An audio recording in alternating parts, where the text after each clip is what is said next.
Ryan Nestorov.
Good evening, everyone, to this evening's meeting of Medway Full Council. As usual, this meeting is being live streamed via the Council website, and I would like to welcome everyone who is watching online, as well as everyone present here tonight. Medway Interfaith Action are supporting the Mayoralty this year, and the Reverend Joe Love will now say prayers. Thank you. I invite you to join me in a brief prayer exercise. And if you're not a person of faith, I invite you to treat this as a moment of personal reflection and commitment. You may find it helpful to close your eyes or to anchor yourself in your place by putting one hand on your heart or by putting both feet on the ground. There is a phrase that the Christian tradition receives and shares with many other religious traditions. It's a phrase repeated many times in the Bible and in other Christian writings. The phrase is, "Here I am." Here I am is a statement, a response, and a reminder. Focus on your breathing and repeat this phrase to yourself a few times. Here I am. Here I am. Here I am. Here I am is a reminder that I exist, that I am alive. Here I am. Here I am. Here I am. Here I am is a response to the question, where are you? We are here this evening in the St. George's Centre in the Medway towns. Here I am. Here I am. Here I am. Here I am in this place and this time. Here I am is a commitment to be present. Here I am. Here I am. Here I am. Here I am is a promise to take responsibility, to show up for those who need me. Here I am. Here I am. Here I am. Here I am for decisions on substantive issues, on policy areas, on constitutional issues, appointments and committees' allocations. Here I am. Here I am. Here I am. Here I am for others, for the people I represent, for my community. Here I am. Here I am. Here I am. Here I am for those who like me and for those who dislike me. Here I am. Here I am. Here I am. Here I am for the people I like and for the people whom I dislike. Here I am. Here I am. Here I am. I commit to be here. Amen.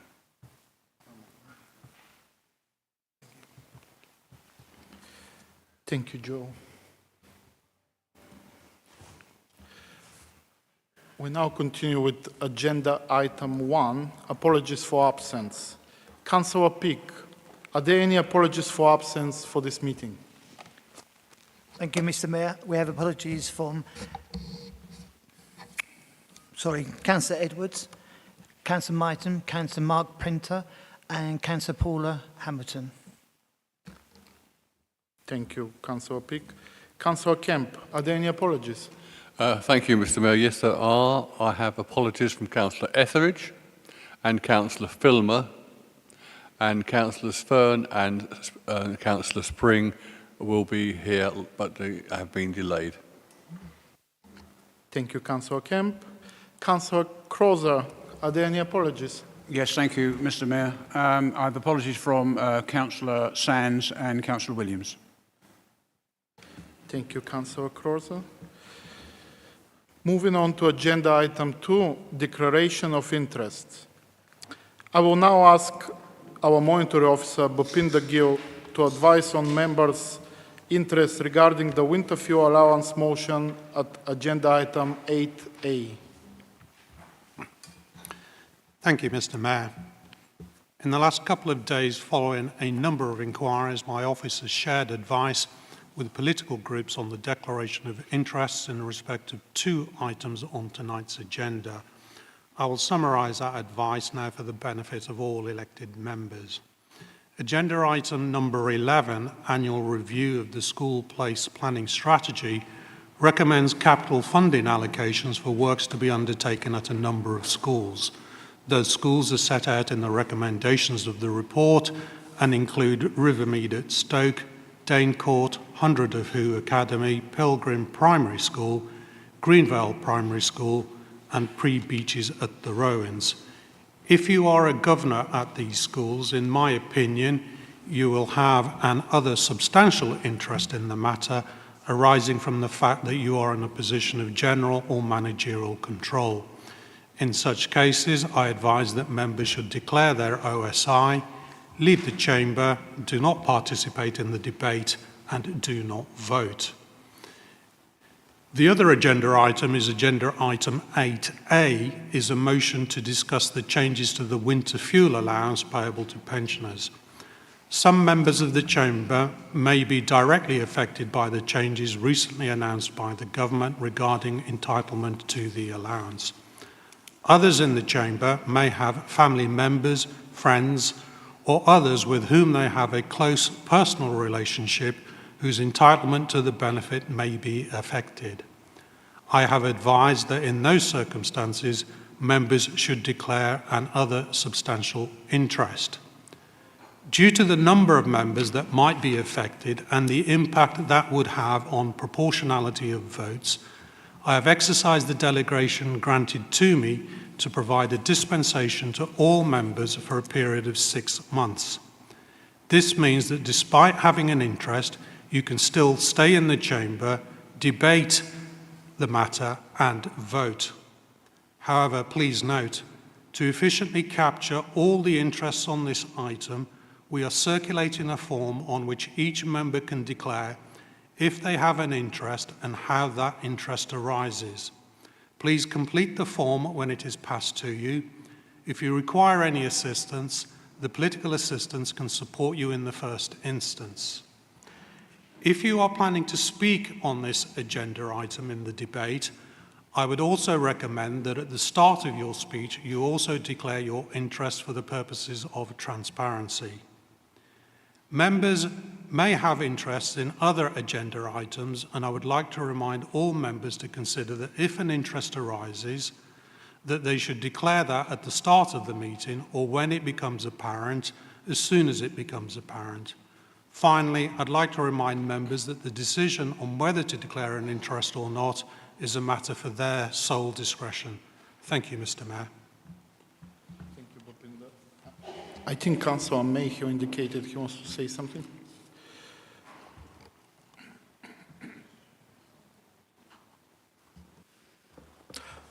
Thank you. Apologies, Mayor Nestorov. I forgot to mention a significant interest in item 14, and I will remove myself when the item comes. Thanks.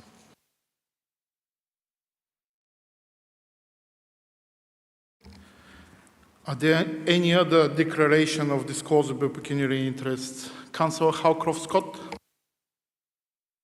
Thank you, Mr. Mayor.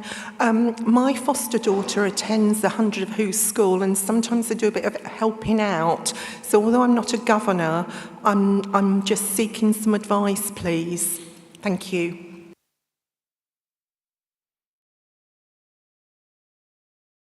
Councillor Cook? Thank you. I'm declaring an interest in agenda item 11 because of my employment with Lee Academies Trust and my business relationship with a number of the schools mentioned, so I'll be leaving the room for that item. Thank you. Thank you. Councillor Anand? Declaring an interest, I'm a school governor for Rivermead Inclusive Trust.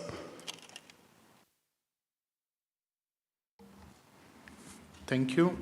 Any other members? Yes, no? Then we're moving on to agenda item 3, a record of meetings.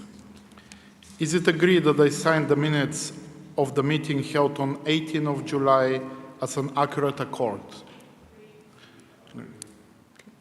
Yeah.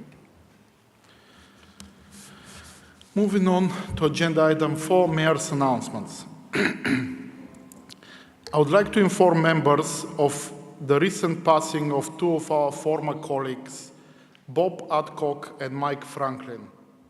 Bob was a councillor on Gillingham Borough Council from 1996 to 1998, and then on Medway Council from 1998 to 2003. Mike served as a councillor on Rochester upon Medway City Council from 1976 till 1991, and later on Medway Council from 2015 to 2019. On behalf of the Council, I will send our heartfelt condolences to the families of Bob and Mike. Councillor Govin, would you like to say something? Yes, Mr. Mayor, I would just like to say a few words about Mike Franklin. I served for quite a long time on the old Rochester upon Medway Council with Mike, and whilst I would say that Mike was not an easy character to get on with, but he had a huge amount of dedication for Medway and making things better for people here in Medway. Mike, as chairman of the Housing Committee in the early 1980s, drove through a large programme of improvements and repairs to the council's housing stock.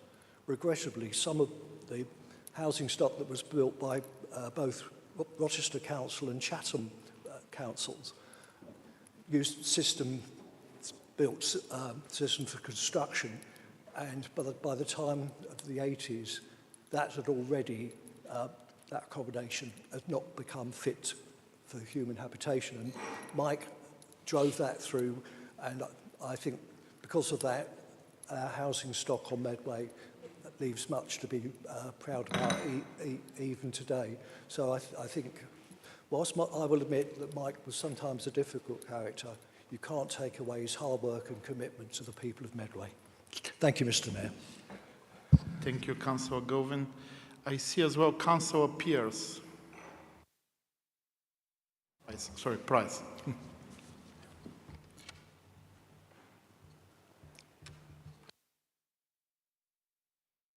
Thank you, Mr. Mayor. I've known Bob Adcock over the years, since when he was a fellow Labour councillor in Gillingham North. Bob served both on Gillingham Borough Council and then on Medway Council, and you kindly read out the dates earlier on, so I won't repeat the dates when he was on both councils. That did include the shadow year between 1997 and 1998, when councillors were elected to the new Medway Council, but finished their terms on the preceding councils, and I wasn't a member of a preceding council at that moment, so I had a year of being a shadow councillor without any responsibilities. Bob started as a shipwright at the dockyard, but when it closed, he joined Vickers, became manager in a retail store, and then he worked with young offenders. But he always missed playing on boats, as he used to say. I remember when he worked with Hope Sea Training, basing himself at the end of Gillingham Pier. He would regularly go to sea to to provide experience to those wishing to explore a role at sea. He and Pat lived in Medway Road before moving to Sceaux in France in 2004. Nonetheless, Bob stayed in touch with local affairs. Just this year, in July, I agreed to vote by proxy on behalf of both Bob and Pat. Now, in his retirement, Bob remained passionate about the needs of expats regarding their pensions and such like. Bob continued his political involvement serving the Labour International Movement, becoming joint chair of their West European division. He championed the interests of Brits living in Europe. This was bound to be more challenging following Brexit. However, it is a mark of the man that Bob was prepared to take this on. Many members of the international movement have written expressing their condolences and commenting how much Bob did for them right until the end. I'll miss Bob's phone calls from France and his keen interest in matters Medway and our heritage. Thank you, Mr. Mayor. Thank you, Councillor Price, and thank you, members, for your kind words. Councillor Peake? No?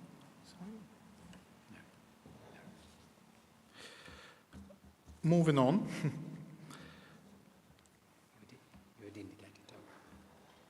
I would like to acknowledge the incredible work of my friend and colleague, former Mayor of Medway, Councillor Niana Gurung, with whom I had the pleasure of serving as Deputy Mayor.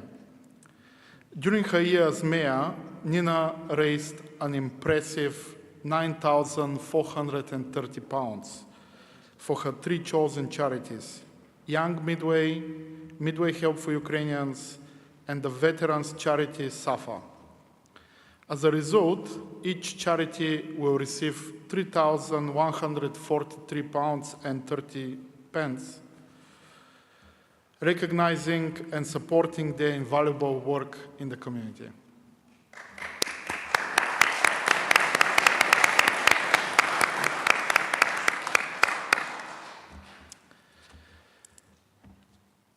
I also wanted to update you on a recent charity event that I did, a walk that took place on 30th of September across all 5 Medway towns and Hoo Peninsula.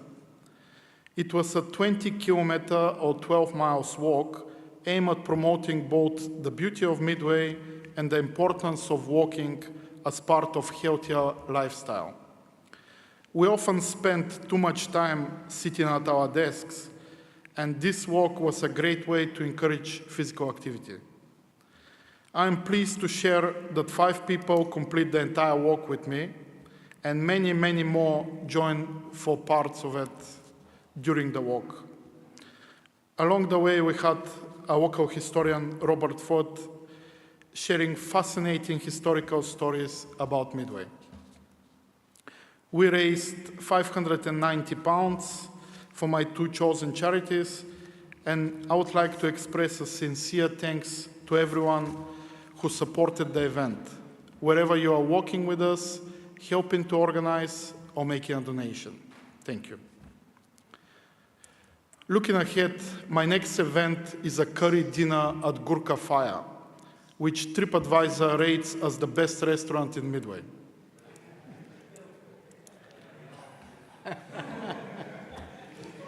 That's what TripAdvisor says. The event will take place on Sunday, 27th of October, and promises to be a delightful evening filled with great food, music, and wonderful company. Tickets are available through my office. We're continuing with our trial on how we conduct the meeting this evening. I will run through these changes as follows.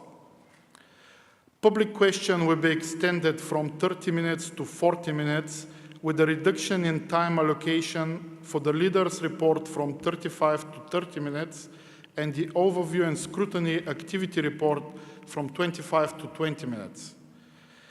Public questionnaires unable to attend this evening have been allowed to send a representative to read out the question, or I will put the question on their behalf. Only public questionnaires attending in person will be able to ask supplementary questions. The order of business have been changed as indicated on the agenda. In summary, we will take the agenda item on motions after public questions. Any information reports or reports for noting will be the last agenda item. We limit the number of speakers per motion to the proposer, the seconder, plus up to 10% of each group, rounded up, as follows. Labour and Cooperative Group, 4. Conservative Group, 2. Independent Group, 1. And independent members, 1 each, or 3. The same number of speakers will be allowed for each amendment to a motion. Because these are changes to the Council rules, I move that we suspend Council rules to facilitate these changes. Is that agreed? Please, can I remind members to speak clearly into the microphone to ensure the people in the public gallery and watching the live stream can hear properly, and can members ensure that written copies of any amendments are brought up to the top table first. I would also ask all members to only interrupt another member while they are speaking if there is a genuine point of order or point of personal explanation to be made. Finally, members are reminded of the time limits in place when they speak, which are 5 minutes for the proposer and 3 minutes for any other speaker. And I will be applying the limits strictly. This concludes this agenda item, and we are moving to the leader's report. May I call on the leader of the council? Leader's announcements, sorry. May I call on the leader of the council to make any announcements? Thank you, Mayor Nesterov. I have no announcements. Thank you, Councillor Maple. Moving on to agenda item 6, petitions. Are there any members of the public wish to hand in a petition? If so, please come straight to the microphone and read out the title of the petition. Please, could I ask that you highlight the name of the lead petitioner on the petition and leave the petition on the table for collection? We don't have anyone. Will now any councillors indicate if they wish to hand in a petition? Councillor Warrens. Thank you, Mr. Mayor. Mr. Mayor, I have a petition signed by 124 residents adjacent to Fairview Community Primary School in opposition to the School Street scheme. Thank you. Leave it on the table. A member of Democratic Services will come and collect it. Any other member?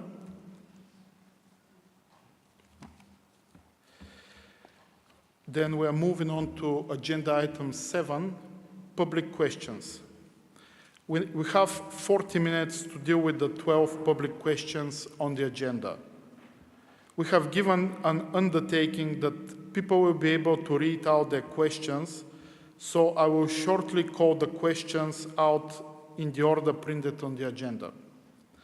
Public questionnaires unable to attend this evening have been allowed to send a representative to read out their questions, or the question will be put by me on their behalf.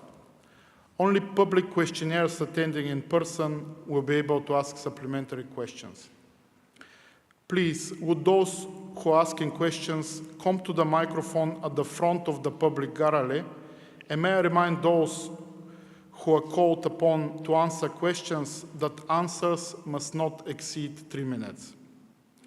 I would like to advise public questionnaires that they may each ask one short supplementary question, which should be a concise question. Long preambles and statements are not permitted. Members' answers to supplementary questions may not exceed 3 minutes. If there are still any questions not dealt with this evening, they will receive written responses instead. May I now call Martin Hill. Please come and ask your question.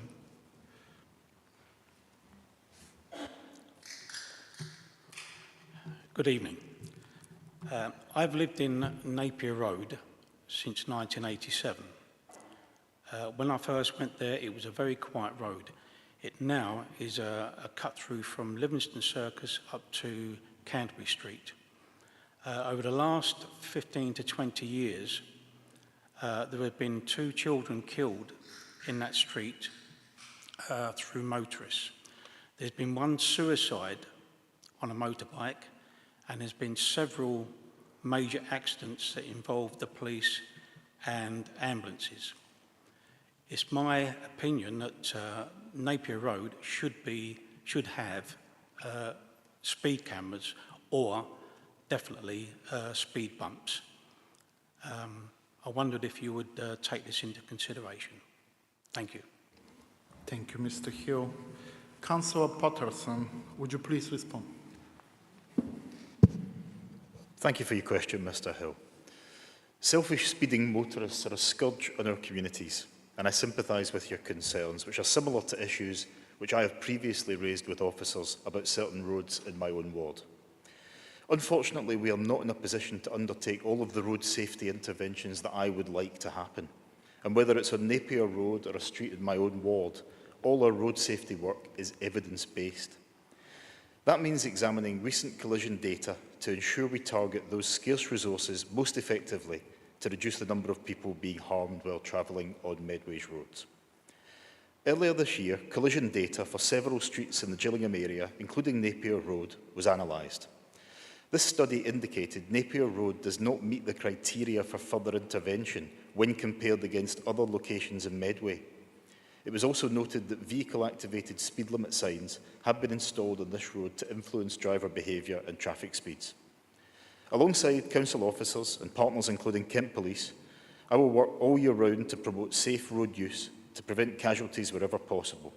However, I must give priority to locations where recent road casualties are being recorded. This means we're unable to prioritise additional measures on Napier Road at the present time. We will, however, continue to monitor road safety in this area over the coming months. Thank you, Councillor Patterson. Martin, would you like to ask a supplementary question? Thank you. I call Liz Sweet. Please come to ask your question.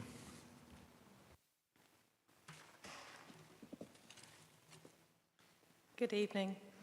I would like to start by placing on record the thanks of Medway Help for Ukrainians to the former Mayor, Councillor Nina Gurong, for choosing us as one of her charities.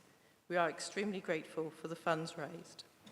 Can I also thank the Council and their excellent Homes for Ukraine team for their support since our creation at the start of the war. Although not in the same media spotlight as at the start of the conflict, the risk to lives in Ukraine remains real and present, and our and your continued support is very needed. One area where there has been a reduction is individuals and families stepping forward as sponsors for those seeking support in the UK. Will the Council work with Medway Help for Ukrainians to find a means of attracting people in Medway to become sponsors to Ukrainians wishing to flee the war?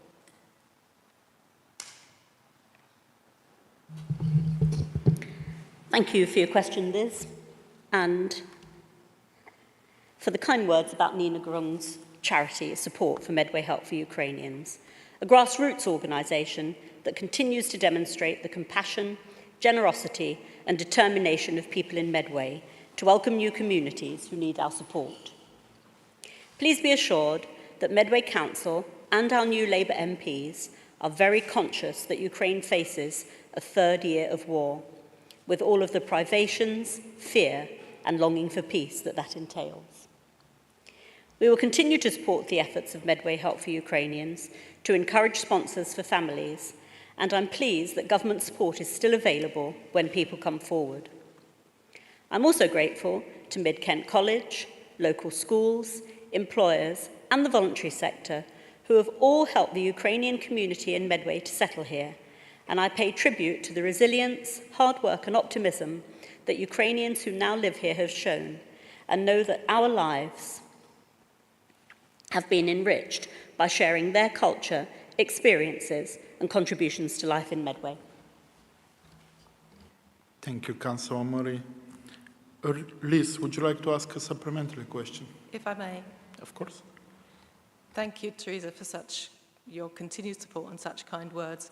Hopefully you can agree to an early meeting where we can start to put in place an action plan to find a solution to this difficult challenge.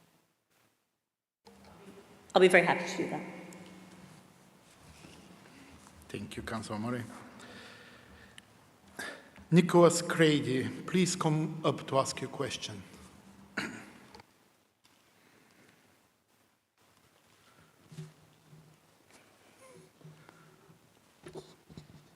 Thank you, Mr. Mayor, Council. I am here. The application for 44 houses at Fen Corner came to Planning Committee on the 25th of September 2024. The All Saints Ward Councillor, Councillor Spalding, made reference to documents that were missing from the planning portal, including pre-application and traffic surveys. Councillor Pearce proposed deferring the application so that all documents referred to by the ward councillor could be scrutinised by the committee and taken into account before an informed decision could be made, and for members of the committee not familiar with the location could see at first hand the situation on the ground. Councillor Peake seconded the proposal for a site visit and was subsequently joined by Councillor Etheridge. The committee chair called on the vice chair, Councillor Jones, to move the vote on the deferral. Councillor Jones stated he was not quite sure what he was supposed to be moving because he was opposed to a site visit. He stated the planning presentation had told the committee everything it needed to know, and that the planning presentation was quite expansive and had given a clear picture. He stated his inclination was that the committee did not need a site visit. At this point, the chair intervened and moved a vote for a deferral, which was carried. The ward councillor had made it clear documents containing reasonably required information were missing. Councillor Pearce took the view the committee needed to see them. The council's own planning code at paragraph 5.1 states, councillors making planning decisions must come to a decision only after due consideration of all information reasonably required upon which to make such a decision. Does Councillor Maple have complete faith and confidence in Councillor Jones, given that he seems content to ignore the Council's own planning code? Councillor Maple, would you respond? Thank you very much indeed for your question. I'm very happy to give a response to that. And it gives me an opportunity to firstly put on record my thanks to the whole Planning Committee and indeed planning officers. It's worth stating that the Planning Committee is a quasi-judicial committee. So it isn't a political committee. You'll see lots of political debate tonight. That committee is absolutely run on a quasi-judicial basis, which means there's no political whipping. And as you can see, even indeed from your own question, and if you tune into any planning committee, often there'll be a case, in many, many occasions there'll be unanimity from all of the committee members, but often there'll be different members from different political parties voting different ways, and that's perfectly acceptable as well. The other thing I would say very clearly is that the role of a ward councillor when an item comes to committee is also incredibly important, and I know you recognise your ward councillor in this particular item, but I again recognise councillors from across the chamber who take that important role. In Medway, and this isn't the same in every planning authority, the only people allowed to address at the planning committee are the ward councillors. In other councils, sometimes there's an attempt to build a consensus amongst residents, and one of the residents can address it for 3 minutes, and that in itself is a challenge. So I recognise the important role, and both of those took place in the item you have in question. The role of a vice chair is critical in the planning committee circle of democracy. They have a role to play which is ensuring that work goes forward, individual items are considered. And actually, although Councillor Jones is relatively new to that role, successive vice chairs from both political parties have often said Actually, I understand why this is here, but I need to tell you that I don't agree with it, and here is the reason why. I think about actually former Councillor Buckwell was an incredibly good vice chair of committee, often doing that, saying that his view was of one thing, but of course the committee was in another place. So I recognise sometimes committees of planning can be frustrating, and perhaps having a local plan which was more than 2 decades old would help with that, because I know planning committee members on both sides do have that frustration. But I have absolute confidence in Councillor Jones as Vice Chair. I think he's doing a good job along with our new Chair of Planning, Councillor Stamp, and I thank all committee members for the work they do on a very regular basis. Thank you, Councillor Maple. Nicholas, would you like to ask a short supplementary question? Yes, please, Mr. Mayor. Of course. At the last Planning Committee meeting, the Ward Councillor for All Saints, Councillor Spalding, raised the matter of missing documents and information, including pre-application communications, as referred to earlier. Looking at the planning portal, these documents have still not been uploaded to the portal by the Planning Department. Even if these are uploaded now, nobody is able to make any representation about them. People might wonder what the Planning Department has to hide. Does the leader of the council have confidence in the Medway planning team, which of course includes the portfolio holder and the chair of the planning team? Thank you, Council.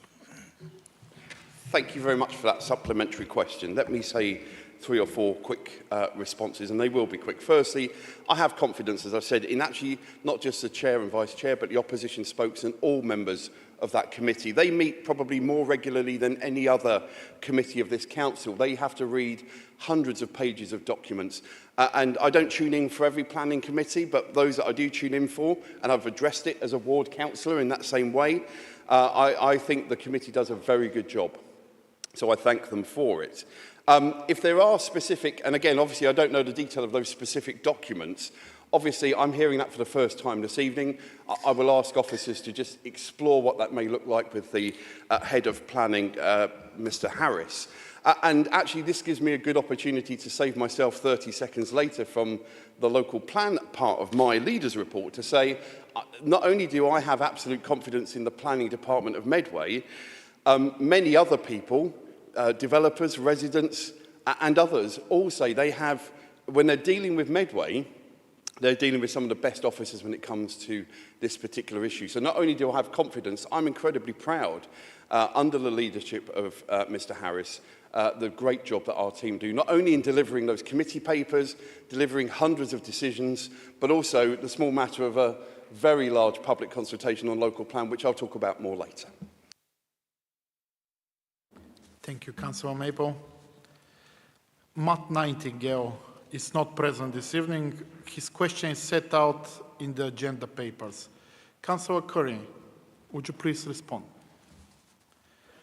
Thank you very much, Mayor. Just in response, thank you, Mr. Nightingale, for your question. As a council, we are committed to promoting active travel, and this is demonstrated with our emerging local walking and cycling infrastructure plan, which will provide us with a plan for the delivery of improved walking and cycling routes across the whole of Medway. We recognise that pedestrian and cycle links between Cuxton and Strood are not as good as they might be, and there are significant physical and financial challenges with improving existing routes along the A228 or via the existing public rights-of-way adjacent to the River Medway. The delivery of a pedestrian and cycle route through the adjacent Cuxton Marina is supported in principle, but this again presents challenges as it requires the agreement of the landowner, Network Rail as an adjoining landowner, and potentially wider acceptance of any proposals to redevelop the marina site. Pre-application discussions have taken place, and should a planning application for the redevelopment of this site be forthcoming, we will ensure that every effort is made to progress this important link.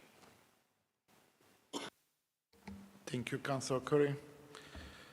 Kat Jameson, please come up to ask your question. Not present, Mr. Mayor. As set out in the papers, Councillor Curry, would you please respond?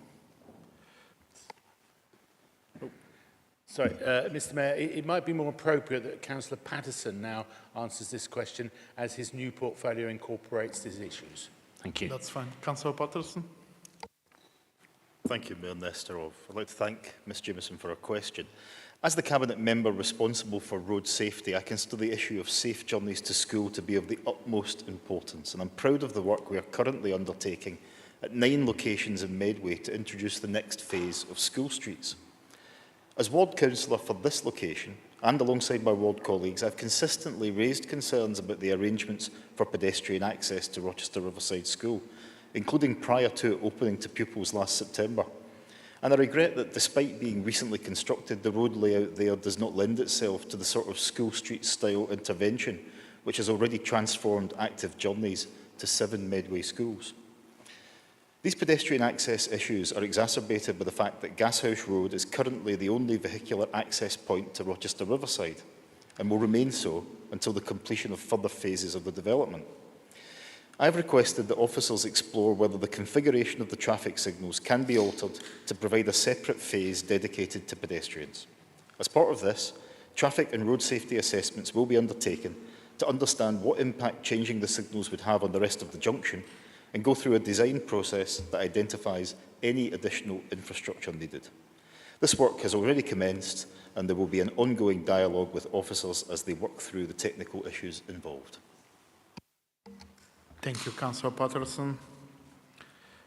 Ralph Allison, please come up to ask your question. Not present, Mr Mayor. As set up in the papers, Councillor Curry, would you please respond? Thank you very much, Mayor Nestorov. Thank you, Mr Allison, for your question. The Council has as part of a recently completed study on green space provision, included allotments as a specific module. Current provision is being assessed, and the study will then recommend how the shortfall of provision may be addressed. Unfortunately, due to the topography and population distribution in Medway, it is not always possible to provide allotments close to where people want them in already densely populated urban areas. The Council, over the next year, will be exploring a range of options, such as a new allotment provision aligned with development and community growing schemes, such as the provision being worked on at Cossington Park in Gillingham. And just to add a personal note on this one, Mr Mayor, I think this is a hugely important area of work that I'm personally committed to, especially in the area of sort of health and well-being and social prescribing, as well as the contribution that these sites make to our community. So it's something I'll be really focusing on a lot over the next few months. Thank you. Thank you, Councillor Curry. Onyx Rist, please come up to ask your question. As set up in the agenda, in the papers, Councillor Wewa Prenta, would you please respond? Yes, thank you, Mayor. Thank you, Onyx Ritz, for your question and for bringing this situation to my attention. I will indeed write to the developers regarding the issue on behalf of residents concerning freedom of choice of service provider, and I ask Onyx Ritz to please send me further information with details regarding the residents, or indeed the residents themselves, who may require support with their current arrangements on the Otterham Park development, and thank him once again for raising this important issue. Thank you, Councillor Prenta. Alan Wells, please come up to ask your question. As set up in the papers, Councillor Murray, would you please respond? Thank you, Mayor Nestorov. I thank Mr Wells for his question and for raising an issue which is important to many in our community, both those with young families and to older children and adults who have more complex disabilities.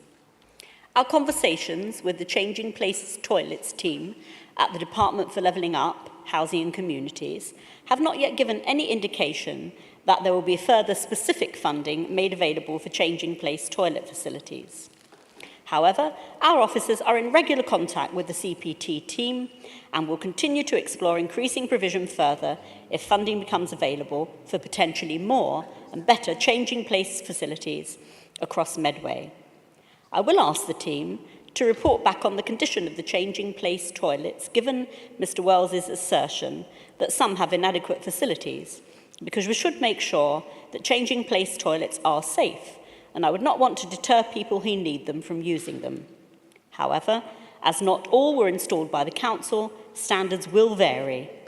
I'm pleased to say that there's some good news. We have moved the changing place toilet at the Pentagon to the upper floor, and the facilities there have been upgraded and improved. In July 2024, a changing place toilet, funded by the Department of Levelling Up Housing and Communities, was completed at the University of Greenwich's Pembroke building. This facility has been delivered to the current British standard 8300 for changing place toilets. The facility has been registered as part of the funding conditions with Muscular Dystrophy UK and is now available to students and the public who have a radar key.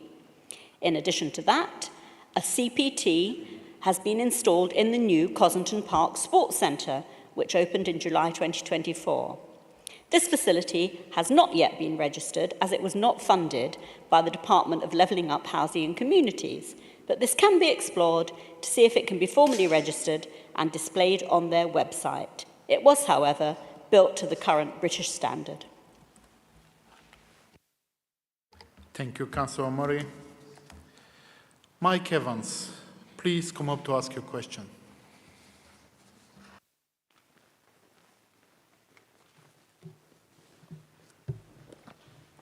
Thank you, Mr. Mayor.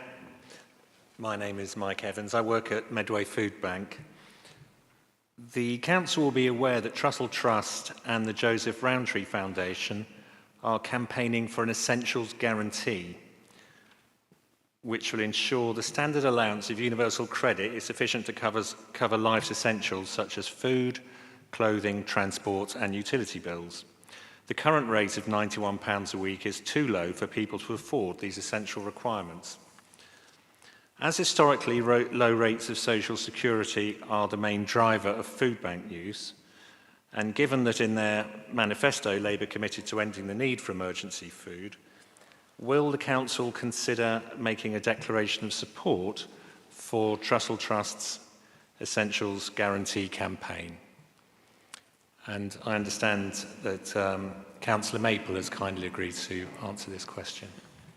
Councillor Maple. Thank you very much indeed. I'm very happy to answer this question, Mike. Obviously, this predominantly sits within Councillor Murray's portfolio, but again, as leader, very, very happy to answer this. And may I start by, as always, thanking you and the team at Medway Food Bank, an organisation which I really wished didn't have to exist, but thank goodness it does. Every day we still need it. And we, along myself, yourself, Mayor Nestoroff, the MP for Rochester and Strood and others, and I think Councillor Tijan was there as well, a number of us were there on World Food Bank Day. Again, a day which frankly shouldn't exist, but an opportunity to thank both those who donate, but importantly those volunteers and staff who are delivering the support for the people of Medway. The Essentials Guarantee campaign is clearly a long-held ambition and part of that conversation around no longer needing to exist within our community. As you rightfully recognise, the Labour manifesto is very clear that it's pledged to not only grow our economy, but ultimately move the need for emergency food to no longer be within our community. And in my view and the view of this administration, the Essentials Guarantee is part of that programme. And therefore, as I was happy to support the tablecloth campaign, and I'd urge colleagues next time you're at the Medway Food Bank headquarters, have a look at that. Some very powerful personal testimony from there, from individuals from our community, that we are absolutely prepared to work with Medway Food Bank to look at making that declaration of support for the Trussell campaign. Thank you, Councillor Maple. Mr. Evans, would you like to ask a short supplementary question? Thank you, Mr. Mayor. Could I just ask Councillor Maple how you'll take this forward, and if writing to DWP or the Treasury, might you consider advancing the moral case for everyone being able to afford life's essentials, but also the massive savings that will accrue to the NHS and social services if everyone is able to afford life's essentials, I note that the CEO of Bernardo's, Lynn Perry, has said that the best way to reduce the government's very substantial social care bill would be an increase in social security payments. Thank you very much for that supplementary question. I was really pleased to see Ruth from your team at the Homestart AGM yesterday morning, and she made the important point that Trussell nationally are changing their strapline to Together with Trussell.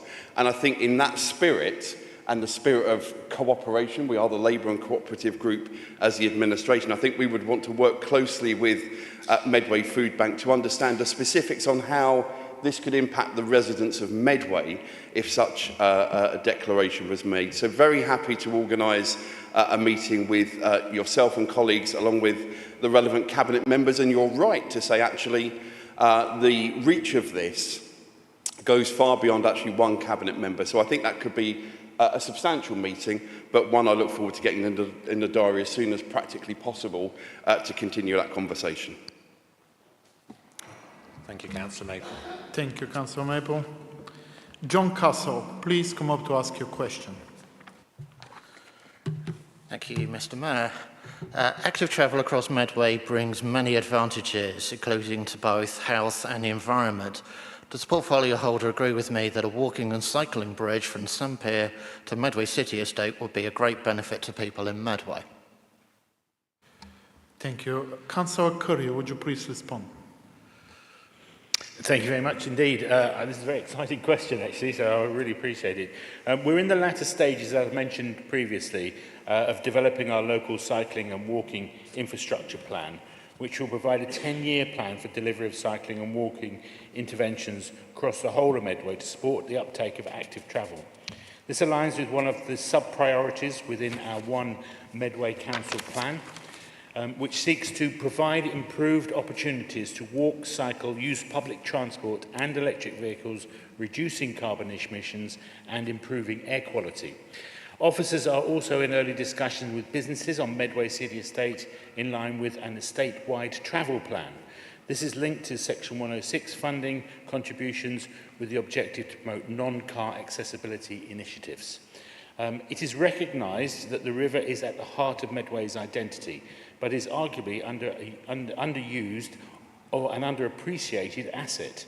Focus is therefore being given on the development of our emerging river strategy. This will set out a proposed vision, strategy and delivery plan for the future use of the river, including key investment opportunities. This will enable the river to play a more significant role in supporting economic growth and contributing to the life and experience of our communities in Medway. And just in that respect, one of the key bits will be walking alongside of the river. So that's key to what we want to try and achieve. Your suggestion for an active travel link between Sunpier and Medway City Estate is appreciated and something that will be considered further in accordance with the work streams that I've just been mentioning. Thank you for the question. And just as a sort of follow-up, this is discussed quite a lot with my colleagues. We're very excited by this idea, and if it can be done, we will find ways to make it happen. But that's just my personal comments on that. Thank you very much. Thank you, Councillor Curry. John, would you like to ask a short supplementary question? I would, thank you. Thank you for your reply, Mr. Curry. Following on the active travel theme, other places similar in size to Medway have implemented a cycle hires scheme. Does the portfolio holder agree with me that working with partners and sponsors to deliver such a scheme in Medway would bring a lot of benefit to residents and visitors? Thank you very much. That's a really good question. I've looked at these cycle hire schemes in some detail, not just here in the UK, but around the world. And so part of the problem is obviously who operates them and how they're operated. It's quite a complex issue, not different from the operation of EV charging on roads and stuff as well. Similar kind of challenges apply. And one of the big issues, obviously, people say is what happens when the bikes get dumped everywhere and who collects them. And that's a kind of a problem. So it is an issue we've looked at in some detail. It's something that we haven't yet made a decision upon, but we're certainly considering as we go forward. Thank you, Councillor Curry.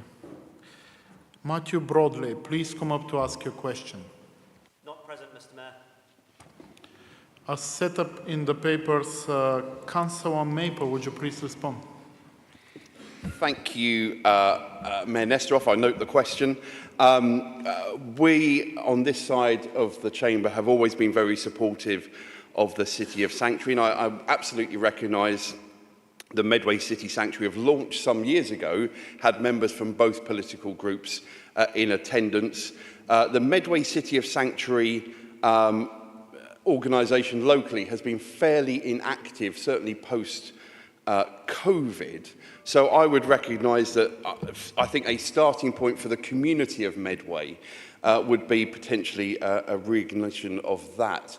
In other parts of the country, there are other examples of this. So bearing in mind where we're stood where I'm stood right now, some of our communities around the UK have got universities of sanctuary. So I think that would be a conversation as well.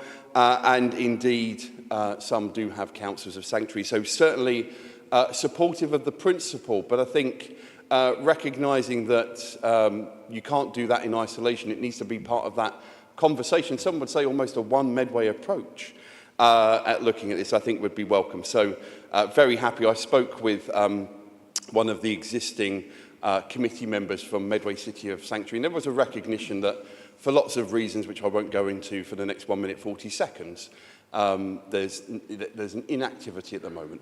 But rest assured, not least recognising the answer actually to question B, of course, in very practical terms, the reality is, this place has been a literal sanctuary for people fleeing war forever, but particularly in the last 3 years, as was noted by my friend and colleague, the Deputy Leader, Councillor Murray. Thank you, Councillor Mabel. Jeremy Spivey Stianson, could you please come up and ask your question? Thank you.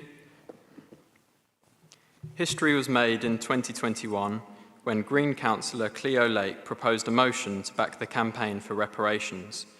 This motion would not have passed without the support of the Bristol Labour Group. Cross-party motions between elected Greens and elected Labour councillors have also passed in other councils around the country, including Islington and Lambeth. Last Saturday, multiple political parties came together for the William Cuffy Festival to celebrate a Chatham icon who himself was the son of a former slave. Slavery, therefore, goes to the heart of our political psyche in Medway. It is in this spirit of cooperation that I ask, will Medway Labour commit to the following? Publicly support the campaign for reparations, call on the British government to establish a commission to study the impact of the UK's role in transatlantic slavery, its legacies and impact today, and to write to Bell Ribeiro Addy and affirm that Medway Council is committed to the aims and ambitions of the all-party Parliamentary Group for African Reparations. Thank you for your question. Councillor Murray, would you please respond? Maple, sorry. Thank you very much, and thank you very much for your question. I want to talk firstly about William Cuffy before I come to the substantive question. I was very pleased to be there to give the opening speech at the festival. It recognised actually the industrial struggles of 40 years ago, of course, primarily for this country around the issue of coal mines, but of course for this community, as we've been recognising for a number of months now, thousands of jobs going overnight at a place not 200 metres, well, here, effectively. And important to recognise that, but also recognise the movement. So I pay thanks to Medway Trades Council, who have been the lead organisers for that. To the CWU, they've produced a fantastic documentary, and I encourage all elected members and all residents to watch that. That will be on YouTube shortly. And pay particular tribute to Anthony Martin, who performed some very moving songs, actually, particularly about his family and personal circumstances. I'd encourage everybody to listen to Anthony. On the substantive question at hand, this is not something the Labour group are considering at this stage. As you can see from the rest of the agenda tonight, we have a huge programme for this council, and we will continue to deliver that for the people of Medway. Thank you, Councillor Maple. Mr. Spivey Stianson, would you like to ask a supplementary question? No, thank you. Thank you. With this, we conclude public questions. And we're moving on to agenda item 8, motions. I call upon Councillor Wildy to propose a motion at item A. Thank you, Mr. Mayor. Before I start, I would like to declare an interest.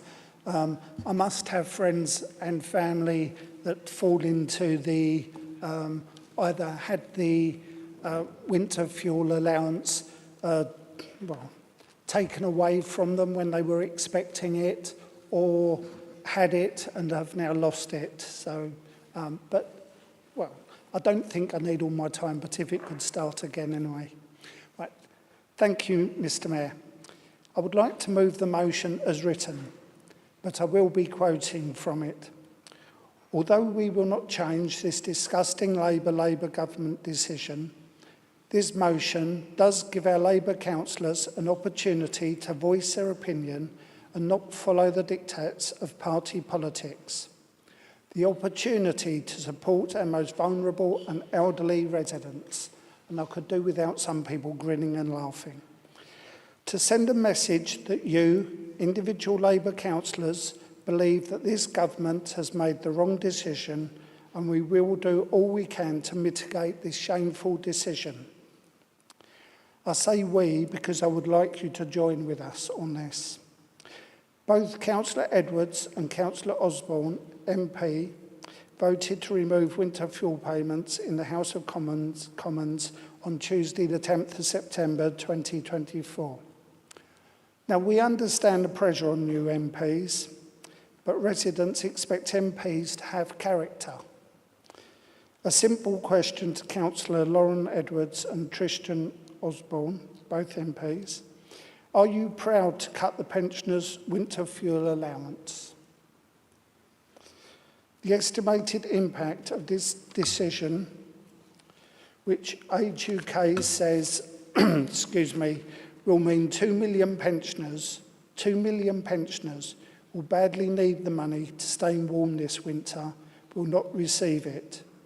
The significant role that winter fuel payments play in helping older residents of Medway and across the UK afford heating during the coldest months, thereby preventing heat or eat dilemmas and safeguarding their health. The criticism from Age UK, the Countryside Alliance and other charities highlighting the social injustice and potential health risks posed by this sudden policy change. The additional strain this decision will place on vulnerable pensioners, many of whom do not claim pension credit despite being eligible, further exacerbating their financial hardship. The winter fuel payment has been a lifeline for many older people across the UK and Medway, and that restricting its availability solely to those on pension credit risks leaving many pensioners in financial hardship. We need to support the most vulnerable in society, pensioners who have paid their taxes as asked, when asked, now to have cuts to their winter fuel allowance. I believe that your own Labour Party had a report, I believe that your own Labour Party had a report to cut the winter fuel allowance would cost lives, many lives. On Tuesday, we held a Health and Adult Social Care Committee meeting. We heard of the pressure our Medway Hospital is under. During winter, this always gets worse. When the elderly need to choose between eat or heat, this will send more pensioners to hospital, or worse. Do you care? Does this Labour administration care? Support our resolutions. Support this motion if you care for the elderly. Maybe not all pensioners desperately need this fuel allowance, but it will make a difference to many. It will mean eat or heat to many. This motion will send a message to your government that this was the wrong decision. Please support this motion and the resolutions. Thank you, Mr. Mayor. Thank you. Is that supported? Councillor Tijan. Yes, Mr. Mayor. Would you like to speak now or reserve the right to speak later? I'd like to speak now, please, Mr. Mayor. Thank you, Mr. Mayor, and thank you, Councillor Wiley, for bringing this motion forward. I stand before you in this chamber to voice our strong opposition to the proposed changes to the winter fuel allowance. The winter fuel payment has been a significant part of the UK's social security system, helping to reduce fuel poverty amongst pensioners. This allowance has been a lifeline for many of our most vulnerable citizens, ensuring that they can stay warm and safe during the harsh winter months. The proposed changes threaten to undermine this vital support and leave many at risk. The winter fuel allowance is not just a financial benefit, it is a matter of public health and safety. For many elderly and low-income individuals, this allowance is the difference between a warm home and a cold, dangerous environment. Reducing or eliminating this support could lead to increased health issues, hospital admissions, and even fatalities due to cold-related illnesses. The proposed changes are short-sighted and fail to consider the long-term consequences. While there may be a perceived immediate cost savings, the reality is that the long-term costs or increased healthcare and social support will far outweigh any short-term savings. Investing in the well-being of our citizens through the winter fuel allowance is not only the right thing to do, but also the economically sensible choice. The changes to the winter fuel allowance will disproportionately affect those who are already struggling the most. It is our duty as a society to protect and support our most vulnerable members, not to abandon them in the time of need.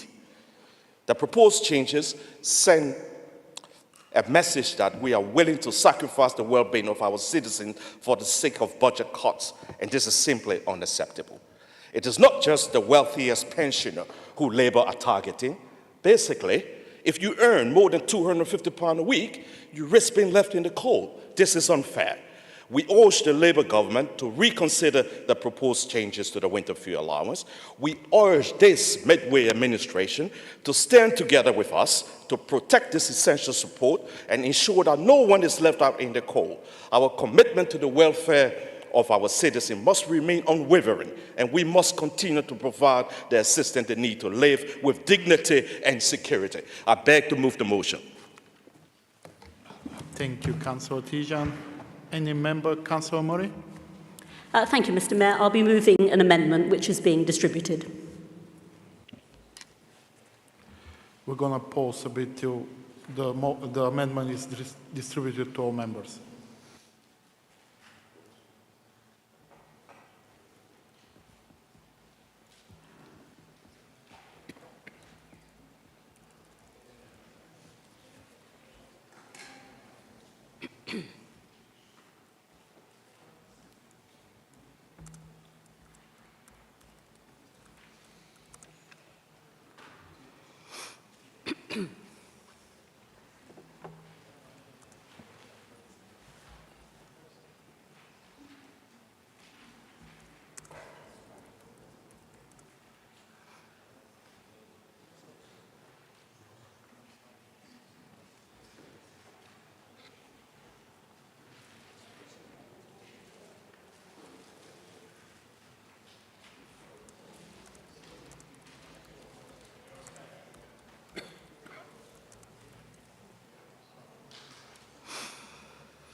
Councillor Murray, would you like to propose an amendment?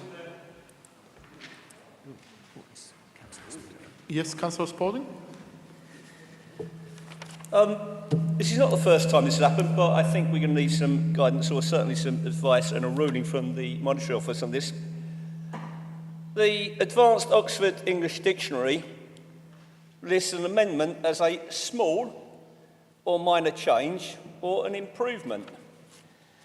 This is hardly small, it is hardly minor, and as for whether it's an improvement, well, I'll accept that is open to people's interpretation. But given it is neither small nor minor, can the Monetary Officer please give us his views on whether this is in fact an acceptable amendment in the general scheme of things or whether it should in fact be ruled out of order? Thank you. Thank you, Councillor Spalding. We're going to turn to the Monitoring Officer. Thank you, Mr. Mayor. Thank you, Councillor Spalding.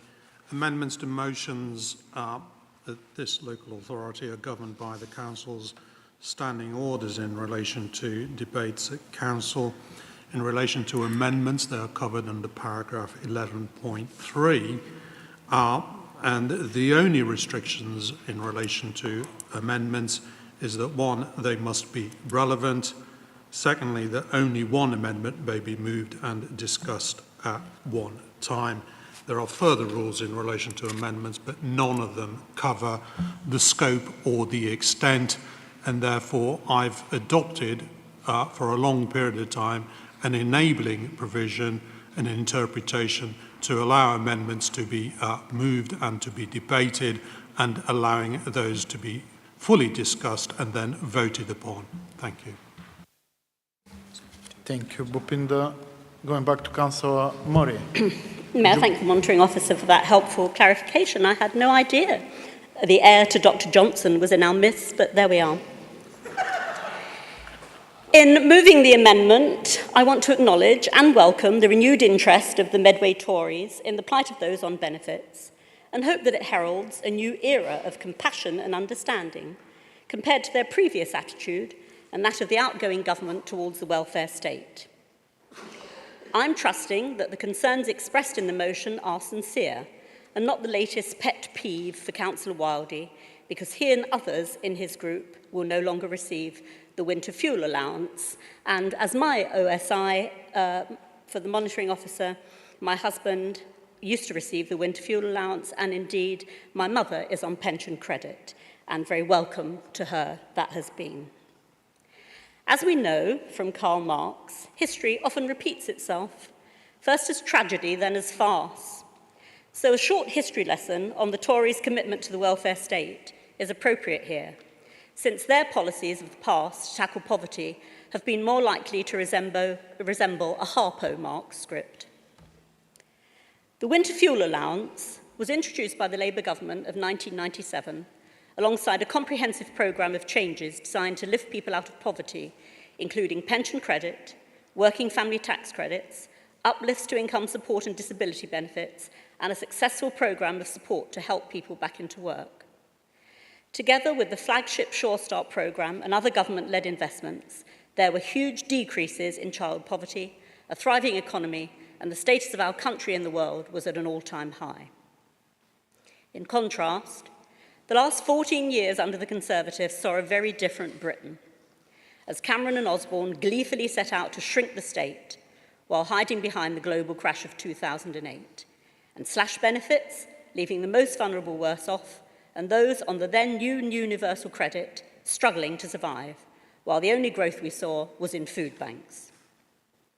All of those measures were supported by the Medway Tories and their then MPs with great enthusiasm, and in the 2017, the Conservative manifesto pledged to means test the winter fuel allowance, a fact seemingly forgotten by the movers of the motion.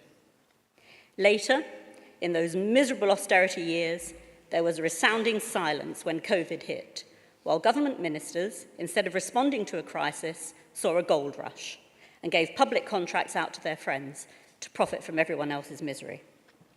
That era has mercifully ended, and the chaos, lies, and incompetence of 5 Tory prime ministers, later leaving Britain a laughingstock in the world, has ended, while our new Labour government makes tough decisions to clear up the mess.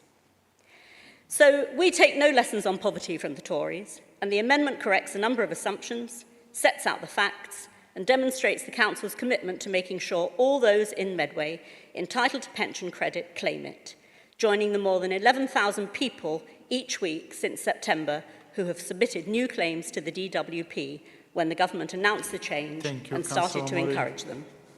Thank you. Is that supported? Councillor Patterson, would you like to speak now or reserve the right to speak later? I'll reserve the right, thank you. Thank you. I open the floor for debate. Any member? Councillor Perfect. Thank you, Mr. Mayor, and it's always wonderful to hear from the Deputy Leader of the Council with her lessons, and I can tell her we won't be taking any advice either from her or indeed the Labour Party, which of course we found out recently when they're not helping themselves to freebies, of course charging £30,000 for a croissant with the business secretary, or of course stuffing the civil service with their cronies.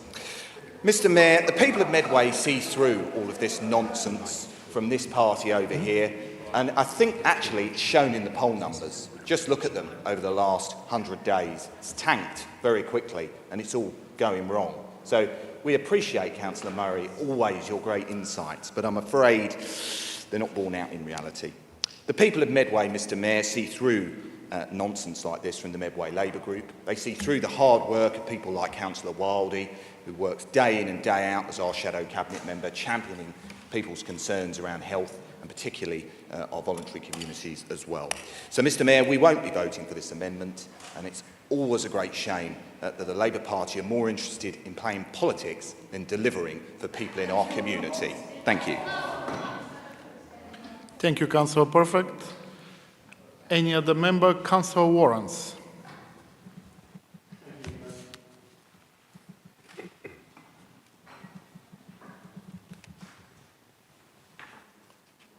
Thank you, Mr. Mayor. Councillor Murray, that was a fairly shameful introduction to your amendment. The fact is that your two Labour MPs voted to take away the winter fuel allowance from 39,000 of our residents. Every ward in this authority will now have pensioners who are worrying about whether they're going to be able to turn on the heating. The justification for this cut in public service has been an imaginary £22 billion black hole, which has been entirely made up. And let's not forget that your government has also spent £68 billion on fantasy projects. When the pensioner winter fuel matter came before the House on the 10th of September, it was entirely predictable that our newly elected MPs would vote for the cut. Members of this council will note that none of the candidates put this cut in their election manifestos or election literature. Whilst Councillor Khan was not present in the House for the vote, she has remained silent on the impact of the cut to her constituencies. And whilst talking about silence, Councillor Maple, you've not uttered much about this at all, and the impact that this is going to have on pensioners in our authority. You continue to retweet Labour talking points, lies and gaslighting, and of course news about Chatham Town Football Club, while showing scant regard for those affected by this government decision. So what is the solution being proposed by Mr Starmer? More pensioners should claim pensioner credit to qualify for the winter fuel allowance, which would mean that the financial benefit accruing to the government would be far lower than the justification for cutting it. Now, Mr Mayor, my declaration here is that my mum is losing her winter fuel allowance. And I don't talk about my family much in the context of being a councillor, but I think she is probably very typical. She's worked hard all of her life. She has a small occupational pension and a married woman's state pension. The two together take her just over the cap for the pension credit.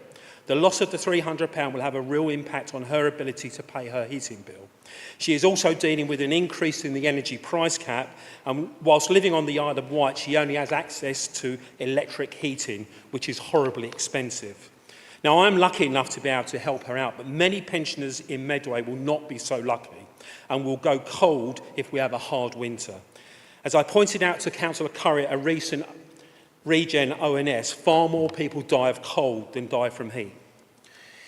Our motion, Mr Mayor, was considered and practical, and it will be to this council's eternal shame if members of the Medway Labour Group vote for their amendment and ignore our motion.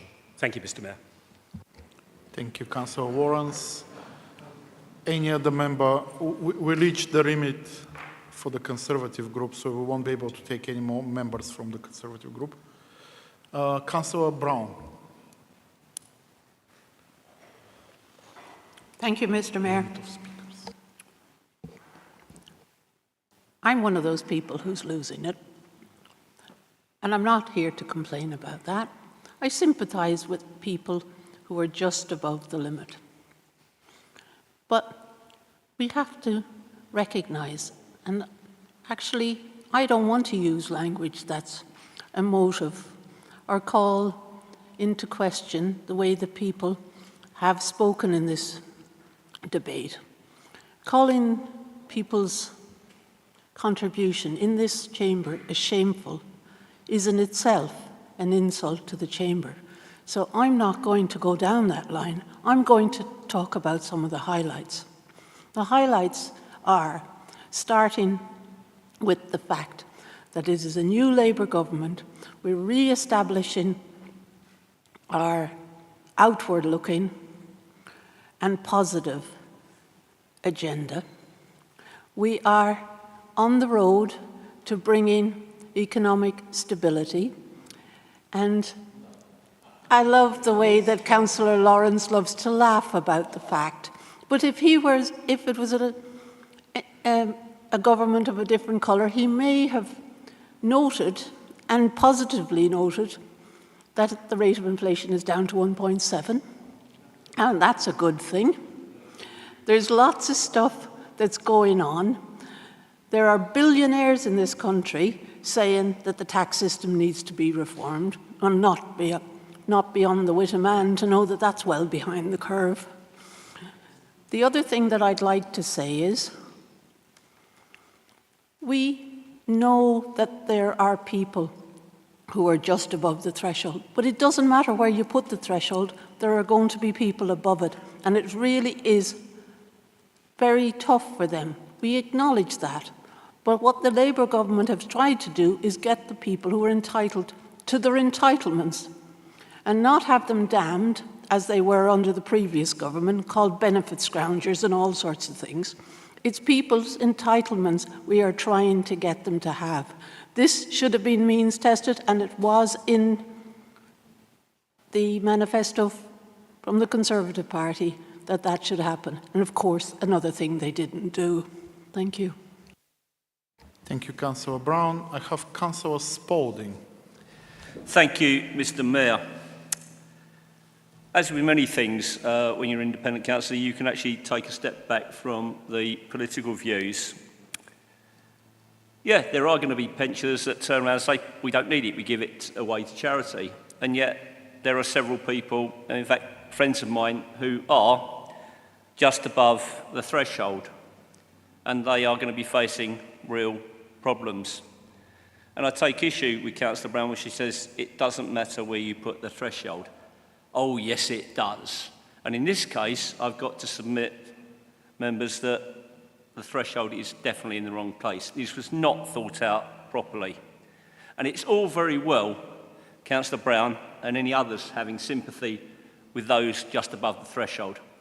But sympathy doesn't keep you warm. Thank you, Mr. Mayor. Thank you, Councillor Spalding. Any other member?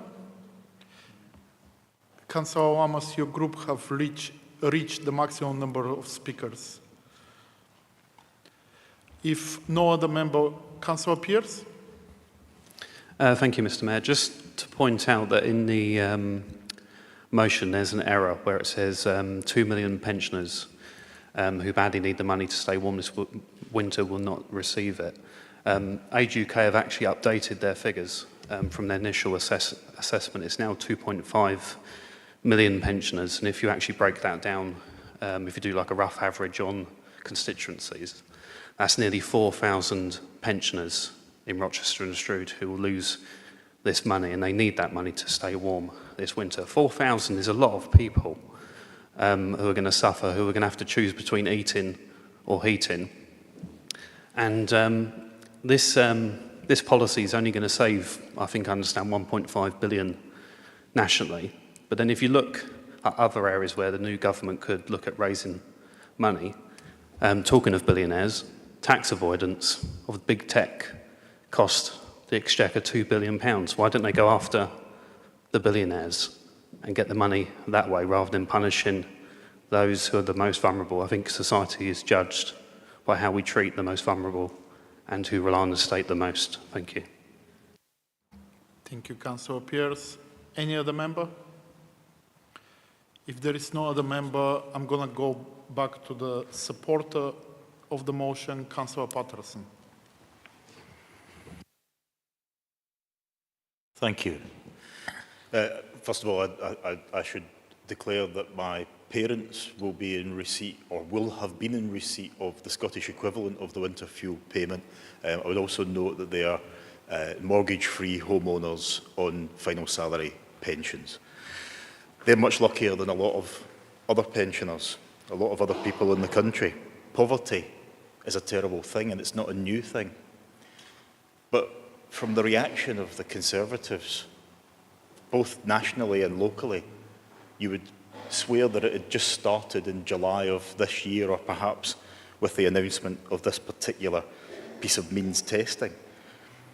We've got Councillor Wildey quoting liberally from Age UK, and their criticism must sting. I think it's appropriate that the government should reflect on criticism from organisations like Age UK, because Age UK are consistent. Age UK have been standing up for poverty-stricken pensioners for decades.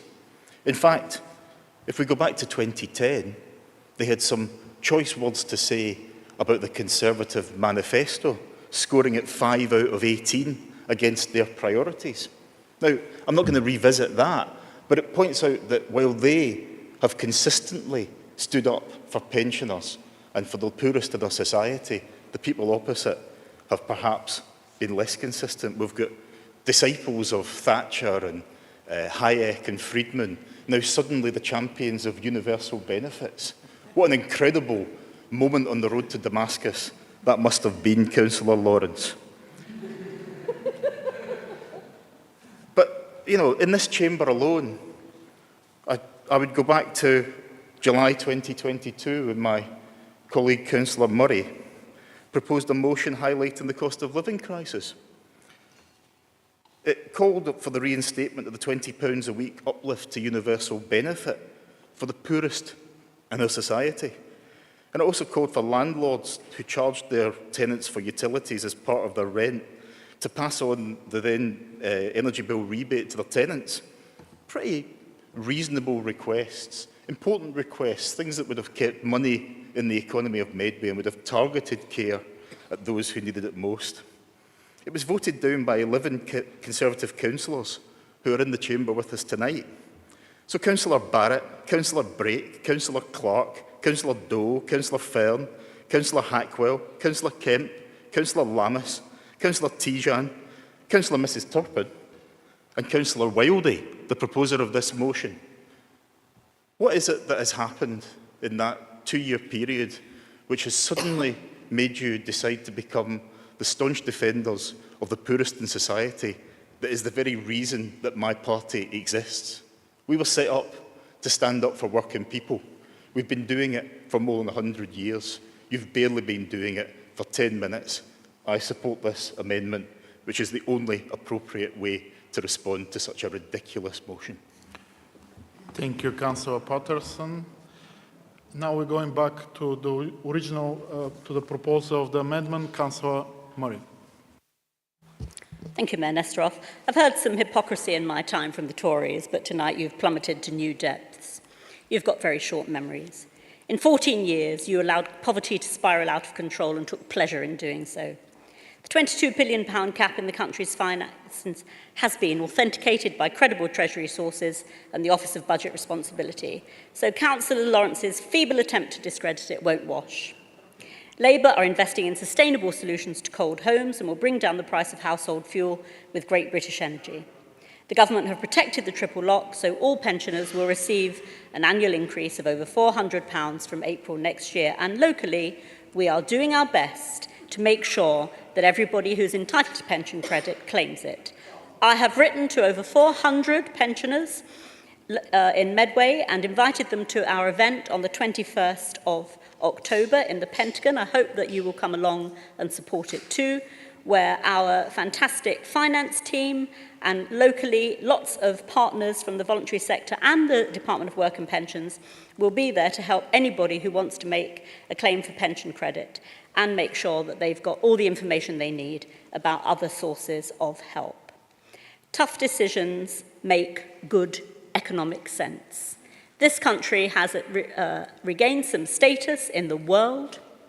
We have got an investment conference. The like wasn't seen, actually, in any year while you were growing food banks and not growing the economy.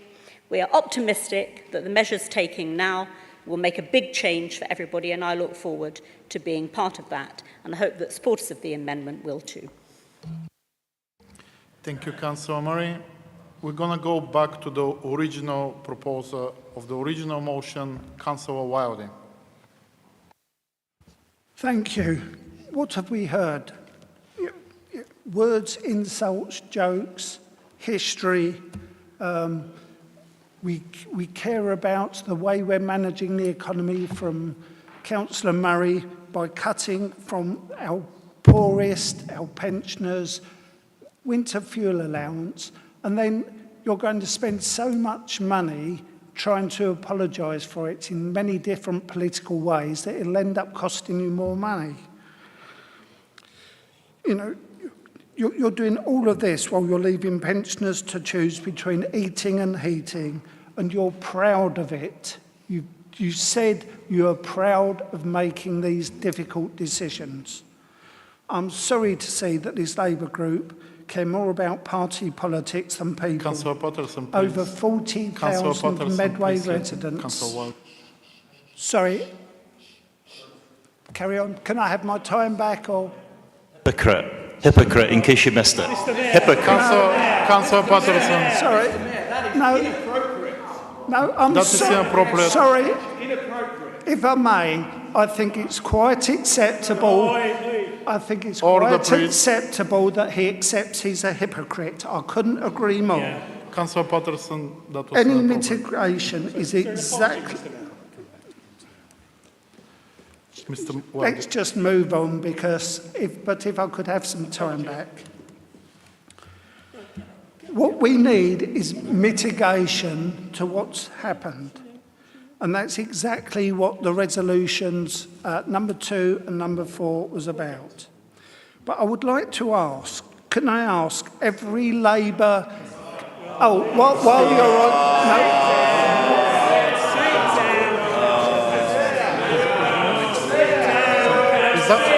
Is it point of order? I would like to place on record. Mr. Mayor, if it's a genuine point of order... Absolutely. Mr. Mayor, I don't know if the monitoring officer noticed it, but that was a violent gesture from Councillor Lawrence. I don't know whether he was offering me outside, but I can tell him that if words are hurtful that much, I certainly will not be resorting to violence because the words are perfectly stinging enough. Someone asking you to Members, can we resume the meeting without this? Can we please resume the meeting amicably? Can I ask what point of order that was? Yeah. Right, sorry. Councillor Ward, please continue. As Councillor Patterson has sat down, can I now ask, hopefully him and every other Labour councillor over there, who is proud to stand by this decision, the cut in the winter fuel allowance, stand up and show how proud you are of this decision, or sit there and hide it and, okay, we've got to do it. Either stand up and be proud of the decision or accept that you're simply playing politics. Our support for this substantive motion, it will be proud to send a message from Medway Council that we all accept that the Labour government have made a mistake and they should backtrack on this terrible decision to cut fuel allowance to the elderly. Now, if you're saying, oh, but the Conservatives would have done worse, doesn't matter. Your government has done it. You should own it. And I noticed not one of you stood up. I noticed some of your MPs are missing. Are they too ashamed to turn up tonight? And I did ask MPs that if they're proud of this decision, they should say so. Oh, what point of order is this now? A point of... The amendment says everything that we want to say. Thank you. Thank you, but I'm saying that if you are proud of this Labour government decision, you should be proud to stand up and say it and say, yes, I don't mind cutting the winter fuel allowance to our elderly. And not one of you is proud of that. So just stay sitting and hide, be a little bit ashamed, but hide it by shouting. Councillor Wildey seems to misunderstand the nature of debate. He's requesting one that of you members on stood this up. side do something they're in no position to do. We've reached the maximum number of speakers. If he's got something to say, could he get on with it? Because I'm afraid it's unacceptable. Can we just sit down and continue the meeting? I'm sorry, Councillor Point of order from Councillor Lamas. Point out, I'm still not clear if I'm allowed to even contribute in this debate, but it is a bit annoying that I'm not allowed 3 minutes when the Labour front bench can seemingly have as many interventions as they would like. So if you'd like to give me 3 minutes, I'll be most grateful. You will be able to speak after we vote on the amendment. Councillor Wiley, please. I will end there. I just think that the Labour Party opposite, the local councillors, are showing that they are ashamed of this decision, and I think that is quite right, and they should. Thank you. Thank you for your contribution. We're now going to go to a vote. On the amendment. Members have called for a recorded vote. Thank you. Thank you very much, Mr. Mayor. So, members, you are now voting on the amendment. I will call each member in turn, and I will ask you whether you are for or against, or whether you abstain. Councillor Anang. Councillor Anna Mashorn. Councillor Barrett. Councillor Bowen.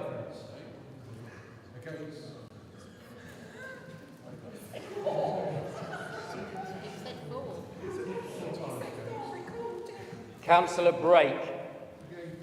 Councillor Brown. Councillor Campbell.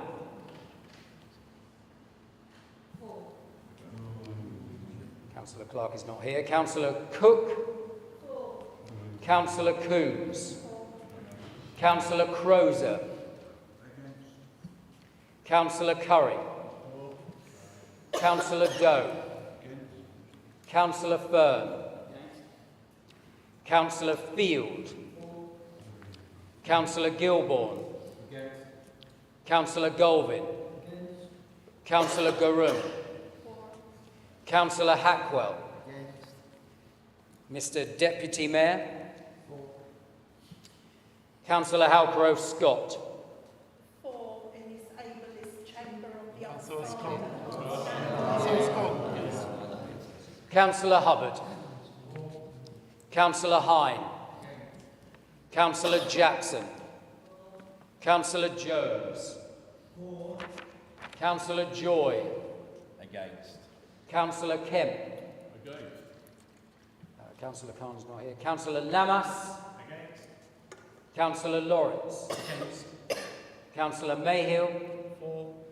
Councillor Mandarakis.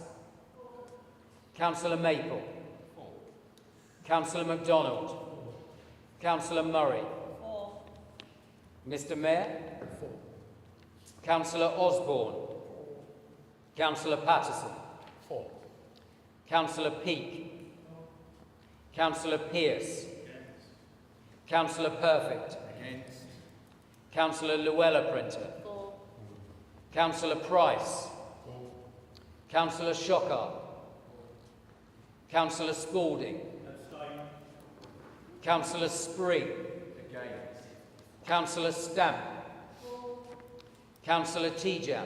Against. Councillor Mrs Turpin. Councillor Van Dyke. Councillor Wilding. Against.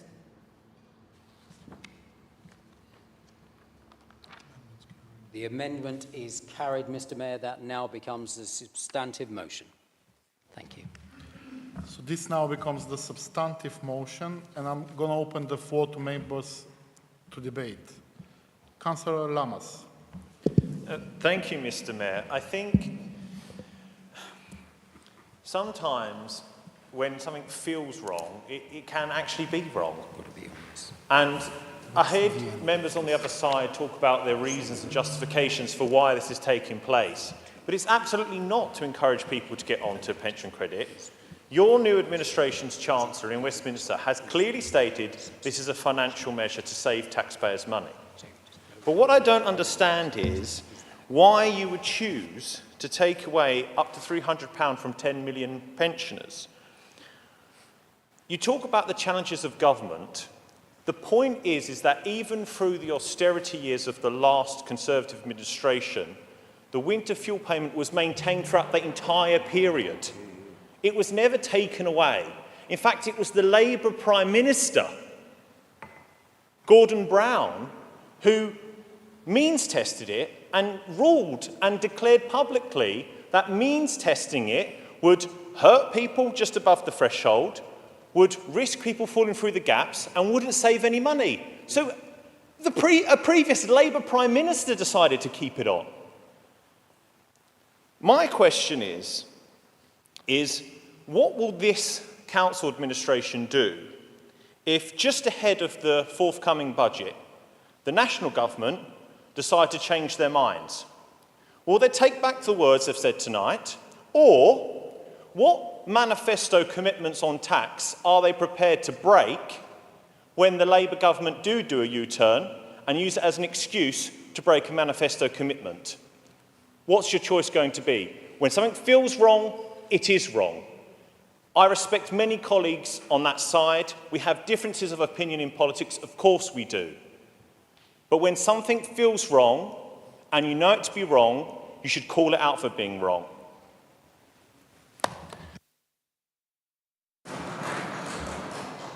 Councillor Govin. Thank you, Mr. Mayor. The excuse that's been given for this cutback, it affects the poorest in our community most of all, is that the last Conservative government left a hole in the finances. But that just doesn't stack up. The CPI in June 2010 was 3.25%. The CPI in July 2024 was 2.23%. Unemployment in June 2010 was 7.9%. Unemployment in June 24 was 4.1%. Incidentally, unemployment in May 1997 was 7.2%. So it went up under the last Labour government and down under the present government. So those figures came from the Office of National Statistics in September, and the Organisation for Economic Cooperation and Development increased its forecast for UK GDP growth in 2024 from 0.4 to 1.1%. What makes this cut even worse is at the same time that the loss of the winter fuel allowance was announced, the government gave in to their public sector trade union backers to give £11.6 billion of pay rises. Amongst those, that enabled train drivers to earn up to £70,000 a year.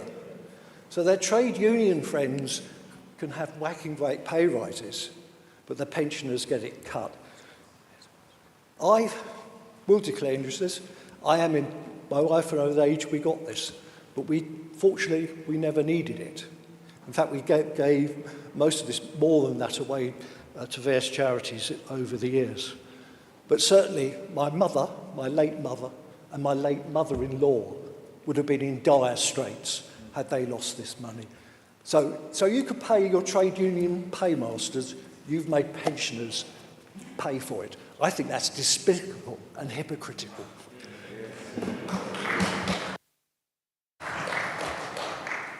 Councillor Elizabeth Turpin. Thank you, Mr Mayor.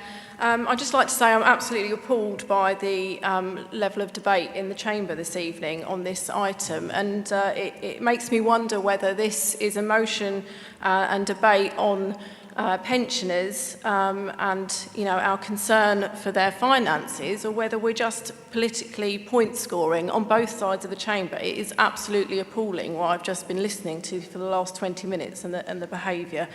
And I just, I would have supported the original motion, because as much as I appreciate what the Labour administration is saying with difficulties with finances and difficult decisions and cuts having to take place, I think this has been brought forward too soon within the Parliament. It wasn't in the Labour's manifesto, not surprisingly.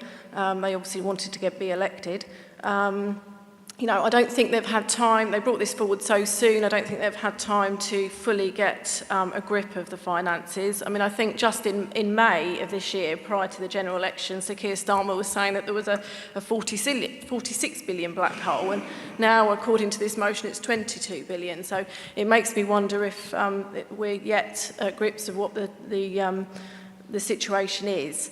So I would like them to have, suggested that this was what they were going to do, but brought it forward next year when they can fully understand and get the support in for the pensioners that are going to be just above the pension credit point. So, I just think, things needed to be analysed first. And I think it's just, if this had been sort of 12 months ago in this chamber, the motions would have probably been exactly the same. We'd have just been changing the names on the top. So it would have been brought forward by Councillor Murray, having terrible, complaining about how awful the Conservatives are. And it would have been, obviously, an amendment would have been brought forward by Councillor Wildey. So it's just a terrible, terrible debate tonight on politics. And I really hope that we can improve as the evening goes forward. Thank you. Thank you, Councillor Elizabeth Turpin. Councillor Maple. Thank you, Mayor Nesterov. I just want to put a few things on the record, which I think is important. Firstly, it's worth saying that the original motion was obviously very interesting, that there's dozens of Conservative groups across the country with almost the same wording, almost like it's a model motion. And I recognise that. And I recognise, obviously, that as Councillor Patterson rightfully says, you need to be consistent on these things. So from our perspective, we've been very, very clear as an administration, two things. Firstly, I think we can feel more sympathy than most in politics with the job that Keir and Rachel and Angela and the rest of the team there are doing, having to clear up a financial mess from a previous Conservative administration. We're on the roadmap to do that. And I'll talk about that more in my leader's report later tonight. So I have absolute sympathy. And we know difficult decisions had to be taken quickly. So I accept the point from Councillor Turpin around timeliness. But actually, sometimes you've got to take some quick decisions. If you're faced with a £22 billion black hole, that needs filling, and that means difficult decisions. That's what strong leadership is about. And that sort of strong leadership also means resolving industrial disputes. We had a series of ministers who frankly had checked out. So no wonder industrial disputes were failed to be resolved. And that has a massive impact on the economy, on people's daily lives. Nobody wants to go on strike. Nobody is a professional, and it was a number of professional organisations where union members, not paymasters or barons, I think that kind of language is a bit unhelpful in the chamber. This is about individual members saying, actually, we've had a raw deal, not least because they've come through austerity, they had the cost of living crisis. And actually, we've seen in the first 100 days a number of industrial disputes settled when the previous government simply failed to do their basic job of get round the table, negotiate and get an agreed settlement. So I'm really pleased to see negotiated settlements. That's the right thing to do, because ultimately having an industrial dispute costs taxpayers money. And nobody wants to see that. So I'm pleased to have seen ministers get that resolved. I understand the difficult decisions the new Labour government has to deal with, and that's why I'm pleased to see us helping from our perspective with events like next Monday. And I hope everybody on Twitter, Facebook, X, whatever you want to call it, uses their platform to tell people to come on Monday. Thank you, Councillor Maple. Councillor Weber-Prenter. Thank you, Mayor. The opposition may lecture, gesticulate and boo, but may I remind them, when last in this chamber, they chose not to support the motion I put forward, asking for funding for vulnerable rough sleepers. And Councillor Galvin's reference to trade unions whose role is to protect workers' rights is unfair and divisive. That language is shameful, thankfully, Councillor Galvin. In fact, the former Conservative Rail Minister, Hugh Merriman, has since apologised for failing the rail unions and not getting a deal done earlier, adding that train drivers deserve to be compensated for the worth, and they carry out a difficult and skilled job for the safety of passengers. Those are his words, your Rail Minister. Thank you, Councillor Weber-Prenter. Any other member? Councillor Spalding. Thank you, Mr. Mayor. Councillor Maple mentions being consistent and difficult decisions. Councillor Lammas refers to if it feels wrong, it probably is wrong. And again, I take the beauty of sitting back here as an independent, and beforehand, when I sat behind the rope supporting the late Councillor Pendergast, we would often take a view of, hang on a minute. What is difficult about taking a decision to honour election promises? There are some that will suggest that the Labour group is not exactly being consistent on its view with Chatham docks. There are those that will look at the Conservative group and say, how many times when you were in power did you actually think this feels wrong, but were quite happy to vote for it and support it? Finally, Mr. Mayor, I totally agree with Councillor Turpin. Everybody knows I'm a football referee. I spent the afternoon refereeing primary school kids. Boys and girls, same team, all playing together. There were some tough challenges, but, quite frankly, despite that, they did behave a heck of a lot better than what's been going on in this chamber. And remember, there might not be many people at the back, but lots of people watch online. Members, take a good hard look at yourselves, because those people that are watching online will be thinking, hang on a minute, these people run Medway? And it reminds me of a game last week where I had to briefly stop a child's under-15 game because I had to remind the grown-ups to behave like grown-ups. Thank you, Mr. Mayor. Thank you, Councillor Spalding. I don't see any other member indicating. Councillor Murray, would you like to come back as a proposer of the substantive motion? Thank you, Mr. Mayor. I think that we've heard all we need to this evening from the Tories. They are not credible, they are hypocritical, and if something felt wrong to them through the last 14 years, I never noticed that they mentioned it or protested about it or worried about it. Our country was in the doldrums. Many people have suffered extreme poverty. One of their prime ministers completely crashed the economy And today, they've had a little cheer up because it's been possible to forget about all of that. However, people in the UK, people in Medway, people in this chamber haven't forgotten. We will continue to remind them while we sort out the mess you made. So now we're going to go for the vote. To the vote, just a show of hands. All those in favor?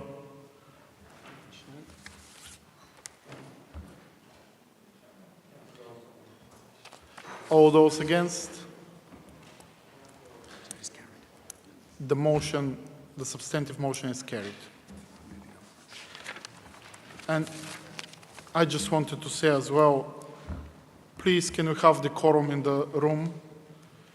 I understand that there are two different sides and there always will be different views on things, but we must listen to each other and we must not interrupt each other. Otherwise, we wouldn't achieve anything. Thank you. Moving on to, I call upon Councillor Shokar to propose a motion at item B. Councillor Shokar. Mr. Mayor, I would like to alter my motion, please. Thank you, Councillor Shokar.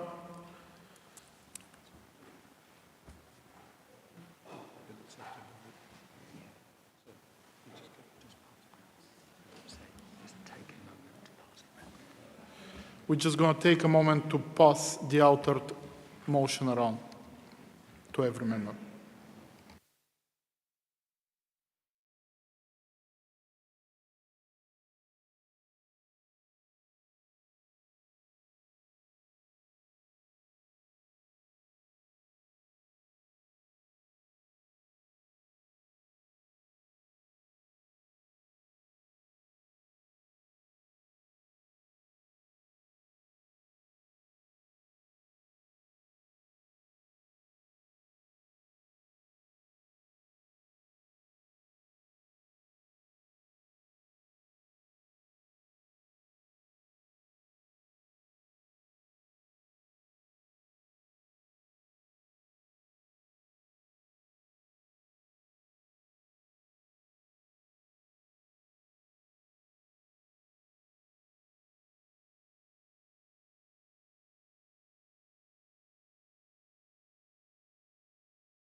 Members, does Councillor Shokar have your consent to alter his motion?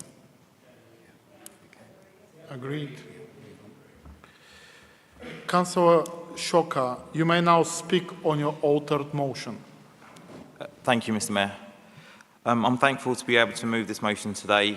We are all very much saddened, and our deepest condolences go out to the families and friends of the 3 young girls who died during the Southport attack. I don't think we can ever imagine the last moments and how scared these girls must have been. Our thoughts and prayers are very much with them and their families. What followed these awful killings completely disrespected them. The violence and chaos that took place in many towns and cities during the summer was a deliberate attempt to exploit the fears of ordinary working people, families and communities who have lost faith in government, democracy and civil society. All this was the latest result of a deliberate spread of toxic, anti-Muslim, anti-migrant, racist narrative fueled by right-wing politicians, influencers, and certain elements of mainstream and social media. Witnessing the fabric of our nation unravel has evoked a profound mix of emotions, horror and despair among them. While many felt a sense of shock, for numerous communities of colour, this reality was regrettably not unexpected. They have long been aware of the warning signs and have experienced too many similar incidences before. 14 years of austerity have contributed to the creation of a culture of hate and blame, blaming the most vulnerable for causing it, whether that's migrants, asylum seekers or communities of colour. Again, with Brexit, it caused a rise in racism and xenophobia towards Europeans, migrants, refugees and minority communities. Sadly, the consequences of austerity and Brexit weren't just felt in these ways. They have disproportionately impacted the poor among us. Essential resources and services that many rely on have been stripped away, leaving the most desperate in need without the required support. Again, this hasn't all happened in a vacuum, and the events we have all witnessed in the unfolding live broadcasted genocide in Gaza over the past year and the clear devaluation and dehumanisation of people of colour has had a profound impact on communities here. The inaction of supposed civilised governments and the false framing and weaponisation of Palestinian protests, which have been held weekly across the country, have further fuelled the spread of Islamophobia. And let's not forget the politicians amongst these. Figures like Nigel Farage, who often incite racism, his polished media presence, appearing on numerous channels, lends an air of respectability to harmful rhetoric and fuels discrimination. The ex-Prime Minister and his racial gatekeeping, alongside the likes of Suella Braverman and Priti Patel, their rhetoric and policies against refugees fleeing war and famine, the stereotypes surrounding these individuals, particularly those labelled as boat people, and are deeply entwined with the policies like those implemented by the Tories, including the controversial Rwanda plan. All of these elements are interconnected, revealing a troubling pattern of racism. I've witnessed insidious or indirect forms of racism here within this chamber. I recall the first council meeting I watched online, where the then leader referred to the Black Lives Matter movement as a lynch mob. More recently, heard the phrase something like asking the Taliban if you could go hold to a drinks party.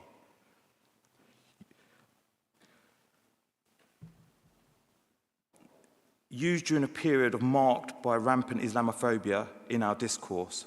While these comments may appear innocuous and in isolation, their context reveals a troubling intent that many of us can readily recognise as racist and inciting.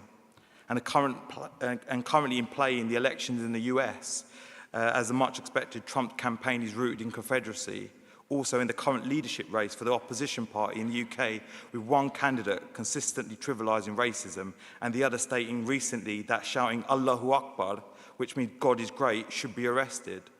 These are many factors that have created a perfect storm here in the UK, which has saw the worst violence in over a decade sweep our streets.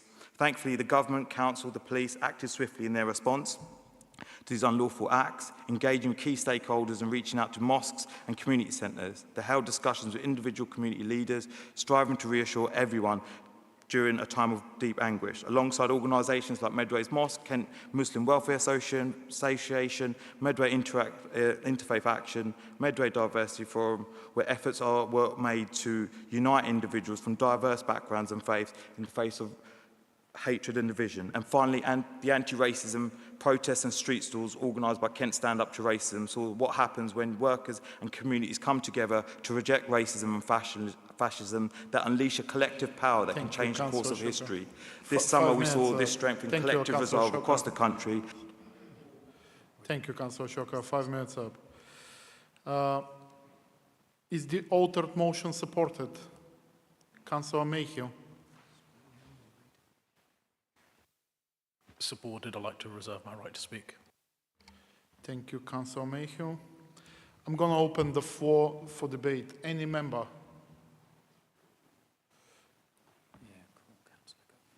Councillor Govan. Thank you, Mr. Mayor. The Conservative Group wholeheartedly supports the sentiment of Councillor Shoka's motion. Racism is evil and must not be tolerated. I personally feel quite strongly about this, as when I was a young seafarer, I was subject to racist behaviour and it hurt deeply. I well remember incidents in Japan, the Persian Gulf and Morocco. These incidents happened over 40 years ago, but I remember them vividly. Whilst we're supportive of this motion, we believe that it needs to be cited, and Councillor Shoka has actually amended the last bit, which we would support. It actually puts it clearer than our amendment, so we're happy with that. But I think there's some other aspects that needed to be added just to make this more relevant to Medway. So I would like to move a couple of other changes, please, Mr. Mayor. We're going to pause the meeting so members of Democratic Services can distribute the amendment.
Councillor Maple.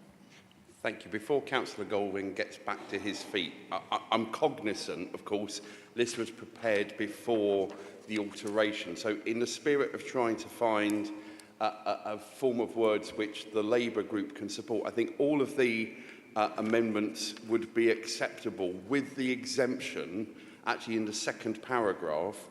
And I recognise in your, this will get a bit complicated, so apologies, obviously in your amendment, you have got the phrase Islamophobia in there. That's now not in Councillor Shokar's altered motion, which I think we've all accepted. So I would ask for, in the second paragraph, that to be reinstated back in. So there is a specific reference. I think if that can be agreed, I think on that basis, I think we will be able to support that on the basis of what we've seen here.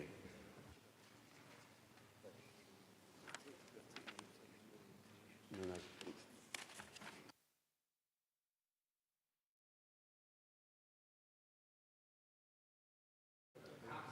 Mayor, through you, perhaps it would be helpful. So just to clarify, it would be the wording on the back of this, the Conservative amendment within the second paragraph, having the word Islamophobic, sorry. But then the final paragraph will be Councillor Shokar's altered motion. Again, just for, again, hopefully I think everyone will be in agreement, but just whilst people are reading, and I appreciate that's juggling about 5 bits of paper, I think hopefully that will be a way through that we can all be supportive of. Would that be agreed? Sorry, Mr. Smith. Yeah, that's good. Sorry, I've got a bit confused. I've got about 6 versions of the same thing here. Can I just get the adding? We've added anti-Semitism in particularly, as I know it's important at the moment for colleagues within the group, particularly in terms of including that word. So could we at the end of Councillor Shokar, please refer to changes? Can we add reference to that, please? Or I'm happy for it just to be included in the first paragraph as well. Councillor Maple. So, racist. I think so. Just again, appreciate this. This is literally creation by committee.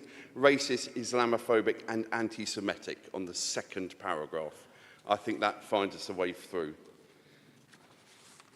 Yeah. Recognising people are seeing stuff they're not seeing for the first time. Sorry about this. Yeah, and with the rest of the Conservative group amendment, with that, that's perfectly fine. Happy for our support. Thank you.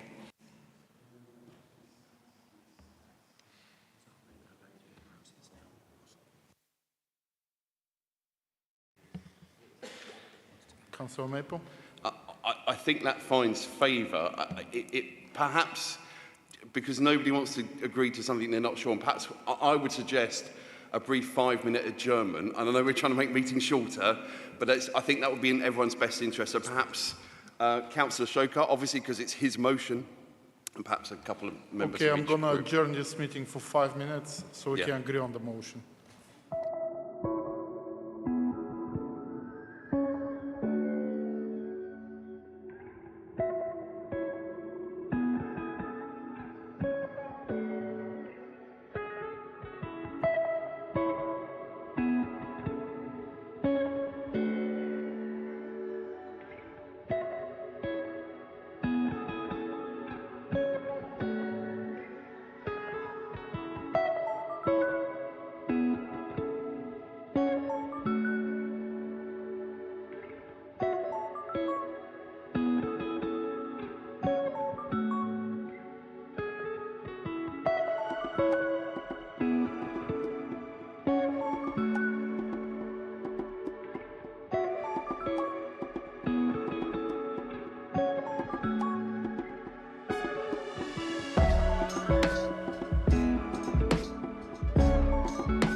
Councillor Govin to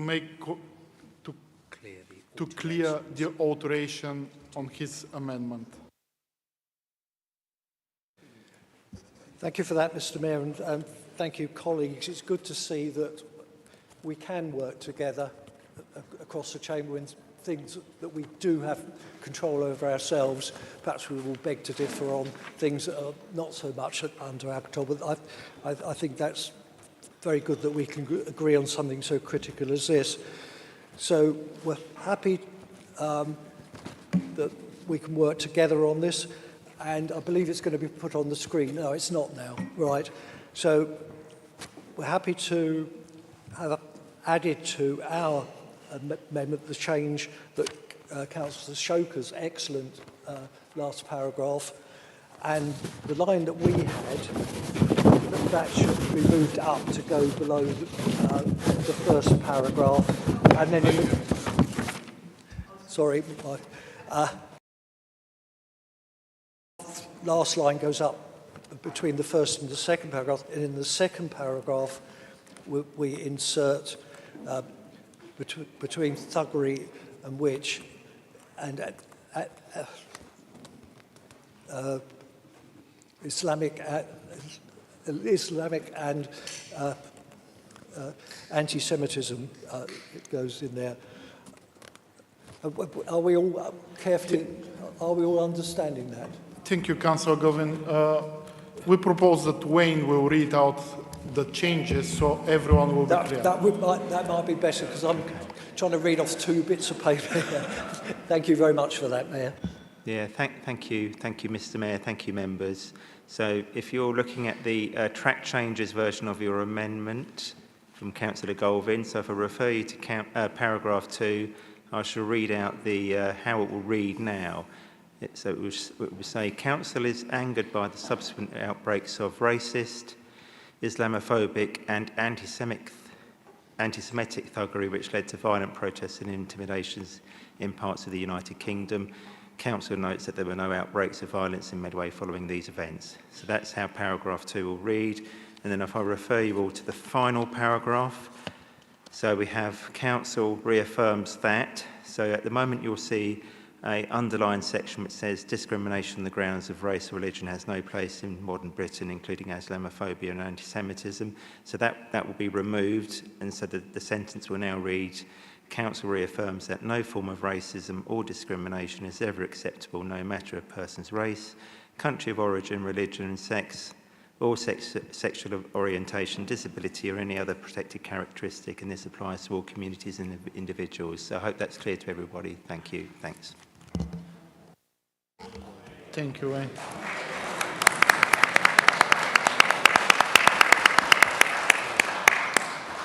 Is that supported? Councillor Govin, I now go back to you to move your amendment. Thank you, Mr. Mayor. I move the altered motion as outlined by Wayne there. Thank you very much, Mr. Mayor. Thank you. Is that supported? Councillor Mayhew? Do you reserve your right to speak now, or are you going to speak later? I'll speak now. Mayor, I'm grateful for a few things. I'm grateful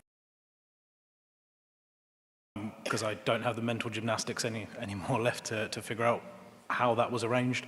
I'm also grateful for track changes by Microsoft Word, because we wouldn't have got through it. But more than that, I am grateful, Mr. Mayor, that it doesn't take a genius to look around the world and see how the winds are blowing and the tensions across multiple communities and how this is being exploited. And that leads me to be grateful that across the party political divide that we can find agreement on this issue and come forward with a motion that works for all. Thank you. Thank you, Councillor Mayhew. I open the floor for debate. Any member? Councillor Spalding. Thank you, Mr. Mayor. Just a couple of caveats on that. It would have been nice, and I understand from the discussions that the point will be made that it would have been nice to see the word colour included so that we've got something that is completely inclusive in this motion. but I accept that in the spirit. When I first saw this as a motion, I liked the thought behind it, I didn't like the wording. When I saw Councillor Shoker's changes to it, I thought even better, and now we've come up with this, which has worked for me.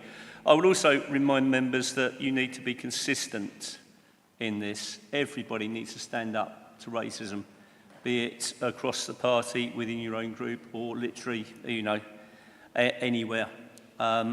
I'm very, very pleased to support this with the new amended cross-party wording, and without wishing to make light of it, Mr. Mayor, clearly the grown-ups are back in the chamber. Thank you very much.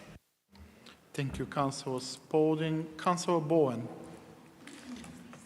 As the proud daughter of a Romany gypsy, I'm aware of the racism that the gypsy, Roma and traveller community faces. Many do not consider discrimination against this community racism at all, in spite of the fact Romany gypsies and Irish travellers are defined in law as distinct ethnic groups. For instance, I've had to request the P word not be used to refer to Romanis whilst on the phone to the police about an escaped horse. However, in the interest of inclusion of all groups, it was correct for Councillor Shoker to remove the references to gypsies, Roma and travellers in the original. Thank you. Thank you, Councillor Bowen. Any other member? If there is no other member that wishes to speak, I'm going to go back to Councillor Galvin, the proposal of the amendment. Thank you, Mr. Mayor. I think it's all been said, and I think it's great to have unity across the chamber every once in a while, and this has been a really good debate. So I don't think we should draw it out any longer. I hope we can all agree. Thank you, Councillor Galvin. And now we are back to the original proposal of the original motion. Councillor Shoker. Yeah, thanks for that. So in an age where social media can amplify the worst ideas in online communities, it is crucial that we affirm our commitment to nurturing and supporting the neighbourhoods we inhabit, and the individuals we encounter in our roles as councillors. We must be vocal and unequivocal when expressing that our values are pluralistic and that Medway is a welcoming home for people of all colours and creeds. These events, like I said, didn't emerge in a vacuum. For those who have been attentive, it's clear that we must address the deep-seated fears that are often intensified by poverty. We need to consider what we can offer to those who are rioting, including those who harbour racism. What can we provide that foster hope and unites our global communities? This is a genuine and complex challenge which underscores the importance of solidarity. It's also important to remember within this that it's not necessarily the words of our enemies that we remember, but the silence of our friends. And finally, just a few calls of action. Tomorrow we should all be wearing red as it's Show Racism, the Red Card Day across the UK. On October the 26th, it's the next counter-protest against Tommy Robinson's far-right fascists in London. There's coaches going from Medway, anyone needs any tickets. And then we have numerous festivals coming and commemorations to come along with Diwali around the corner, then Hanukkah, and followed by the Holocaust Memorial Day and then Eid. Thank you. Thank you, Councillor Shoka. Is the amendment agreed? Now the amendment becomes the substantive motion. Is the motion agreed? Agreed. The motion is carried. I now call upon Councillor Pierce to propose his motion at item C. Thank you, Mr. Mayor. Thomas Aveling was born on 11th of September 1824 in Cambridgeshire. His father died when he was very young. His mother, Anne, moved to Hoo with Thomas shortly after, where she then married a second time to John Durbin, the vicar of Hoo. Mr. Durbin is said to have raised Thomas with a Bible in one hand and a birch rod in the other, which Thomas later described as an undesirable method of training children. It was in Hoo where Thomas gained practical experience of agriculture, working as an apprentice farmer for Mr. Edward Lake of Abbots Court. Thomas soon became frustrated with seeing agricultural steam engines being moved around by horses and not under their own steam. He described this inefficiency as 6 sailing vessels towing a steamer. Thomas later married Mr. Lake's niece, Sarah Lake, and because he was more of an engineer than a farmer, he gave up farming and established a small engineering works at Rochester for the manufacture and repair of agricultural machinery. Thomas's first achievement was when he introduced a steam plough to the farming community of Kent. This was so successful he was awarded a silver piece of plate and a purse containing 300 guineas by Kent farmers. This is equivalent to about £50,000 today. Thomas later established his main works in Strood on the Esplanade, where he built his first self-propelled portable engine known as a farm locomotive. He would later become known as the father of the traction engine. Thomas soon realised his engineering and manufacturing ambitions needed capital, and this is when he formed a business partnership with Richard Porter. The Aveling and Porter Company was born. Along with the Invicta Works site in Strood, the company quickly opened an office in Cannon Street, London, for international export.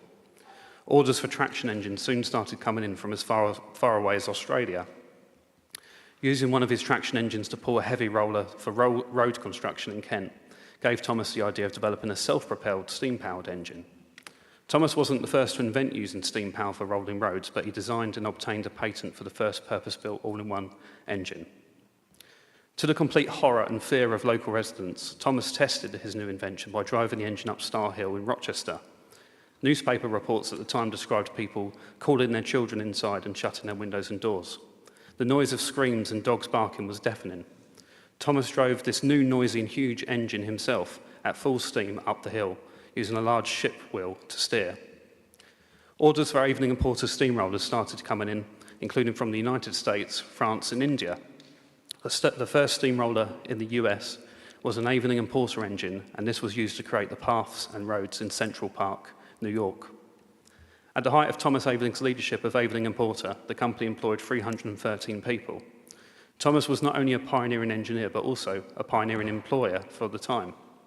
He believed in providing health and recreation to his employees, as well as encouraging political debate and participation by everyone in society. Thomas served as mayor of Rochester.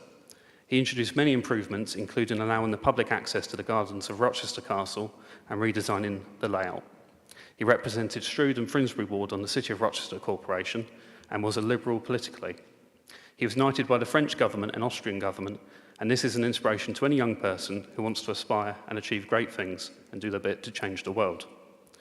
Thomas's story is one of many that built the Medway towns through grit, hard work, and determination.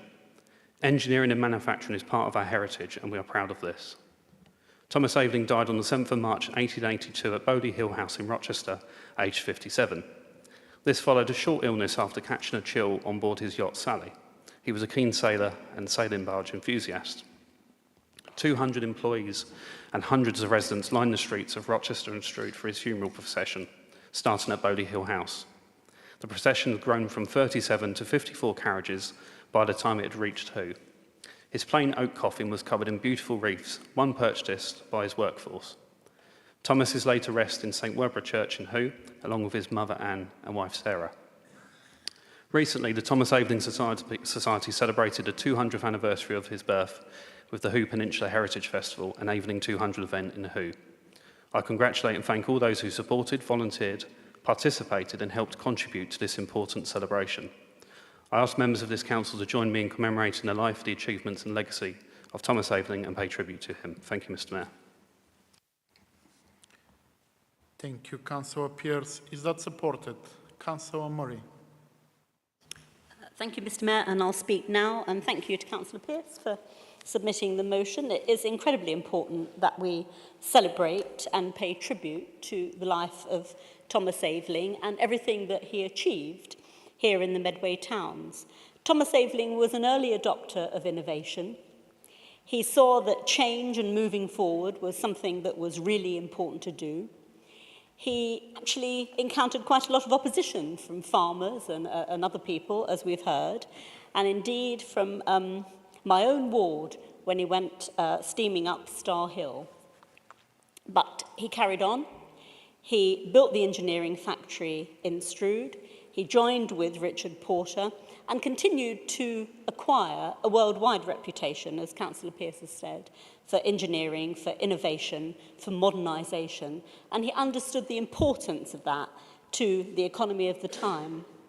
The other thing that I think is absolutely outstanding and worth commemorating, remembering and learning from is that he was a good employer. As you saw, when he died, there was a tremendous outpouring of grief and thanks from his workforce.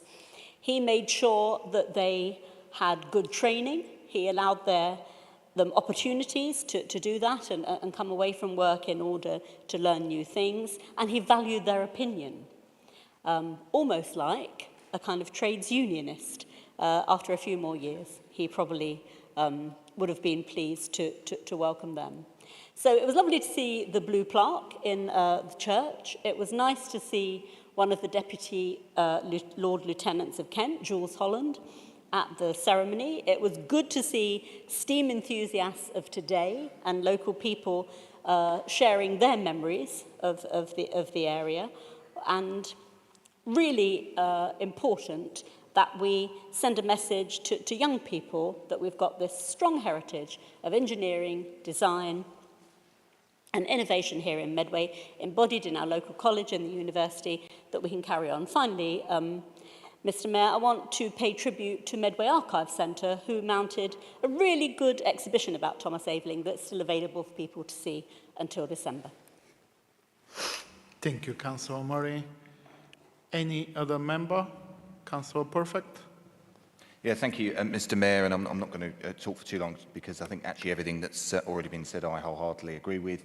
Yeah, we're delighted to support this motion at a really important time, marking 200 years of the birth of Thomas Aveling. And I think it's really important that his legacy continues to live on, whether it's through this chamber or indeed through the blue plaque, as the Deputy Leader references, or indeed Aveling 200. And I was really pleased to attend that event actually with Councillor Etheridge, my colleague, and particularly see such a wide range of people, both from out on the peninsula, but also from across Medway, Jules Holland and others. And I know the Thomas Aveling Society that Councillor Pearce is heavily involved in, and our good friend and colleague Kelly Tolhurst, who's now the honorary president of, is doing a really great work in order to keep the work of Thomas Aveling alive. And I think it was a really special event, and I very much hope that the council moving forward will be able to support that as much as possible as well. And I think it was a great opportunity for me too to see Winston Churchill, who was in attendance as well as various others. So thank you to Councillor Pearce for bringing this forward and for all that he's doing, particularly to keep the work of Thomas Aveling alive. And we're delighted to support this motion. Thank you. Thank you, Councillor Perfect. Councillor Elizabeth Turpin. Thank you, Mr. Mayor. And yeah, I just want to welcome Councillor Pearce's motion and also thank him for the efforts to the Heritage Day that he was very much involved in last month. I do believe, as we've said in the Chamber this evening, it's very important that we celebrate our history and those that have gone before us and their achievements. And I just thank Councillor Pearce for sort of just, more to learn about Thomas Aveling, and I hadn't realised until his speech this evening that he was actually born in Cambridgeshire and just 15 miles from where I was born. So that's quite a connection that I feel there, that we've both made that journey from Cambridgeshire to the Medway town. So yeah, thank you. Thank you, Councillor Elizabeth Turpin. Any other member? If there is no other member, we're going to go back to the proposal of the original motion. Councillor Pearce. Thank you, Mr. Mayor. Just to say thanks to all the contributions on this motion. Thank you. Thank you, Councillor Pearce. Is that agreed? The motion is carried.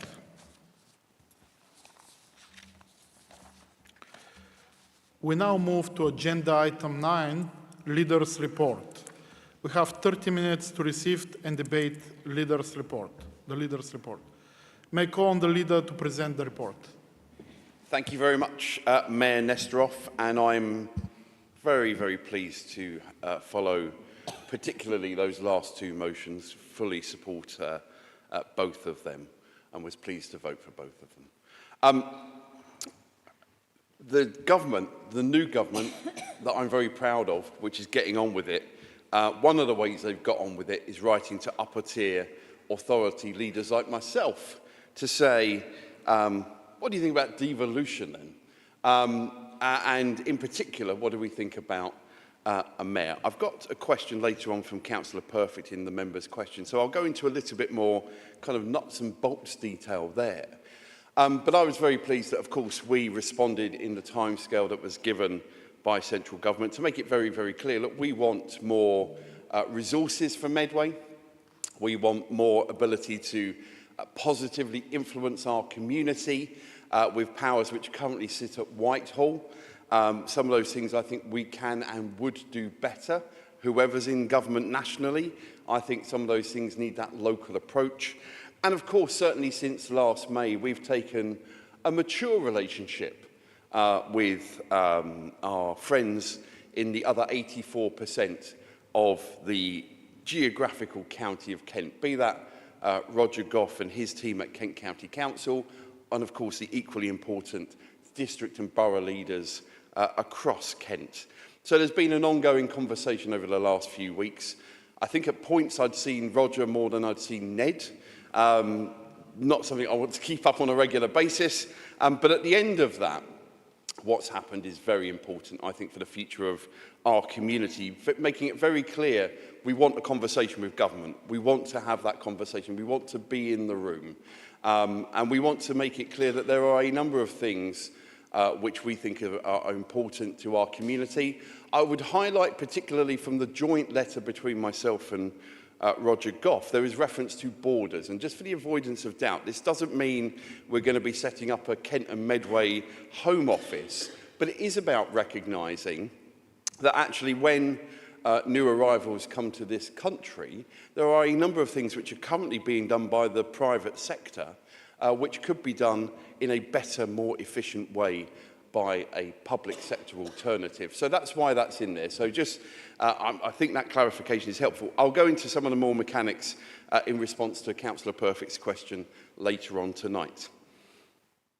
On the local plan, can I firstly say a huge thank you to the hundreds and hundreds of residents, businesses and organisations who took time to write into our consultation, 18A as it was called internally. Obviously a second iteration of Regulation 18, an important statutory process, and so a huge thank you to that. I've said publicly many times, and my friend and colleague Councillor Curry reminded Overview and Scrutiny last week, when they've all been appropriately collated, I will be looking through every single submission. Sometimes you make a promise that perhaps you wish you hadn't. But actually it's important to see that. And I recall when Councillor Murray and myself looked through thousands of representations on an issue here in Medway, and it is a powerful experience. So it will take some time, but it'll be time well spent. And of course, this is not the end of that process. We desperately need a local plan. I think every person in this chamber would agree with that.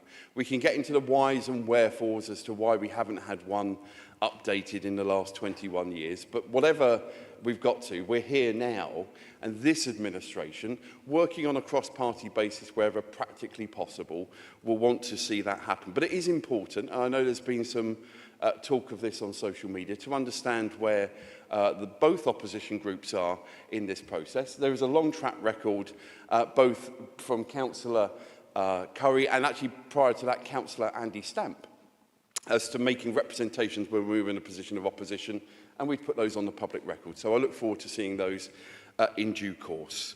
But thank you to the individuals, and most importantly, from a council perspective, actually to the brilliant, hard-working team. I mentioned them earlier on in an answer to a question, but Dave Harris, Mr. Harris and his team have gone far, far above and beyond. Not only those public meetings, where we had lots of people asking questions, rightfully so, attending many others as well with individual groups, community groups and others, making sure we've got all of the voices that want to be heard. Since we last met as a council, we've had two important inspections. We've certainly had hard work happening because both of those have needed huge amounts of information, questions being answered. So again, I want to place on record my thanks to both the teams who dealt with the CQC inspection and the Regulator of Social Housing inspection, importantly to recognise that in both cases the first time Medway Council have gone through those processes. We're in that interim period between the inspection and an outcome. Whatever the outcome, there will be lessons to be learned. This administration will always listen carefully to those lessons, and I'm confident there will be good practice in both as well, and we'll proudly talk about that as well. But a huge thank you. Inspections are important. I support them. And it's important to recognise that it's not just one or two individuals, a whole team, often for several days, including the work beforehand, and in both cases, after the formal inspection had concluding follow-up information and questions, that they've been rightfully dealt with. So I thank all of those officers, and our partners were appropriate too. I often talk about being proud to be Medway, and I want to go through some things, and I will rattle through it because I'm conscious of time, but there are some things which have happened since the last full council that I want to put on the public record to recognise. Firstly, starting with very positive cross-party conversations to try and make this very meeting a bit shorter. We may not have completely succeeded tonight, but there's definitely a will, and I think those have been positive conversations to date, and we'll continue to have those.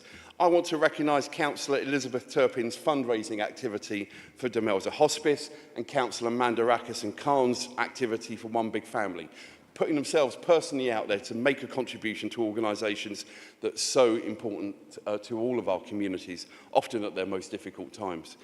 I want to recognise the brilliant paddock, the project which has finally come to conclusion, and I have to say, one of the very earliest decisions we took as an administration was the right one. An expensive water feature that would have cost a huge amount of revenue to keep updated.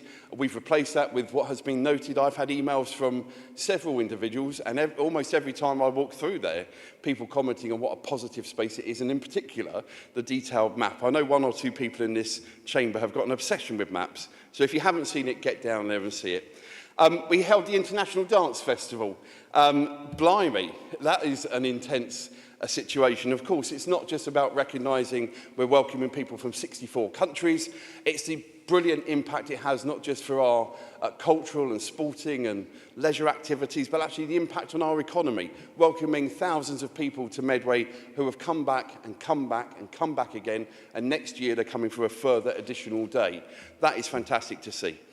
We've finally got Eden House up and running, and we'll be welcoming some young people to that service soon.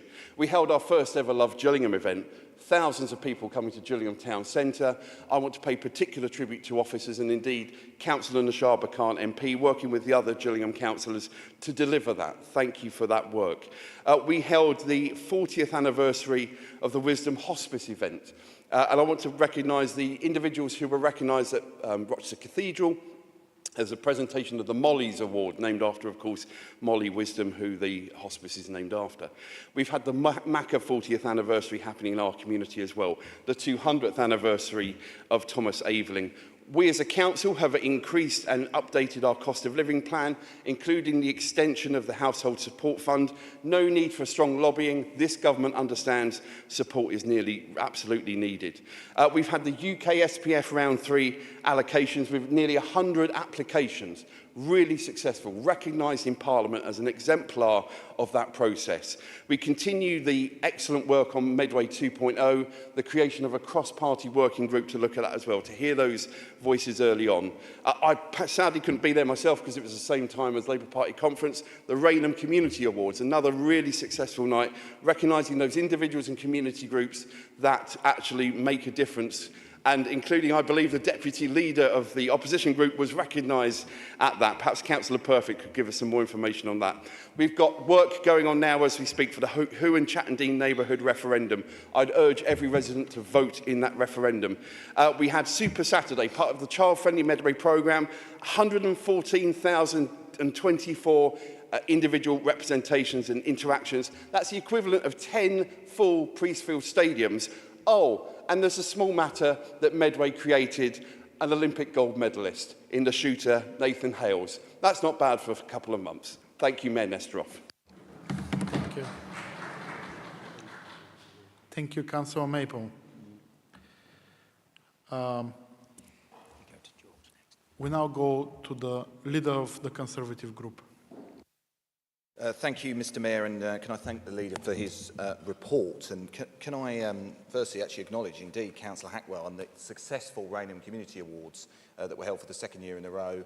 I know Russell, Alan and the team do a terrific job, and indeed, as Councillor Maple references, Deputy Leader of the Opposition was recognised for his work on the Duke of Edinburgh, which he particularly, I know, undertakes with great enthusiasm, even in the most difficult of climates. Can I also welcome the Leader's strong engagement over the last couple of months, particularly on the matter of devolution, which has been fairly open and transparent, and I thank him for that, and particularly his opening words, particularly around the CQC and the regulator of social housing. Can I thank him for the engagement, but also the engagement that the Shadow Cabinet have had with officers as well on that. But, Mr Mayor, it is important that we have effective opposition within the Council, and it is important that I note, particularly on the floor of the Chamber, that since we've last met, the Council has unfortunately had one of the most internationally reported stories in the Council's history. We had an internationally reported scandal involving a member of the Medway Labour and Cooperative Group and historic racist and ableist posts, with stories viewed by hundreds of millions of people, damaging the Council's reputation and embarrassing many of the Leader of the Council's team. And that's not the worst, Mr Mayor. On the reporting of the story, the Leader and everyone within the Medway Labour and Cooperative Group and wider party was silent, and only the Conservative group were there to call out these historic posts and ask for an independent investigation from the monitoring officer and indeed through our own central party complaints to Labour headquarters. But it's also concerning that we're on to the third Labour Chief Whip within 2 years, with reports in the media that Councillor Maritime resigned over not being told about new cabinet appointments. And more widely, there seems to be some challenges within the Medway Labour and Cooperative Group that I would like the Leader to update us on, particularly around what we understand to be some tensions within his senior team. So, Mr Mayor, thank you very much to the Leader for his report, but I'm hoping the Leader will be able to clarify some of those matters that I've just raised. Thank you. Thank you, Councillor Perfect. We're now going to go to Councillor Crozer. Thank you, Mr Mayor, and thank you, Leader, for your report. Mr Mayor, devolution in both its forms, either in full devolution as seen in Scotland and Wales, or the election of a mayor in a combined authority with responsibility for lesser of the important function of local government, would mean a fundamental change in the way that Medway operates and interacts with government and its neighbouring authorities. I believe the form of devolution being considered here in Kent is a Kent and Medway combined authority with an elected mayor, which requires no referendum for its formation. Mr Mayor, although we are a separate authority to Kent, we do already have the experience of a shared health service provision. Under that sharing provision, we have experienced the removal of some of the service out of Medway to a centralised location in Kent to better serve more of our combined overall population. There is an argument that the removal from Medway and centralisation of those services in Kent has made the service better because of its rationalisation and subsequent improvement. But nevertheless, the service has been moved out of Medway. Consequently, residents now have to travel further afield to receive treatment. It worries me that with our population of around 282,000, Medway is relatively smaller in comparison with Kent, whose population is 1.8 million. And that mismatch would not be advantageous to Medway as a whole. On the other hand, I believe, had Medway not become a unitary authority and remained a district of Kent, that the Hoo Peninsula, with its rich heritage, would now have been designated, along with the North Kent Downs, as an area of outstanding natural beauty, as planned by Kent prior to the formation of the unitary authority, and much better placed to compete for the coveted UNESCO World Heritage status. Of course, it hasn't yet been decided to combine with Kent and apply for devolution, or indeed what powers would be devolved to the Mayor. So I look forward to learning more and expect and sincerely hope that the choice of devolution will be the subject of consultation and much public debate. Thank you, Leader, for the update of the local plan, and thank you for allowing a second chance for the public statutory bodies to comment on at the Regulation 18 consultation. Mr Mayor, the Regulation 18 consultation was the last chance for our residents to engage in the shaping of their future. They are now waiting for the Regulation 19 consultation, which is not open to the public, to learn what the shaping looks like. Are we to learn? Are we having to have urban focus, dispersed growth or blended regeneration or something else? Mr Mayor, as outlined in the methodology to produce the evidence to support those various development options, was published with the Regulation 18 consultation, but there is still much evidence to gather and consider. To oversee the consideration of that evidence, perhaps avoid yet another withdrawal of an emerging local plan, a local working party consisting of members from both parties under the leadership of Simon & Curry was formed. Mr Mayor and Leader, in the spirit of transparency and pragmatism, I would welcome the publication of the minutes of the local plan working party that we may collectively follow the scrutiny and the... Thank you, Councillor Govan. Crozer, sorry. Councillor Murray. Thank you, Mayor Nestorov, and thank you, Leader, for your report. What a tour de force, because so many good things have happened in Medway in the last 2 months. I have to confess, I'm a bit surprised at Councillor Perfect's report, which seemed to mainly consist of a load of gossip, trash and supposition. On the matter of Councillor Edwards issued a public apology the first day the information that you were referring to came to light. Councillor Maple said that her apology was acceptable and that we wish to make no further comment. You and Councillor Crozer have the privilege of attending meetings with us to keep you informed about what's going on as opposition. In that time, Councillor Perfect, you have never mentioned any of the things that you mentioned tonight, so I can only surmise that you are attempting to scandalise and sort of thrill the chamber with what you believe to be revelations. We are entitled to change our officers whenever we want to, as are you. We don't have to ask you, and perhaps that's why you're a bit peevish about it all. We have a united group who are interested in, for the first time in Medway's history, being a Labour administration for Medway with a Labour government. And for those two things, we're grateful to the electorate, and we will go on to even better things. Thank you, Councillor Murray. Councillor Hackwell.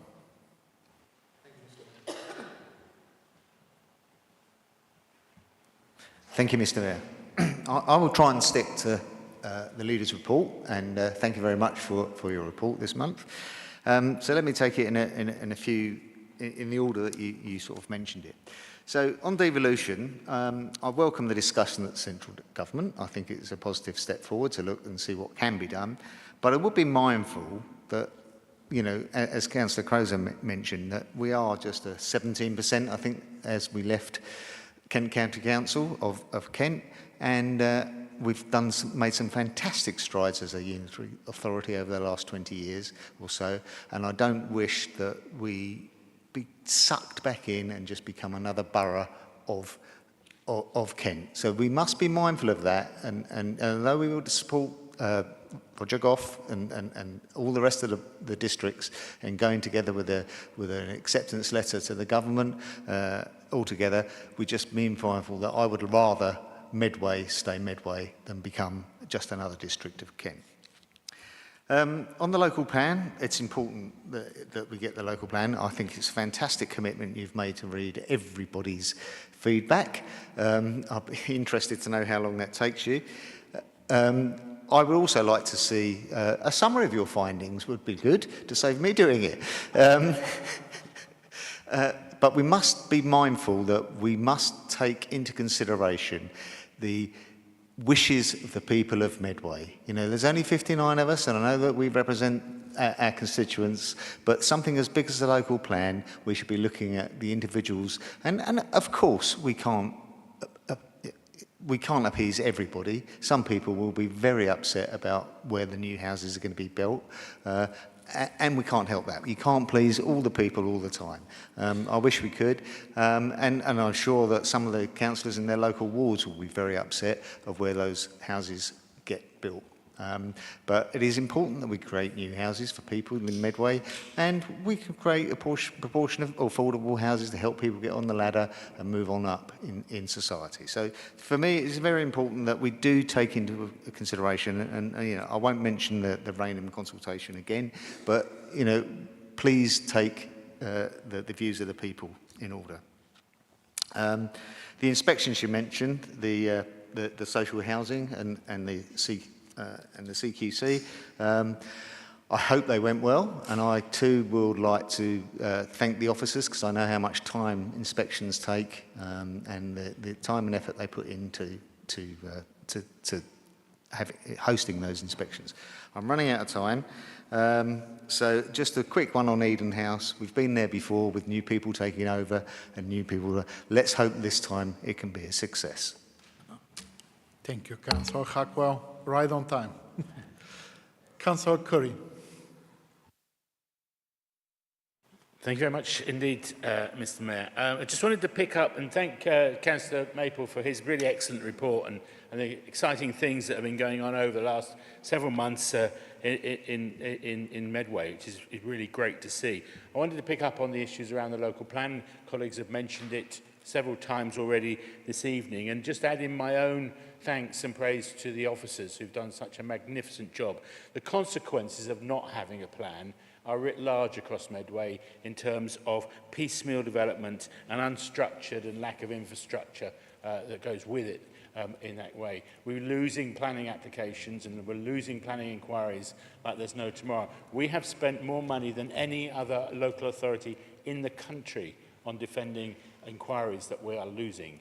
That's where we are without a local plan. That's how much it costs our community, our economy, and most of all, our environment, the place where we live and which we love so much. So having a plan is fundamentally important and something that we promised to deliver within the term of our first term here in Medway after so many years of not being in control of the administration. Just a few facts that have been delivered through the consultation. 45 working days at 10 public events with over 600 people talked to. That's the officers' work doing this. Is not me, I'm talking about the officers. 38 officers in total have been involved, from planning, from communications and public health. Over 500 respondents, which our lovely leader is going to be reading for us over the next few months. 11,000 podcast views, 20,000 website visits, and 3,500 e-bulletin subscribers for over 8 editions. That's incredible numbers, and we've got to be really proud of the comms team who've managed to pull all that together. And then finally, 50,000 views of 2 of our main podcasts and videos. So that's not bad going for a consultation on a Reg 18. And we can be rightly proud of the work that's been put into to achieve that. We have to aim at Reg 19 for the middle of next year. That's the target. We're determined to achieve that. And it's urgent that we get this right. This is not just a housing plan. This is a plan for our economy and our environment and our community. Those 3 elements of sustainable development. The population of Medway, rightly, we need to listen to everybody. 280,000 plus people already, rising to well over 300,000 at the end of the planned period in 2041. That's a lot of people we've got to care for and listen to, and that's what we intend to do, starting with reading 500 submissions. Thank you very much. Thank you, Councillor Curry. Sorry, members, we run out of time for any more questions. We go back to the leader of the council, Councillor Maple. Thank you very much indeed, Mayor Nestroff, and thank you to everybody for their contributions. Some I agree with, some I don't. Just on the main issue, and I would agree broadly with Councillor Murray's interpretation of the second half of the Leader of the Opposition's contribution. Look, I'm very clear. I wrote to you. I published that in a transparent way. I could have not published that. We chose to. And my position hasn't changed. Of course, you may be distracted by not only 4 deputy leaders, but 3 leadership candidates I think you may have backed now. Good luck with whoever the final one is.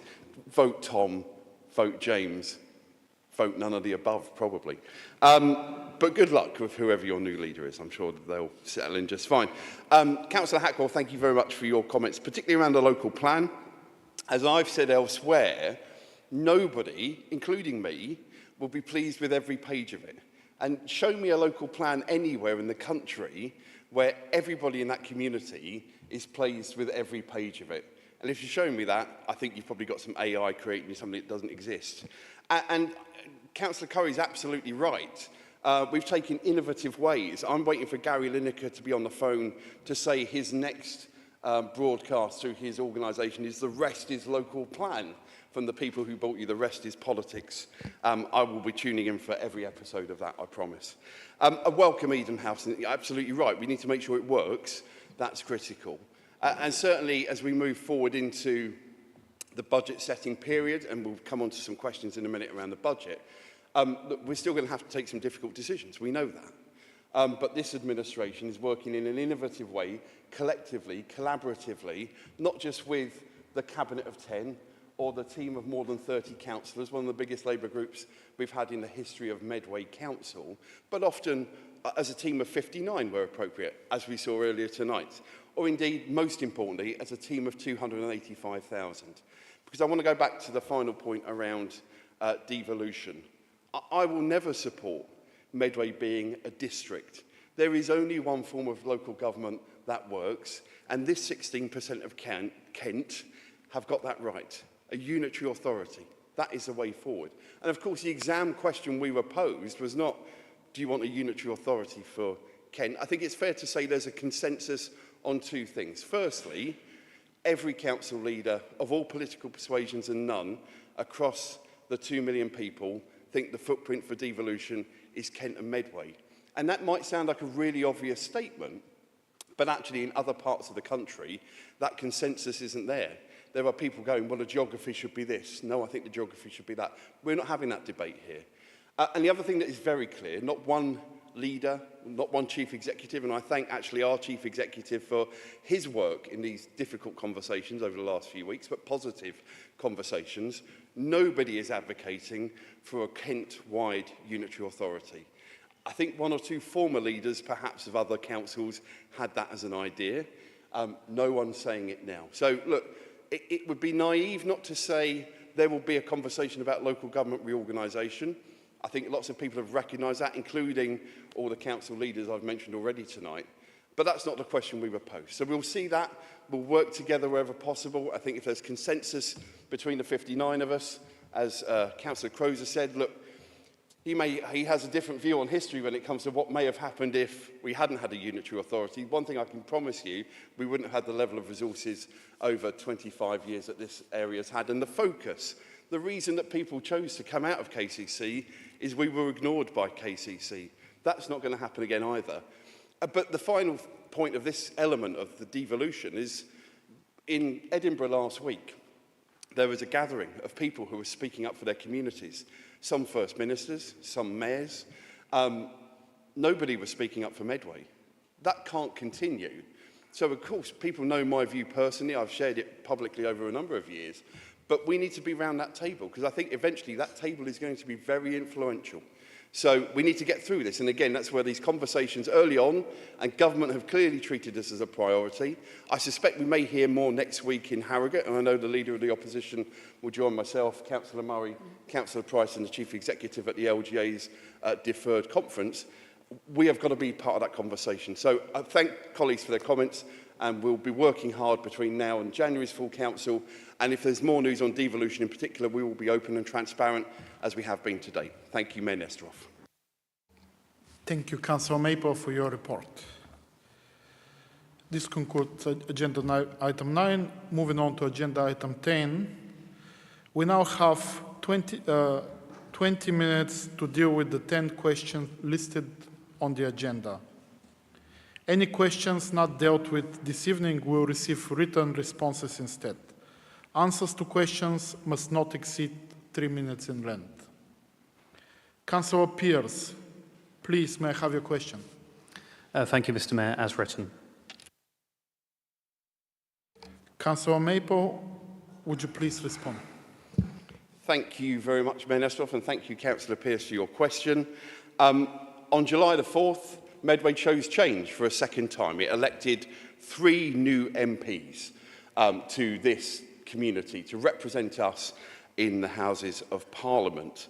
One of the things I've said to colleagues across the country is it's a pretty phenomenal thing. You go from you being in a spotlight for a number of weeks, pounding the streets, knocking on doors, delivering leaflets.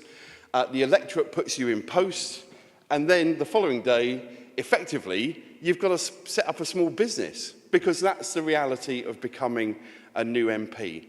And I know all three of our MPs, I know this question is about one, your MP, of course, as a resident, but all three MPs are working hard already for their constituents.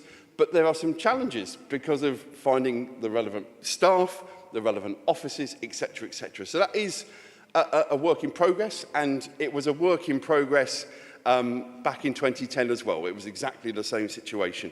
I think it's fair to say there has been zero handover between the three outgoing MPs and the three incoming MPs. My understanding anecdotally from political tittle-tattle is the only MP that gave a good handover actually was the former leader of the Conservative Party, Theresa May. She gave a good handover to the new MP there. So that didn't happen here. So that is a challenge as well.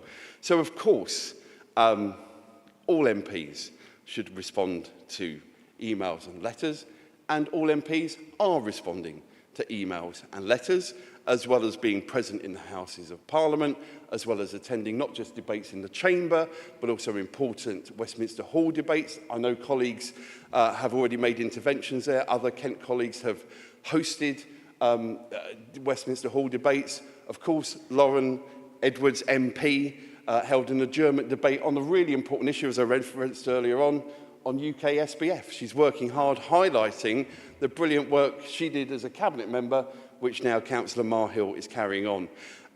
Speaking to her office, they have responded to over 900 emails already. That work is going on. Compare that, I'm aware of at least one example where a constituent didn't get a response for more than 3 years from the previous MP. And of course, when we took over here, the former leader of this council hadn't responded to an important employer for close to 4 years. When myself and the chief executive were in post, we responded very, very quickly. So of course that's happening. It will continue to happen. I'm incredibly proud of the work that all three of our MPs are doing for the residents of Medway, and of course in Tris Osborne's case, residents of Medway and Tunbridge and Malling as well. Thank you. Thank you, Councillor Maple. Councillor Perfect, please, may I have your question? As written, thank you, Mr. Mayor. Thank you. Councillor Maple, would you please respond?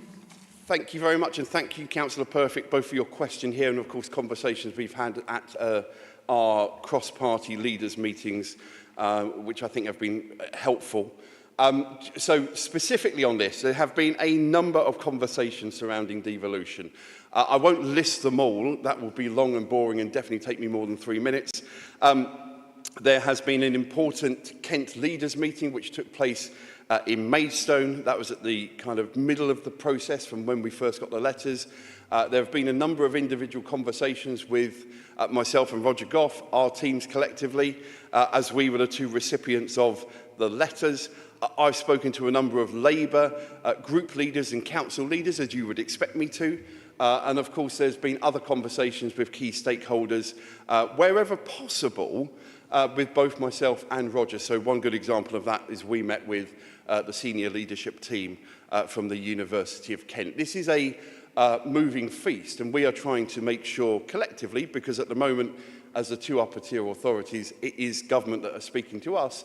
We've said very clearly we want all 14 voices of local government to be around that table. We will continue to have that conversation, and as referenced in my report a moment ago, as and when it's appropriate, of course, we'll have the relevant conversations in this chamber. As I've said, actually prior to the general election, we may well need a special council at some point to consider that. I've said I want that to happen. There will be differentials of views on a mayor or non-mayor. There'll be differentials of views on what the priorities should be about what we get devolved. But those conversations absolutely continue. And as I say, actually, as I mentioned a moment ago, I pay tribute to our chief executive and officers, his corporate management team. There is a number of conversations happening with, for example, the chief executives across the councils of Kent as well, not least to make sure us as leaders know what we're doing sometimes and giving us a little prod when we've got very short deadlines, because that has been the case, because there is an absolute appetite to get that in place. So we'll keep colleagues informed, and I thank you for the question. Thank you, Councillor Maple. Councillor Hackwell, please, may I have a question? Thank you, Mr. Mayor. As read. Councillor Maple, again. Getting my 10,000 steps today. Thank you, Councillor Hackwell, for your question. As is well documented, this council, when it changed administration, we were in a situation where we were based on a budget, based on reserves, that was using additional reserves to balance the books. That was not sustainable forevermore. So we took some difficult decisions in our early months, and then we took a very important decision to bring in CIPFA. They gave us a strong report with some key recommendations. One of those was the creation of the Financial Improvement and Transformation Plan. Again, in a transparent way, we've published that. We didn't have to, but we chose to publish not only their advice, but also the plan as well. And we are working through that plan. As you can imagine, in these circumstances, there continues to be difficult conversations, both around this financial year, because pressures in a number of areas are increasing. That's not unique to Medway. Most people in this room are akin to what's happening across local government.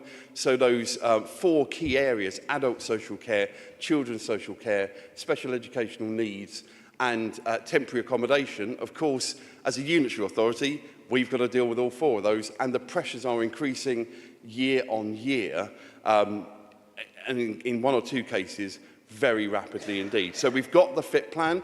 We've had CIPFA back in through, obviously, part of the conversation around EFS. We're awaiting their report as well. And again, we will be open and transparent with that. Again, we don't have to publish that, but we will, because, again, we want to show everybody the professional advice and guidance that we will listen to very carefully indeed. So I'll be sharing that in due course. That is, the conversations have happened, the work's happened to build that report, and that will be published in due course. Thank you. Thank you, Councillor Maple. Councillor Kemp, please, may I have a question? Thank you, Mr. Mayor. As written. Councillor Patterson, would you please respond? Thank you, Mr. Mayor. And thank you for your question, Councillor Kemp. Before I continue, I do feel that given some of the pearl clutching that we saw during the debate on motion A earlier tonight, I should perhaps insert a trigger warning before I give my response to the question, because this may contain references to the themes that I was developing around consistency and eliminating hypocrisy from the debates we have in this chamber. Because it's regrettable that some Conservative members previously sought to undermine measures such as the Red Route in Rainham, with a campaign which appeared to back selfish motorists instead of standing up for the law-abiding majority. I do hope that this public expression of concern at the level of enforcement represents a 3-point turn and a recognition of how illogical and indefensible that position was, even if in opposition it became politically convenient to campaign against measures first proposed by the previous Conservative administration. I'm therefore grateful for the opportunity to highlight not only the number of contraventions and the need for these interventions, but also that culprits are being punished. We have been enforcing the right turn ban from the A2 onto Orchard Street since 5th of February this year, and the ANPR camera is fully operational. Between February and August, we issued warning notices to drivers who ignored this restriction. However, since August, we have issued 1,347 penalty charge notices, and this has generated £30,675 in revenue to date. The Red Route scheme was introduced in May 2024. The ANPR cameras are fully operational and offences are reviewed by a specialist team. Between May and November, we are issuing warning notices to drivers ignoring these restrictions, and therefore we have not yet accrued any revenue from penalty charge notices. We have issued 95 warning notices to date, and from next month, any drivers who ignore these long-standing rules will be issued with a penalty charge notice.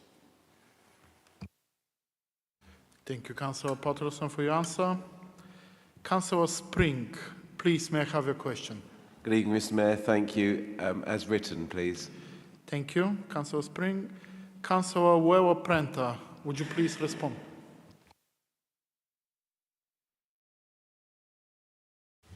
Yes, sorry. I thank Councillor Spring for his question.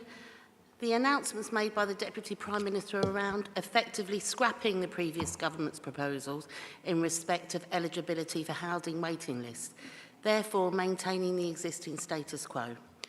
Medway Council's allocations policy details the eligibility criteria to access social housing, and only those with recourse to public funds are permitted to join the housing register. I am a little surprised, Mayor, that Councillor Spring isn't already aware that those who do not have a right to stay in the UK are not typically eligible for social housing. Thank you. Thank you, Councillor Uewa-Prenta. Councillor Joy, please, may I have a question? Thank you, Mr. Mayor. Just wanted to add before with the question that I did send this question to the portfolio holder and received a response, but only after I'd submitted the question. So the question is as written, but I'd just like to point out that I listened to the BBC Kent radio interview, and we also have a recording it. Thank you. Thank you. Councillor Coombs, would you please respond? Thank you for your question, Councillor Joy. There's many various resources for 11 plus papers online, but we don't claim that any of those resemble the Medway test. Regarding the resource that you mentioned in your question, their website makes no reference to the Medway test, and in fact it explicitly states that timings, questions, a number of questions may differ by area or local authority. Our own website also states that tests are written specifically for Medway. It's important to understand that our grammar schools' admissions criteria do in fact prioritise local children because, apart from a very small number of exceptions, grammar school places are offered based on the distance a child lives from the school, meaning that Medway children who achieve the minimum score will be offered places before children living further away, no matter how highly they may have scored. It's unfortunate, given your concern to ensure more Medway pupils are placed in our grammar schools, that no action was taken by the previous administration to make sure that this happened. I'm sure you'll be aware that the cut-off score to be eligible for a Medway grammar school is determined by the performance of Medway children, and until this year was adjusted each year to ensure that 23% of our Year 6 cohort would be eligible. A number of places were held back so that a further 2% might get through on review, but in practice, the great majority of these additional places went unfilled by Medway children and instead went to out-of-area children.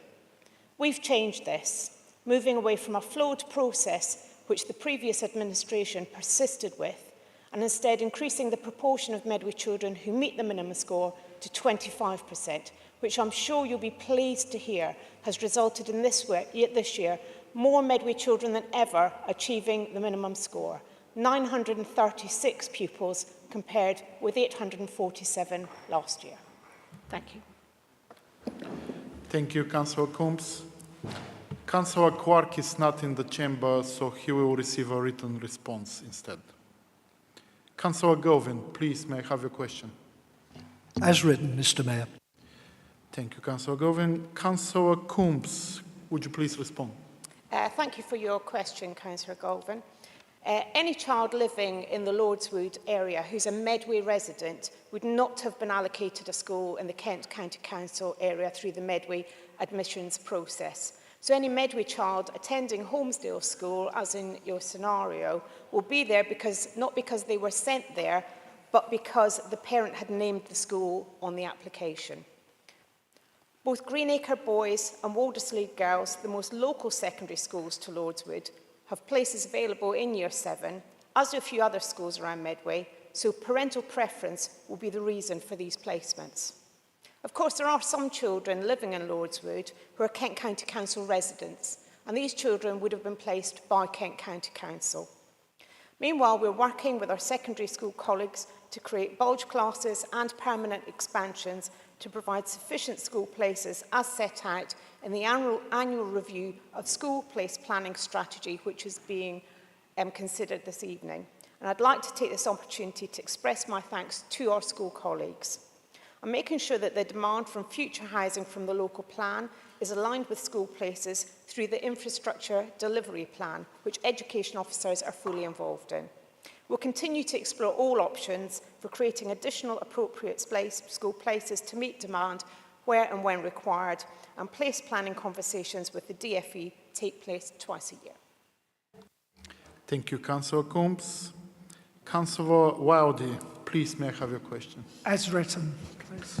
Thank you. Councillor Murray, would you please respond? Councillor Wildy. The winter fuel allowance changes have already been discussed at length this evening, and as before, I'm astounded that you and your Conservative group take no responsibility for the shocking state of our economy left by the government's 14 years of austerity. Labour MPs who supported means testing the fuel allowance understand that tough decisions to rescue the economy while still protecting the most vulnerable pensioner households are necessary to build a better future for all. May I suggest that instead of scaremongering about people dying, your time would be better spent supporting our local campaign to ensure those pensioners in Medway who may be entitled to pension credit and the fuel allowance but are not yet claiming it come forward to be helped to do so. Thank you, Councillor Murray. Councillor Campbell, please, may I have your question? As written, thank you. Thank you. Councillor Maple, would you please respond? Thank you very much, and thank you, Councillor Campbell, for your question. As we've heard tonight already, my friend and Deputy Leader has written to hundreds of Medway residents directly to encourage them to sign up for pension credit. We're using all of the normal methodologies through traditional and also social media to advertise that, and in particular, the event taking place next Monday. Again, for those of any political persuasion and none, if you have any social media outlets, I'd encourage you to share that with your posts. I'd encourage you to share it through any networks you have locally. The council has done a great job. I would put on record my thanks in particular to Gemma Gilly, who has, as always, stepped up and gone above and beyond. I want to also recognise Becky Waller from the DWP, their stakeholder manager, who again has made sure that this event on Monday will be well supported. The MP's offices are involved, and indeed a number of our fantastic voluntary sector organisations who support our community day in, day out. So very, very pleased in a short period of time that we're stepping up to the challenge to make sure that all support is there. Of course, alongside the existing support of the Household Support Fund and our long-standing and recently updated cost of living plan. Thank you, Mayor Nestorov. Thank you, Councillor Maple. And that concludes members' questions with actually 2 minutes to spare. Well done. Moving on to agenda item 11, annual review of the school place planning strategy 2022-2027. Councillor Coombs, would you like to make a proposal? Thank you, Mayor Nestorov. I'm pleased to bring forward the annual review of the school place planning strategy 2022 to 2027, which identifies areas of demand for school places and makes a number of recommendations to ensure we fulfil our statutory duty to provide enough good quality school places going through to 2027 and beyond. These recommendations are set out in section 1 of the report. While birth rates are falling, pupil numbers in Medway are continuing to rise. With likely continued inward migration and the progression of the local plan, it's reasonable to assume that demand for places will grow further. The forecasts in this report are based on the annual round of forecasting undertaken in April 2024 using the most up-to-date information, including housing developments with planning permission, and these forecasts are set out in sections in Appendix 1 and 2. Appendix 3 sets out the progress on current projects which will give additional capacity in both mainstream and special schools. The past year has seen the opening of a new primary school at Rochester Riverside and the opening of the fantastic new premises at Maritime Academy at Finsbury. However, there continues to be localised pressure in parts of Medway. I'm extremely grateful to our Medway school colleagues who've been hugely supportive in terms of accepting bulge classes to help address these pressures. To provide longer-term capacity, a number of schools are being permanently expanded, and we have feasibility studies taking place to identify where there might be more scope for expansion. Forecasting future need is complex, and I'd like to thank officers for the careful and detailed work which has been needed to produce this report, and to propose the recommendations as set out in section 1 of the report to ensure a sufficient supply of school places. Thank you. Thank you, Councillor Coombs. Is that supported? Councillor Price. Thank you, Mayor Nestor. Formally second, and I reserve my right to speak. Thank you. Thank you. Any member? Councillor Joy. Thank you, Mr. Mayor. Looking at the report, it's very, very detailed and highlights the biggest issue currently for Medway with their schools is being felt by the inward migration into the Medway area. Not saying that's a bad thing, but it puts pressures on all of our schooling systems.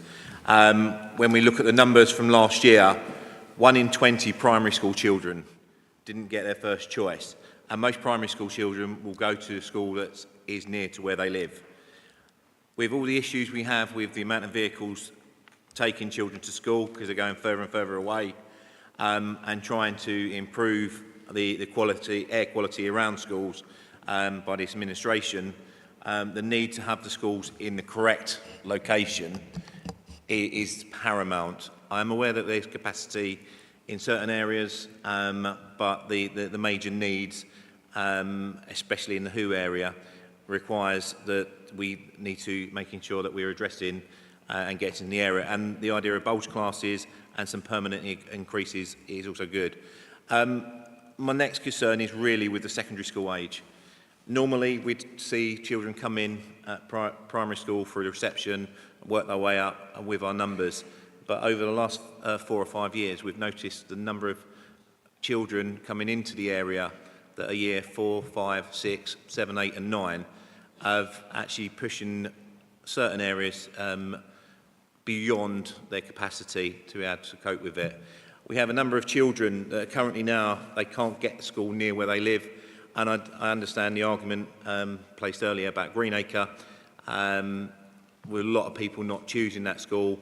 But children from that area with being placed in schools within Medway they're not chosen, and one of the schools has been the Maritime, Medway Maritime, the Maritime Academy in Strood, which, looking at it, 5.3 miles, but trying to drive 5.3 miles from Wayfield to Sands Perel roundabout during the school rush is probably over an hour in time, and it puts added pressure on all of our parents. There is a concern with Greenacre, and I'd be concerned is what's been happening to make sure that we either make sure that Greenacre becomes a suitable option for parents, or if there is a need for an initial school. We see that the need for the Maritime Academy was recognised back in 16-17 and has only just been delivered 7 years later.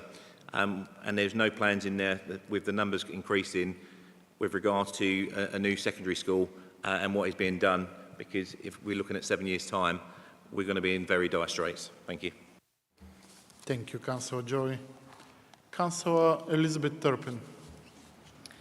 Thank you, Mr. Mayor, and yeah, thank you very much for this report. A few things that I'd just like to comment on. I'd very much agree that this is a very complex issue, and it's very difficult to sort of keep on top of numbers that may change going up and down, and obviously schools need to remain full to get their funding. So obviously, you know, if you have too many places, that's also a challenge in itself. But sort of concerns for the area that I represent and to the Who Peninsula as a whole is, you know, there has been a lot of development out in those areas in recent years, and we don't seem to have been addressing that with our school places. I mean, this is one of the areas where, you know, primary provision is stretched and we don't have enough places. So I'm just wondering why we've not sort of been addressing that. And it's very difficult in the rural areas because, you know, if you don't get a place at your local school, you can't just walk the next school, because it's going to be in another village. It's very different to the urban parts of Medway, where if you're not lucky enough to get your first choice, you probably still can walk to the next school. So I would like to sort of ensure that we keep a firm eye on that in future.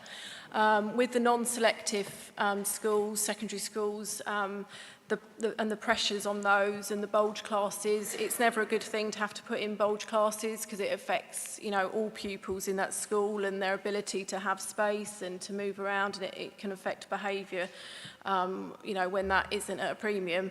And I think we've been slow to react to the changes in selective provision by amending sort of the percentages of Medway children that pass, and therefore making changes to the co-ed education in those schools. I'm very pleased that that is now being addressed and going to eventually come forward, but I think probably the previous administration didn't react to that quick enough, and we're left with the problems that we have now.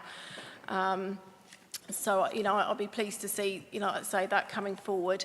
And just with regards to sort of special schools, again, I'd just like to ensure that we keep a firm eye on places for children in special schools, especially children with complex needs.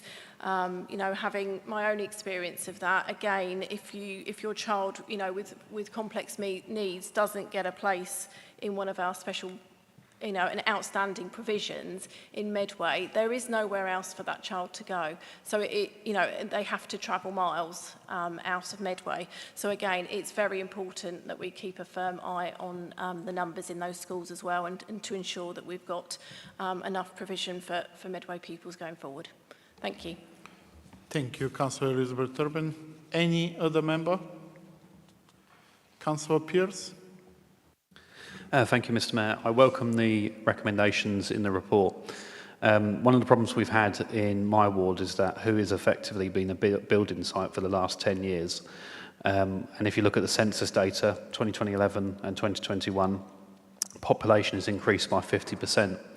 And what I'm seeing is a catch-up exercise, because even in the report itself, it confirms that we're at capacity with primary school places in that area.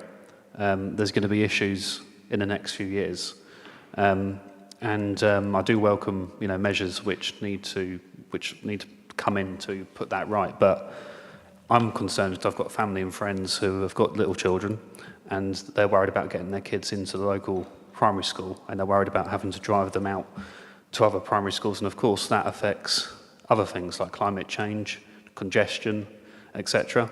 One of the problems I think we've got is a lot of our primary schools and schools in general, we have people travelling from all over the place, crisscrossing across the Medway towns, and it causes a lot of congestion. So I think the allocations needs to be looked at with a priority for local kids first, to try and reduce those side effects.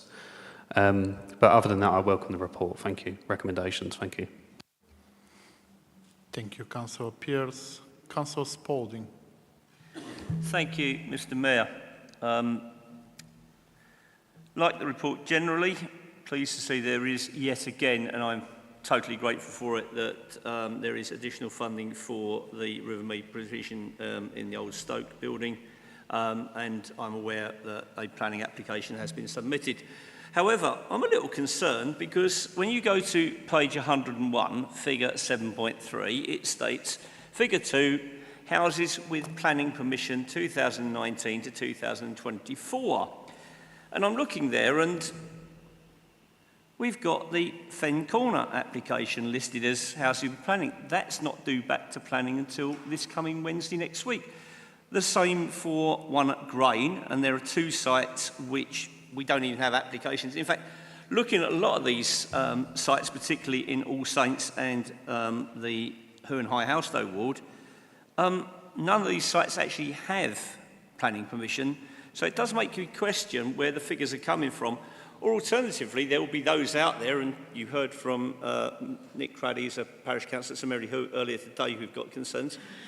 It looks like this is already, quote, a done deal in respect of the local plan. It might be the preferred option of this council, but it's not a done deal. So could the portfolio holder address that point for me? I would be very grateful. Thank you, Mr. Mayor. Thank you, Councillor Spalding. Councillor Curry. Thank you very much, Mr. Mayor. I'm not sure I can answer that question directly. I'll have to come back to him, but I'm more than happy for him to email me with the details of what he's after, and around the issues on housing numbers, which obviously we can respond on. So I can't really do that off the cuff at the moment. I just wanted to pick up on a couple of points, particularly one made by Councillor Joy regarding the need for travel and getting that sorted. The work done on this, on the schools placements and the need for that is only one element of a much more joined up picture that we take now as the administration. So alongside the work done by Councillor Coombs and the education teams and all that sort of thing, there is also the work being done by the local plan team, which we've talked about a lot, and also in terms of our active travel agenda, and that brings in our transport guys. We have a very active travel, good active travel programme going now, where we're increasing our number of bus trips in the next few years from, I think it's about 7.5 million up to 9 million, and that includes a lot of children travelling on buses to schools. So there is that option coming in. The idea to decongest the network, because we are so full of traffic at the moment.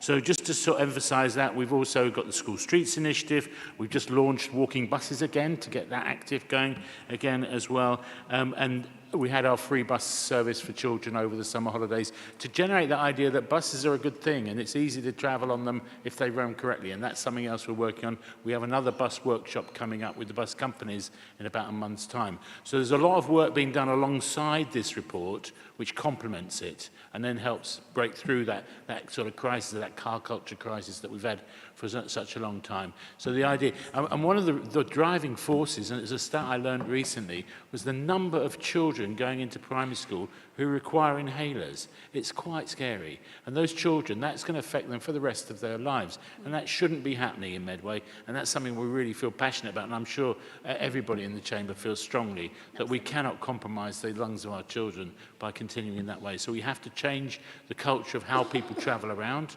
And that's part of the agenda that goes alongside this school's agenda as well. Thank you very much. Thank you, Councillor Curry.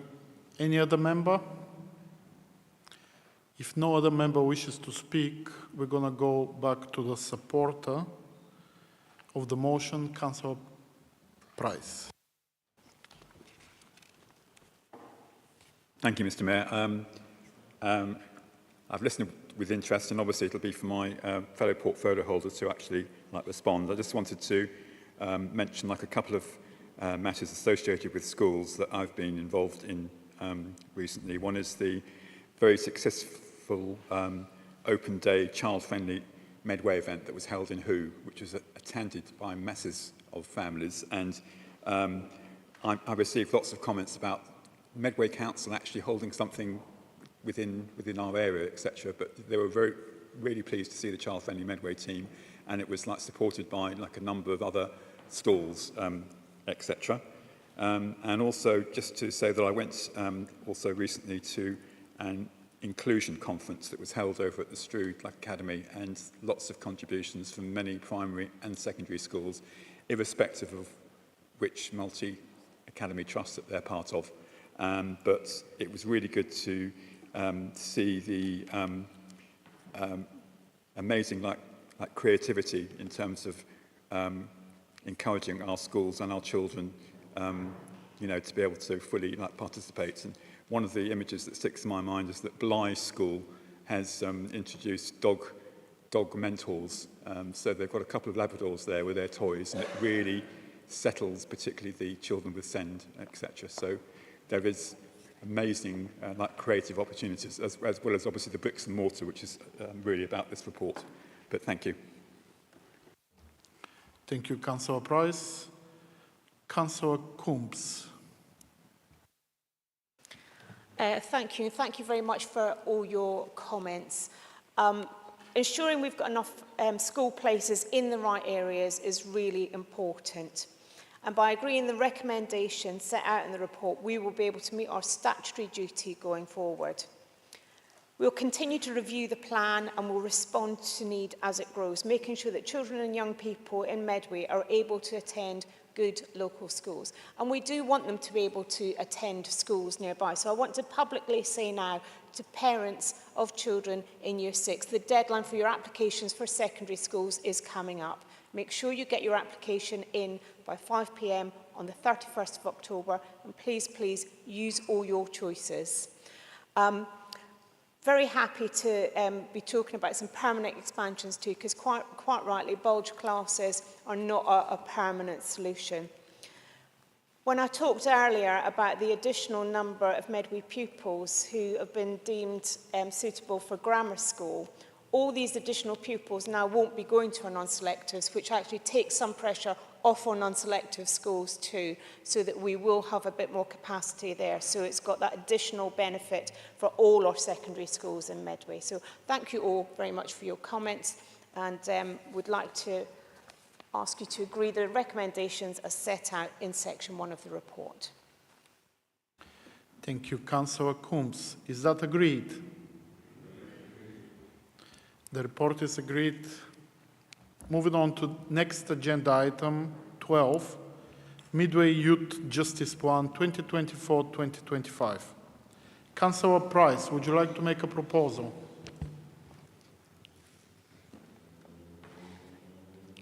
Thank you, Mr. Mayor.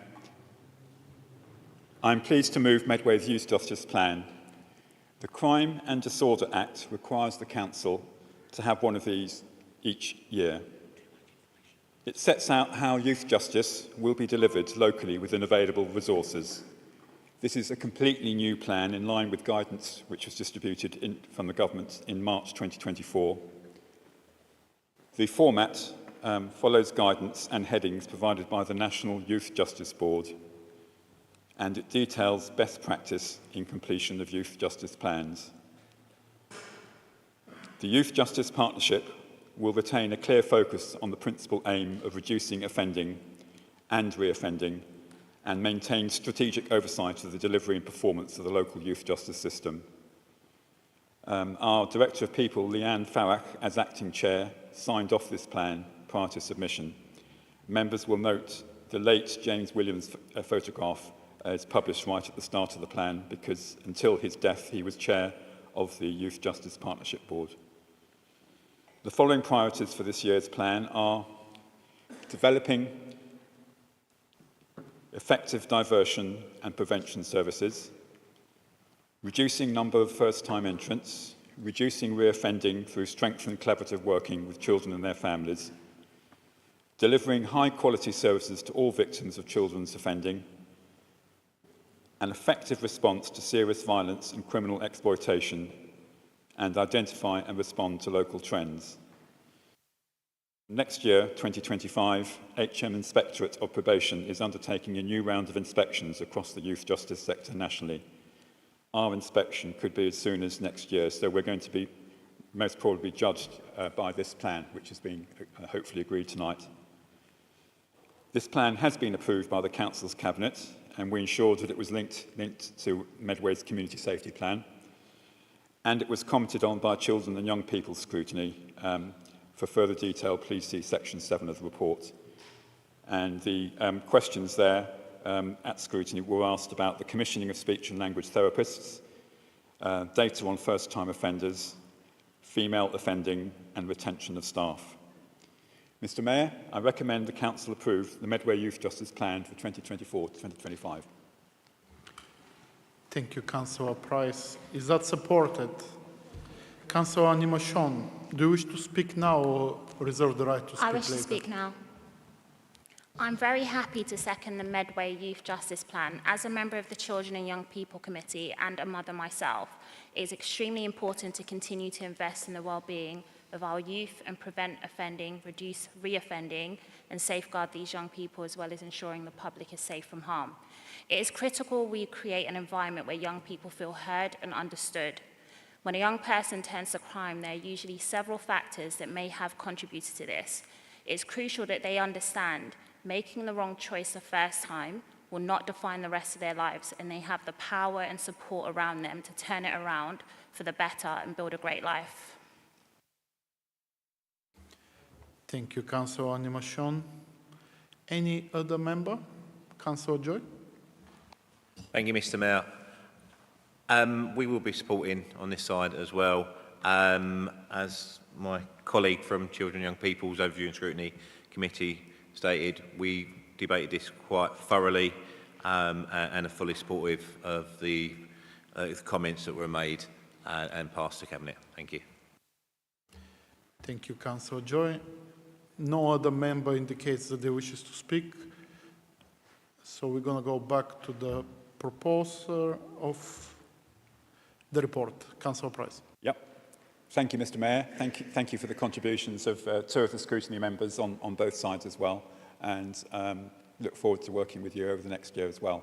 And it was really good during last year when we held the events whereby members were encouraged to come along and talk to members of the Youth Justice team held over at Strood. And if we can organise that again for this year, I strongly recommend it. It was a very illuminating evening. Thank you. Thank you. Is that agreed? Medway Youth Justice Plan has been agreed. Moving on to agenda item 13. Sports Centres Capital Investment, Virement of Underspend. Councillor Grung, would you like to make a proposal? Thank you, Mr. Mayor. I'm pleased to move the plan about the environment of the Sports Centre capital investment for a range of improvements at two of our sports centres. As we're all aware, Medway proudly celebrated on the 16th of July this year the grand opening of our brand new Cosentin Park Sports Centre.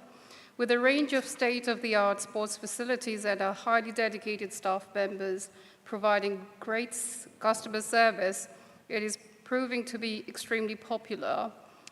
This outstanding sports centre with its improved energy efficiency measures was not only delivered within timescales, but also well under the budget set aside, amounting to a saving of £1.5 million.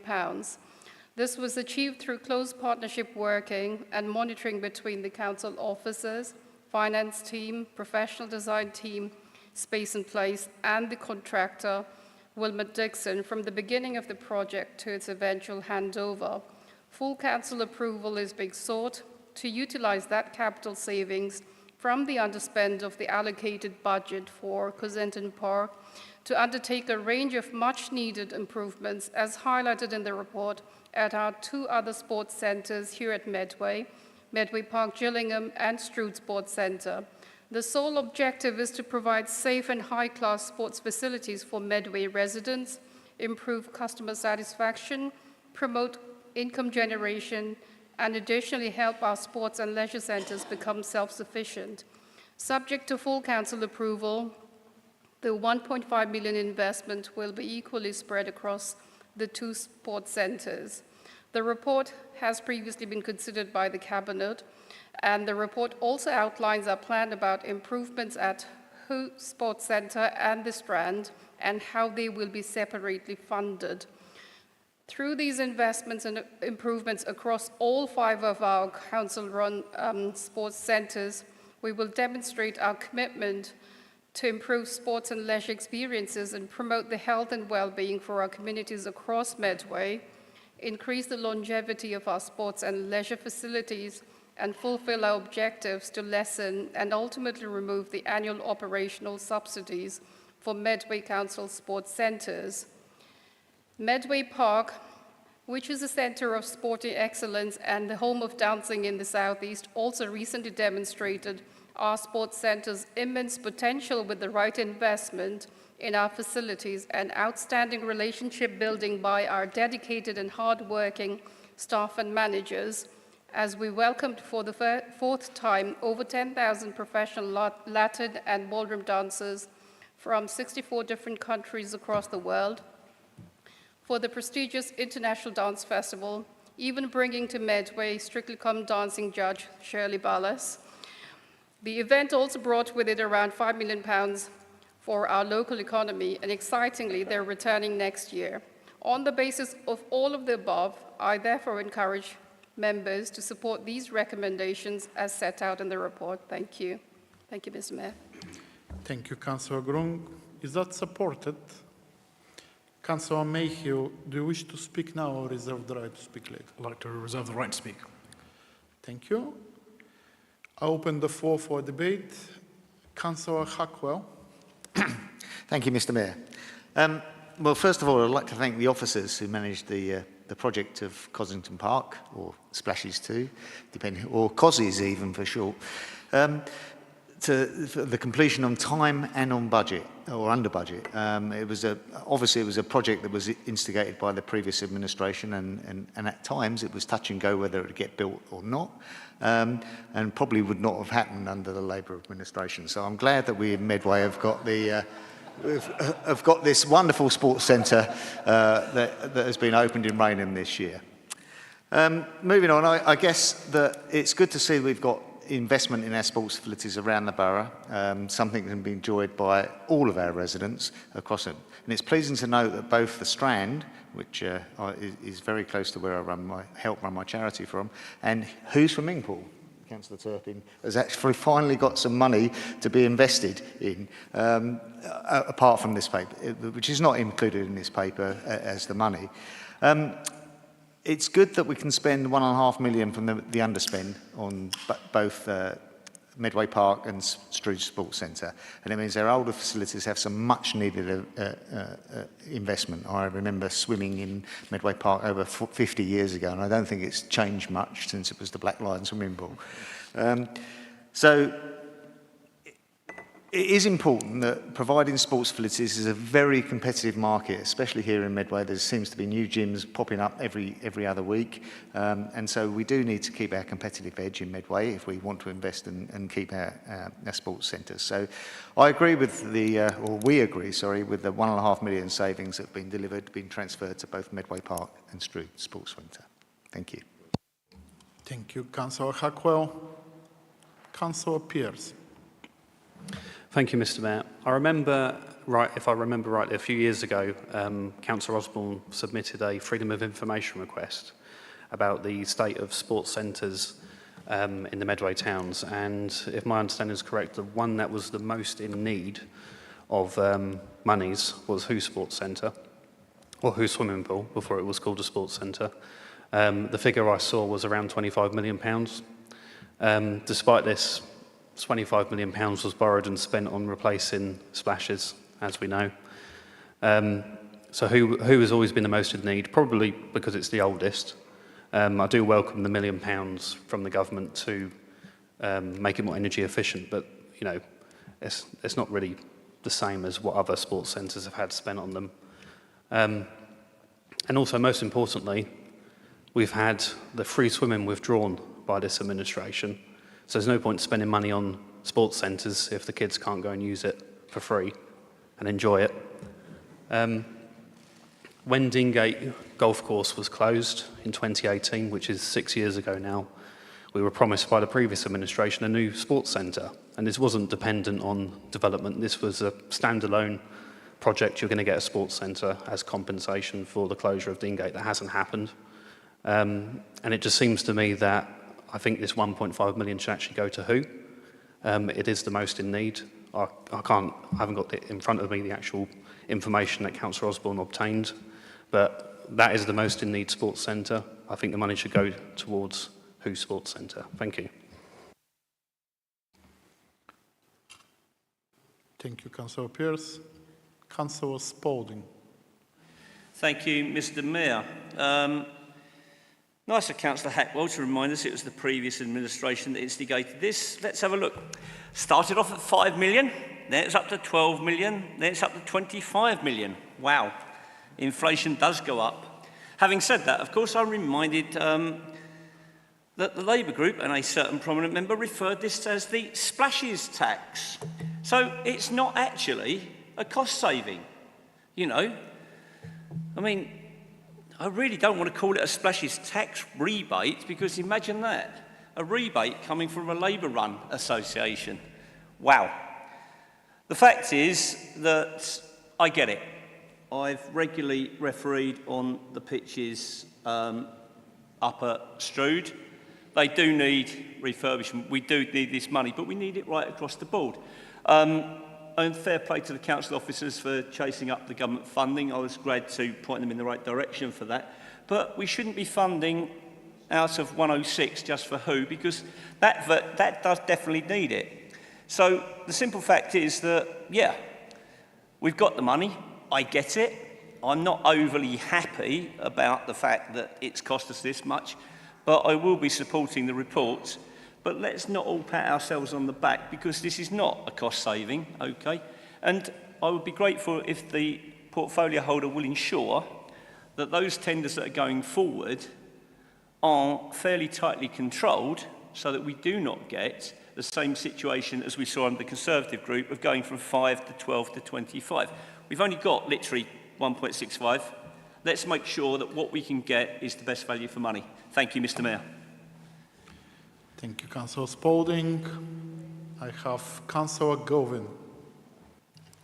Thank you, Mr. Mayor. I really must reply to the last comments. It's good to see that the new facility has proved to be a success. And one of the reasons why it's proved to be a success was the previous administration set very high environmental standards for the new building.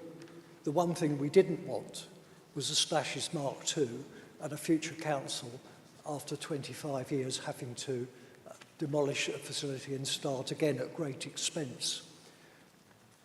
The 5 million that was mentioned was for the estimated repair of the existing structure.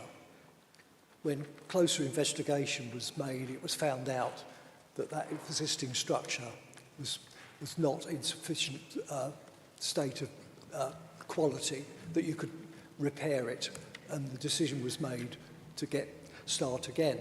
And I'm glad we set very high standards, particularly for the environmental standards, because a building that is very much insulated, low energy inputs, will become more cost effective to run in the future. And the way energy costs are going up in the future, it won't be very long before that investment starts to bear fruit. And this is the way forward. But unfortunately, with financial pressures, it's not always able to do that. But the right course of action is to build facilities that will last the time and be cost effective. And I believe that this new building will be cost effective. It will be a good facility for many, many years to come. So to say that the cost went up and up is not true at all. So many projects are underestimated at the beginning, and then you have to go and beg to get extra capital resources to cover that. I think the estimates for this proved to be erring on the right side, and I'm pleased to see that the new administration are using that to upgrade some of our existing facilities. So I think overall, between the two administrations, in this case, I don't think we've done too bad a job. Thank you, Mr. Mayor. Thank you, Councillor Govin. I still have Councillor Price. Thank you, Mr. Mayor. Just wanted to take the opportunity to say that as a regular user of the old Black Lion, Medway Park, I went to midweek a few weeks back and noticed that the car park was a little bit fuller than future and fuller than usual.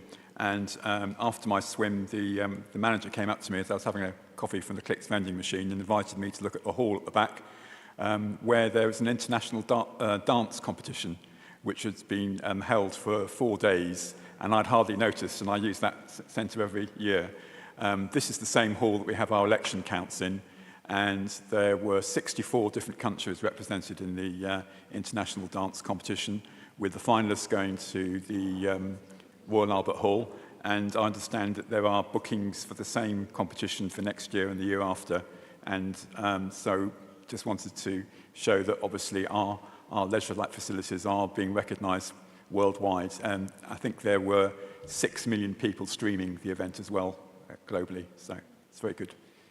Congratulations to all the staff involved, particularly Paul, the manager, who had a conversation with the organiser about 20 years ago, but it obviously came to fruition, so thank you very much.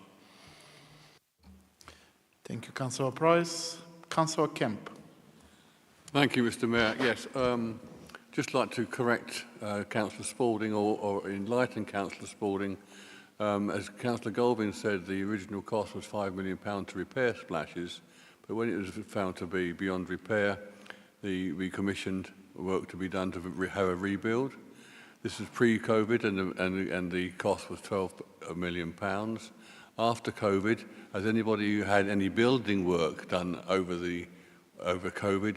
The material costs doubled in price. But getting back to the Virement, I've got no objection to the money being spent on the other sports centres, but I would like the portfolio holder to use his good offices to actually get lockers in the gymnasium of the new Cossington Park that actually are available to be used, because at the moment, for the last 5 weeks, they haven't. Thank you. Councillor Khan. Councillor Kemp just rectifies language. The portfolio holder is a she, is a woman. Thank you.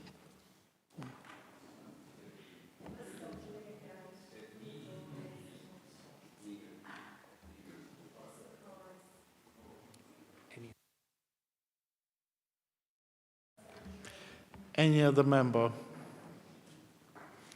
If no one wishes to speak, we're going back to the support of the motion. Councillor Mayhew. Thank you, Mayor Stroff. Can I just start with the point that there is no point having free swimming if we have no swimming pools. It was a point being made, but it rests on nothing. The other thing I learned as well in my previous role for the portfolio holder for Heritage, Culture and Leisure was that it's one thing having a wish list of things that you would like to do, or how was it put? A designation, I think it was put from the previous administration, and actually then having to make the tough decisions to actually be able to deliver it, which is what delivering Cossington Park actually required. So it required us to get a grip of the project, and so we've already heard of the various increases in the budget, and it was down to leadership from council officers, and I would like to put my on record my appreciation of Bob Diamond's work on that, who got a grip of the project and was able to bring it under budget. So all appreciation goes to officers' work there, and also the subsequent work that was then required to increase the green credentials of the overall scheme, which were put in place so that we could get even more savings in revenue savings. But it also required political direction, Mr. Mayor, about the future of not just Cossington Park, but all our sports centres, and how we actually get them into financial viability across the board, and how we achieve that. And that is where we've had to take really tough decisions, but it's paying off. The report outlines quite neatly as to the increase in demand for the services that are being provided, the membership increase, and that is down to the hard work of the officers and the current portfolio holder. And all of this is in an effort to avoid what previously happened, which is not being spoken about as much now, in that a much-loved sports centre was left to basically go to ruin. And so we're talking about the expenditure on a sports centre, which was avoidable, and it was down to maintenance not being applied. And this is what this Virement does. It will stop another splashes from happening again. Thank you. Thank you, Councillor Mayhew. Councillor Gurum. Thank you, first of all members, for your contributions. I'd like to take this opportunity to thank our senior officer, Bob Diamond, as highlighted by Councillor Mahill, and all our officers and staff members across all our sports centres for their hard work and dedication throughout the year, and my predecessor, Councillor Mahill, for truly setting into motion our vision for making our sports centres self-sustainable.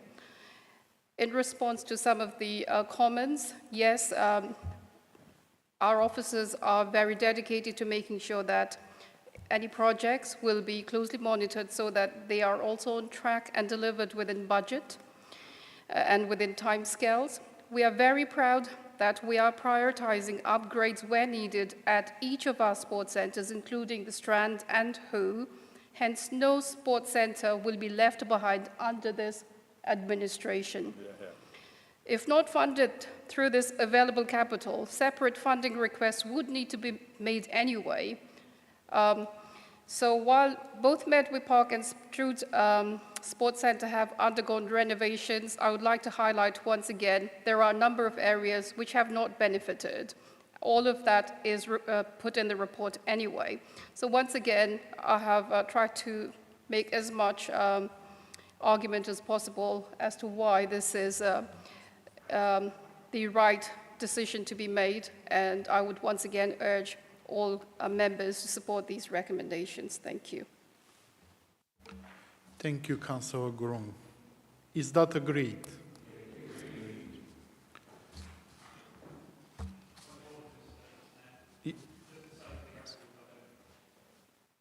What's that?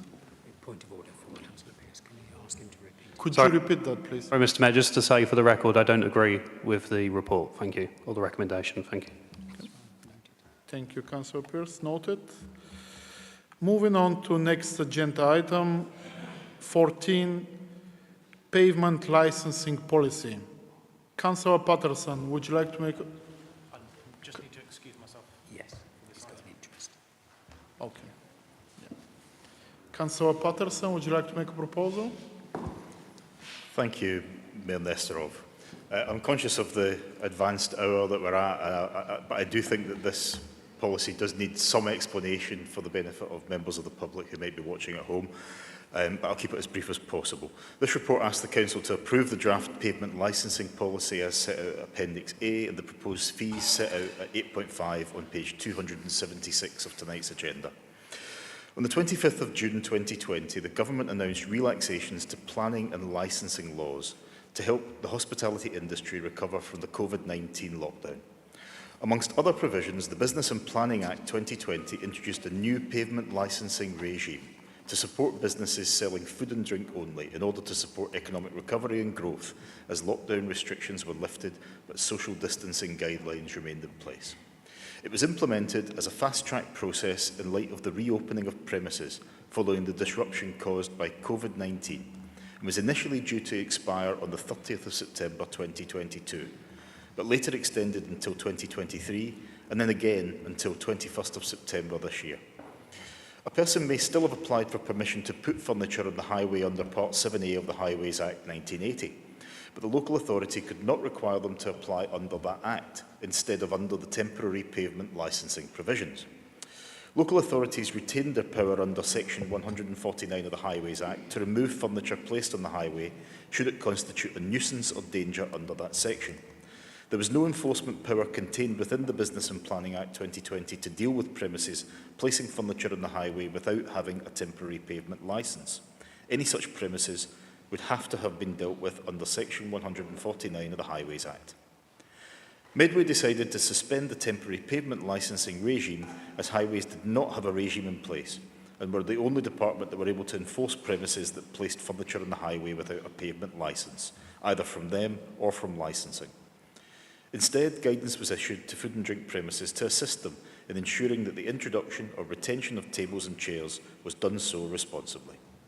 With effect from the 31st of March 2024, the Levelling Up and Regeneration Act 2023 made permanent the pavement licensing regime under the Business and Planning Act 2020, with a number of new provisions as outlined in the report, and as the Business and Planning Act 2020 has been amended to include the ability to enforce food and drink premises putting tables and chairs out on the highway without a licence.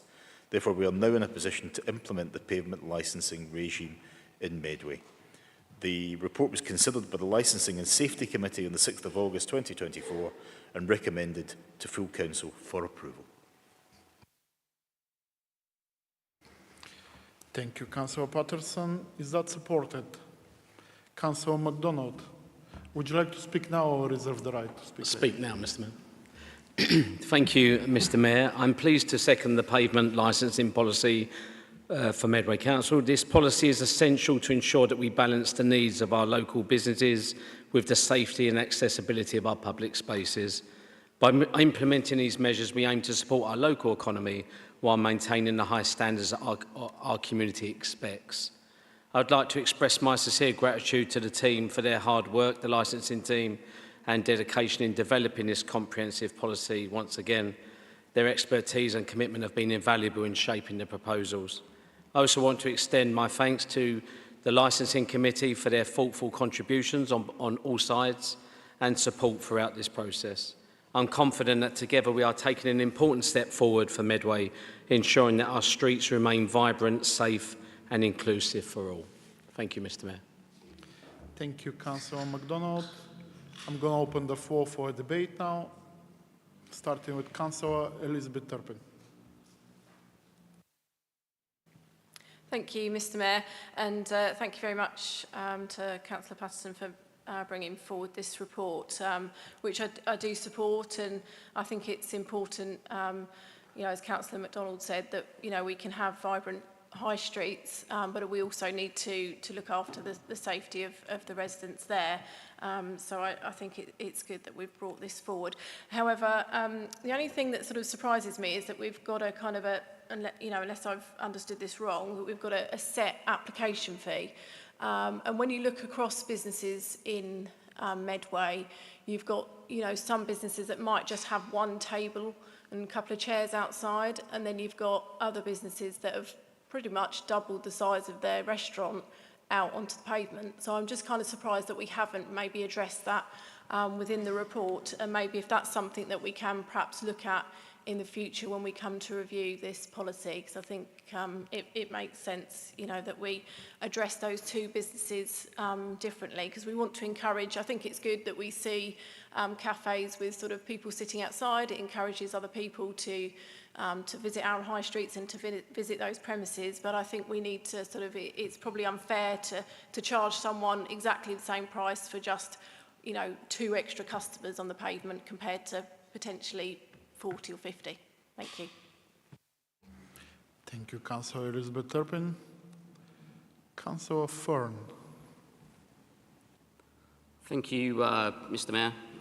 First of all, you've spelt my name incorrectly up there on the screen, if we can get that amended for next time.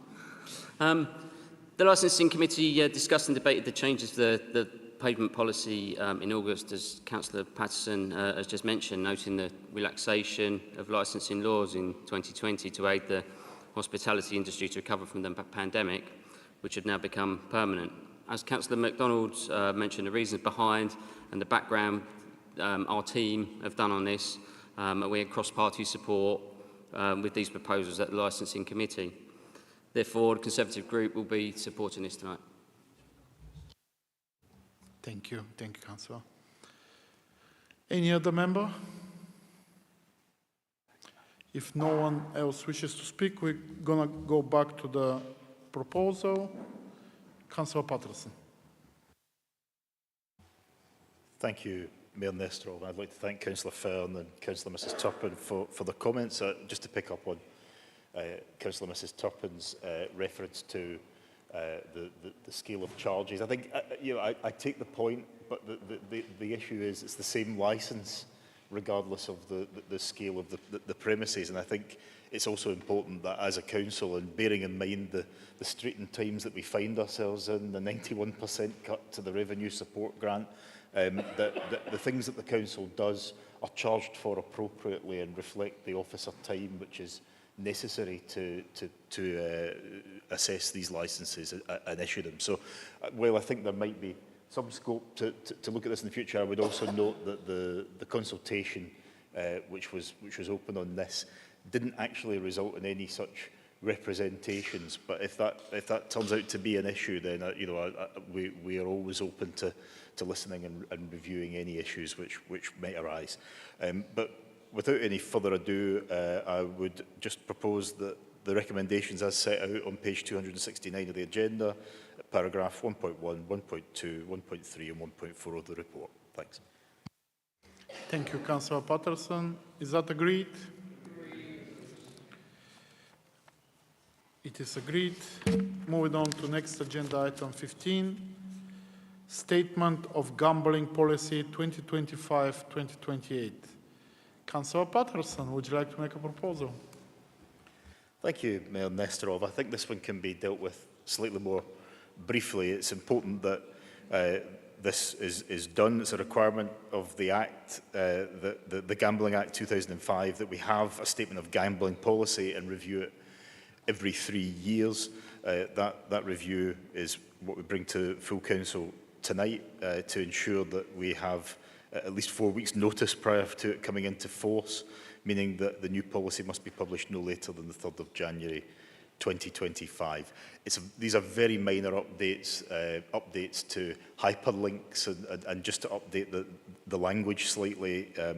It's been through the Licensing and Safety Committee on the 6th of August. It's been to Business Support ONS on the 21st of August and Cabinet on 1st of October 2024. Comments and decisions are set out at 6, 7 and 8, pages 300 to 302 of the report, respectively.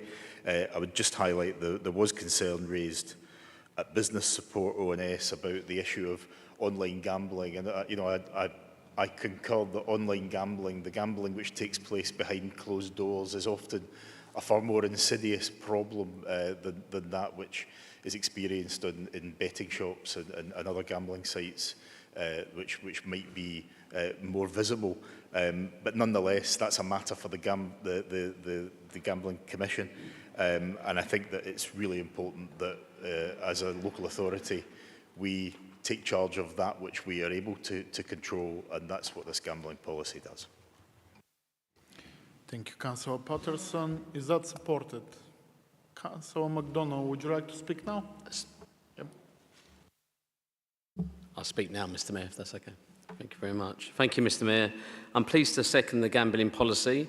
This policy is vital to ensuring that our community has a responsible and regulated approach to gambling and prioritising the protection of vulnerable individuals and promoting fairness across all aspects of the industry.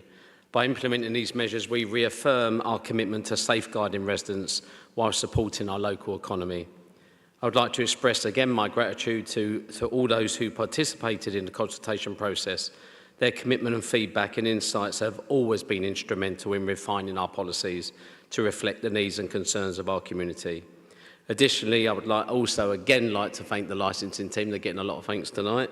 And again, I think we have the luxury of the licensing committee of all sides, cross-party, working together without the politics. And I know myself, Councillor Fern and Councillor Sands do that very transparently, always throughout the work we do, and I really appreciate that. And together we're taking an important step to ensure a safe and fair environment in Medway for all. Thank you, Mr. Mayor. Thank you, Councillor MacDonald. Any member? Councillor Maple? I'll be brief because of the time of day or night. I just want to put on record the importance of this policy. And of course, in previous iterations, previous triennial reviews, this policy has helped change national law. I remember conversations some time ago with members of both the, it shows you how long ago it was, of the Conservative and Liberal Democrat groups. And I remember going on a tour with Peter and Jeff around a number of bookmakers of Medway. That was on the specific issue of fixed odds betting terminals. And I truly believe, along with MPs from all political parties in Westminster, this council, through this policy, was able to make good pressure and put the case strongly that you cannot have, as many have called it, the crack cocaine of gambling on our high streets. Councillor Patterson, in his movement of this policy, made the point very clearly. There are issues with this industry. As I've said more times than I care to remember, I'm not anti-gambling, but I'm anti-problem gambling. And actually, an increasing number of problem gambling elements are from things which we cannot directly control in the same way that this policy does. But rest assured, I know there will be politicians in this room and elsewhere who will be putting the case strongly around the responsibility of the organisations in this industry, the responsibility of, dare I say it, football clubs having walking billboards on 11-a-sides. The referees haven't been sponsored by a gambling industry yet, so you don't have to declare an interest. Councillor Spalding, I hear you're a referee. So from that perspective, look, this is an important policy. It's always good to hear the cross-party working. And of course, licensing, like planning on a committee when decisions are being made, is quasi-judicial, but actually on the day-to-day committee, which is political, actually people do work on a strong level of consensus. So thanks to members across the chamber for that. Thank you, Councillor Maple. Councillor Fern. Yep, thank you, Mr. Mayor. As with the previous item, obviously this was discussed, as Councillor Patterson said, at the Licensing Committee, and hopefully this goes for all members of the Council. We send in thanks to GamCare for taking the time to respond to the policy review. They were the only respondent to the review. Very interestingly, members and officers noted their comments, and one of the recommendations from the Licensing Committee was that officers liaise directly with Public Health directly in the future. So a good message to send back to them and to everybody else. Fully support everything that Councillor MacDonald, Patterson and Maple have just said. Very happy to support recommendations 1.1 to 1.3 as of the Conservative Group. Thank you, Councillor Fern. Any other member? If no one wishes to speak, we're going to go back to Councillor Patterson. Thank you, Mayor Nestorov, and thank you to Councillor Maple and Councillor Fern for their contributions. I have to agree with Councillor Maple on the power of politics to do good. Sometimes we only see the disagreements, but the point of politics is that we disagree and we find a way forward and we come together and we move ahead. And I think the efforts of people from across the political spectrum in Medway on the fixed odd betting terminal issue is an exemplar for the way that we can make a difference. And it's not the only issue. There are new issues developing all the time through online gambling, issues we perhaps haven't even considered yet. And I would certainly say to this chamber that if we can find common ground on any of those issues, then that's something that I will absolutely support as the relevant portfolio holder. But in the meantime, I would just propose that, given that there were no amendments proposed by the committees, that we adopt this statement. Thank you. Thank you, Councillor Patterson. Is that agreed? The gambling policy is agreed for 2025-2028. Moving on to agenda item 16, review of the Constitution. Councillor Maple, would you like to make a proposal? I would, thank you very much indeed, and I will be very brief. This is a tidying up exercise, and sometimes it takes a long time to tidy up. What this is doing in very simple terms, and the recommendations are laid out in paragraph 1.1, and I'll come to those at the end, is basically recognising that for a number of delegated figures, some of these haven't been updated for 8 years, from 2016, and we believe some of them have never been updated in the history of Medway Council. So we're looking to do that today. And again, it's obviously gone through both corporate management team for an understanding of what this would mean in practical terms. Both group leaders have obviously shared that they've got no concerns, so that's welcome. So I think this will be a quick item.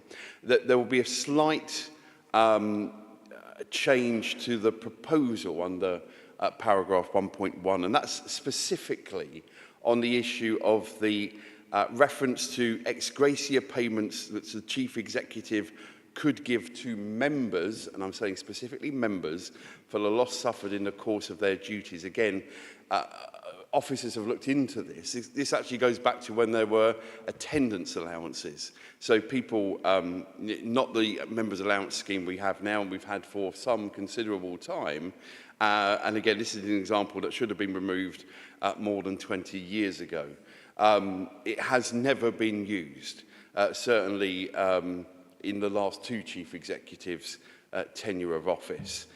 So on that basis, Happy to move recommendation 1.1, subject to the removal of the ex gratia payment to members from the financial limits section on page 344. Thank you, Mayor Nesterov. Thank you, Councillor Maple. Is that supported? Councillor Brown, would you like to speak now or reserve the right to speak later? I'd like to support that and speak now, please. Of course. As Councillor Maple says, this is a tidying up exercise, a technical report. But what I would like to add to it is that it enables officers to do the day job without added bureaucratic interference. We have all the monitoring and risk management side of the business in place, but we just need to make sure that people can do their day job without adding in delays, because we all know that delays cost money. So I'm very proud to be asked to second and support this. Thank you. Thank you, Councillor Brown. I'm going to open now the floor for debate. Councillor Perfect. Yeah, just be very brief. Can I thank the Chief Operating Officer for his consultation with me on this, and I know with the leader of the independent group, and to the leader also for clarifying the historic payment terms noted within the report, which we're happy to support the recommendations as laid out. Thank you. Thank you, Councillor Perfect. Any other member? No one wishes to speak, so we're going to go back to the original proposal. Councillor Maple. Thank you very much indeed. Can I thank Councillor Perfect for his words of support and thank Councillor Crozer as well. And recognise in seconding this motion, Councillor Brown gets to the heart of why this is important actually. Without these changes, actually some of the things that we want to get on with, many of those, of course, there is cross-party consensus on, can be delayed by bureaucracy. So this helps us with this. We won't leave it 20 years to review this again. We haven't got a specific review timetable in this. This is something perhaps we'll talk about after it's been agreed, perhaps through our governance meetings on a cross-party basis. But yeah, very happy to move that. Thank you. Thank you, Councillor Maple. Is that agreed? Thank you. Moving on to next agenda item, allocation of committee seats. Councillor Peake, would you like to make a proposal? Thank you, Mr. Mayor. This report sets out the outcome of the review of the allocation of committee seats following the recent changes to the political balance. Consequently, the reduction in size of the Conservative group from 22 to 20 seats and the increase of the Independent group from 3 to 5 seats. A review of the allocations of committee seats was undertaken. This was to ensure that the Council complies with the law on proportionality. This means that the size and the membership of committees must reflect the size of the political groups. To summarise, the outcome of the review means that the Conservative group loses 2 seats, whilst the Independent group gains 2 seats. The changes are reflected in the allocation of seats on the Governor Ad Hoc Committee and the Appointments Committee. This information is set out in Appendix B, and the committees are now ordered by size for ease of reference. The report also advises members that officers have undertaken a check of our outside bodies which are subject to the law on political balance and have confirmed that no changes are required on this occasion. So I move the recommendations as laid out in Section 1 of the report on page 373 of the agenda as follows. 1.1.1, to note the review of the allocation of seats on the committees of the Council as set out in Section 4 of the report. 1.1.2, to agree the allocation of seats on the committees of the Council as set out in Appendix B of the report. 1.1.3, to remove the following Conservative group members from the following committees: the relevant spokesperson from the membership of the Appointments Committee and Councillor Kemp from the membership of the Governor Ad Hoc Committee. 1.1.4, to add the following independent group members to the following committees: Councillor Crozer to the membership of the Appointments Committee and Councillor Mrs Turpin to the membership of the Governor Ad Hoc Committee. Thank you, Mr. Mayor. Thank you, Councillor Peake. Is that supported? Councillor Kemp, would you like to speak now or reserve the right? I'll speak now, thank you, Mr. Mayor. Just to say that it has been discussed with the group whips, so I too move that the council accept the recommendations 111 through to 114. Thank you. Thank you, Councillor Kemp. Any other member? Councillor Crozer? Mr. Mayor, I make no apology for the independent group being the reason for this item. And I note that it's the only group on Medway Council that's increasing in size. And I would just like to echo the words that Rosie Duffield said back in September, that I will have a stronger voice as an independent. Thank you, Mr. Mayor. Thank you, Councillor Crozer. Any other member? If not, we're going to go back to Councillor Pick, the original proposal. Councillor Pick? Yeah.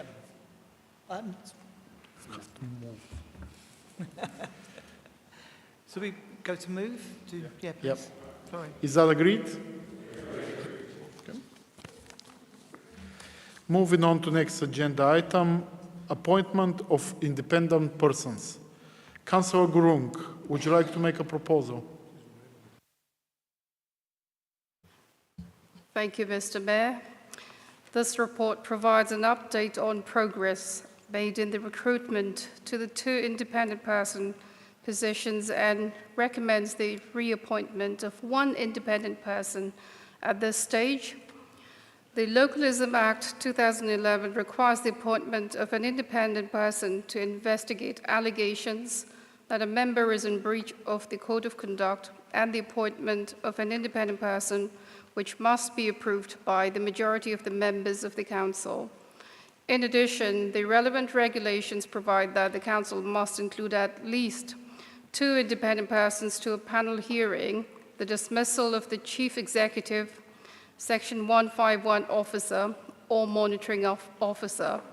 These independent persons play an important role on our Council Conduct Committee and Disciplinary Appeals Committee, and it is important that we make the right appointments. The report sets out progress in the recruitment of 2 independent persons, and we're now at a stage where we are recommended to reappoint 1 of the existing independent person, Mr. John Greenhill. In addition, the recruitment process for the 2nd independent person is ongoing, and once concluded, a recommended appointment will be brought to a future meeting of full council for determination.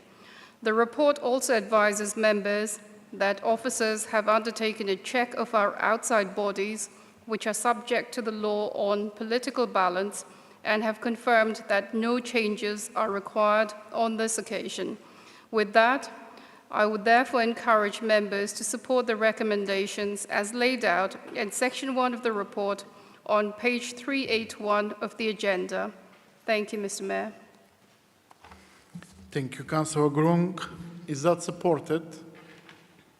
Councillor Brown, would you like to speak now or reserve the right to speak later? I'd like to speak now, if I may, please.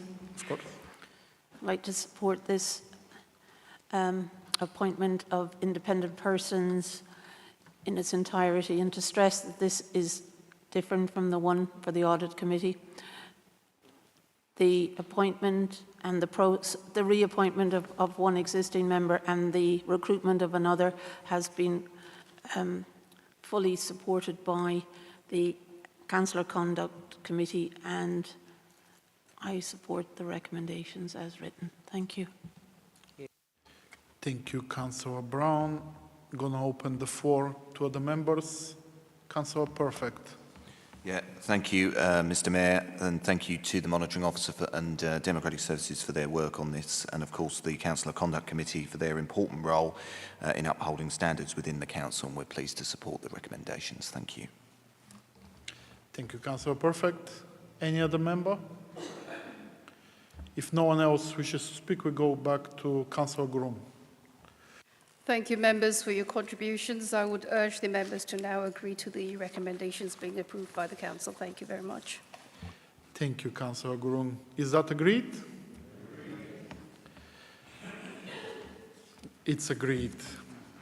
We move on to agenda item 19, report on overview and scrutiny activity. We now have 20 minutes to receive and debate the report on overview and scrutiny activity. I will now call Councillor Tijan to move the report. Thank you, Mr. Mayor. This report updates the Council on the activities of our 4 committees since the last ordinary full Council meeting, and I will highlight some of the areas of discussion over the last 3 months.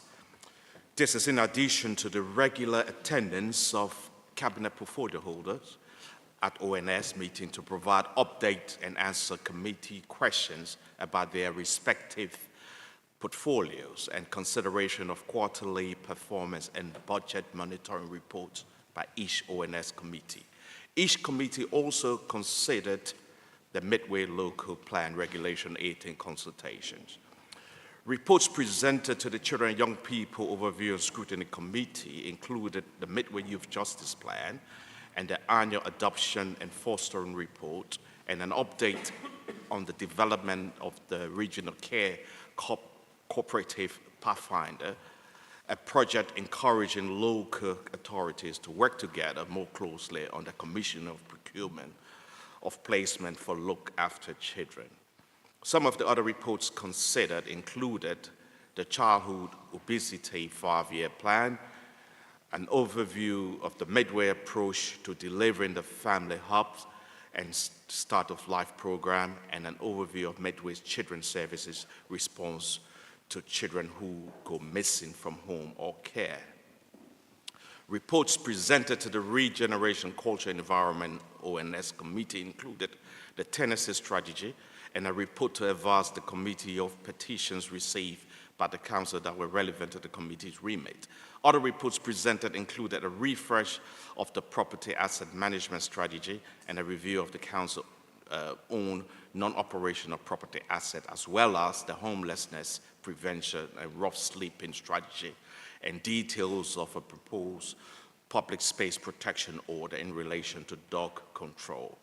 A special meeting of the Health and other Social Care Overview and Scrutiny Committee considered a report in relation to the report's transformation of the community health service being undertaken by Kent and Medway Integrated Care Board.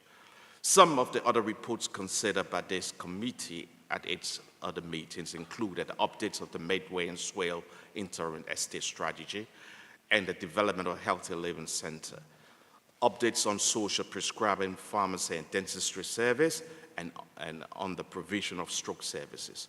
The committee also received an update on the progress achieved in implementing the recommendations set out in the GP Access Task Group.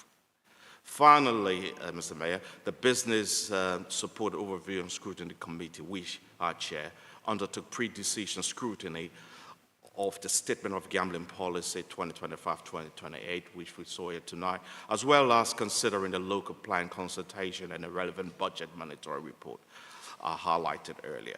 As always, Mr. Mayor, our Overview and Scrutiny Committees have effectively scrutinized a range of issues, and I move the report as set out at Agenda Item 19. Thank you, Councillor Tijan. Councillor Maple. Mr. Mayor, just for a point of reference, Councillor Marhill has his declaration of pecuniary interest, obviously on the item, particularly around the item that was taken at Regen, so he has left the room at the start of this item. Thank you. Is that supported? Councillor Field, would you like to speak now or reserve the right to speak later? The temptation to reserve is too much. Okay. Any other member? Councillor Mrs. Turpin. Thank you, Mr. Mayor, and thank you very much for this report, which I welcome reading, and it highlights the wide and thorough work that these committees take on. And I think we must always keep our focus on good governance, and I know that Councillor Maple welcomes challenge and strong governance that these committees provide. I mean, back in 2019, when our children's services were deemed inadequate, if that wasn't bad enough, it came as a surprise to many members who sit here this evening. And I think that, unfortunately, was possibly due to governance at the time and what we were looking over in those committees. Thankfully, over the past 5 years, things have changed a lot in the previous administration and continued into this one. And I think with training that was provided, you know, our ONS committees have improved a lot. But what I would sort of like to bring forward is that, you know, often these ONS committees can get very political. Obviously, we are political people. But when we come through the door of those committees, I think we should be leaving our politics behind and coming through and working together as a team. And I know Councillor Howcroft-Scott often, you know, at the end praises members for working as a team in those committees. But I think sometimes that, you know, that can get a little bit confused in those meetings. So I think it'd be really good if we could change the way that we sit in those committees. I think it's something that we could do, a change that could be made very simply, and I think it would help us to work together as a team, as we should be doing. So I just put forward that recommendation for something as the leader of the council and those chairs of those committees will look into. Thank you. Thank you, Councillor Mrs. Turbin. Councillor Murray. Thank you, Mr. Mayor. I just wanted to pay tribute to the work of Councillor MacDonald and the leadership that he has shown on what is a difficult issue for HASC regarding the transformation of community services by the ICB. I think everyone has made their position clear, including Councillor Maple and myself in the meetings that we have with the leadership, that we want transformation, we want the best services possible, but not at the expense of taking the opportunity to co-design and co-produce what the new services should look like. So the committee's decision to declare a substantial variation, I think, was very welcome. It was courageous. It has not been welcomed by the Integrated Care Board, sadly, but we will continue to agree with them on the things that can make good improvements for Medway and disagree, albeit cordially, with the things that we're not happy with. I think the undertaking of trying to do a competitive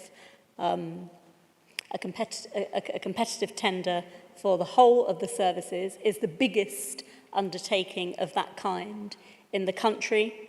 We would like the ICB to consider a direct award, and I speak very directly to them and to anyone else listening tonight, that doing a direct award to our existing providers, co-producing a new strategy that gives the very best community services to people in Medway is a way forward that Scrutiny has shown. And I think our Scrutiny members have done a great job, supported very well by the team of officers, to make all of the points that need making on behalf of the people of Medway, to protect services, to make sure we get a good service in the future, and to continue that dialogue until we reach a point where we feel satisfied that the services that are going to come in the future will be the best ones for Medway. Thank you, Councillor Murray. Councillor Pearce. Thank you, Mr. Mayor. Just to follow on from my colleague, Councillor Turpin, about the seating arrangements at committees. You know, it does puzzle me as well if we've got scrutiny committees with members that are meant to, you know, think independently. Why do we sit in political groups for? You know, why are we not in alphabetical order in a clockwise fashion?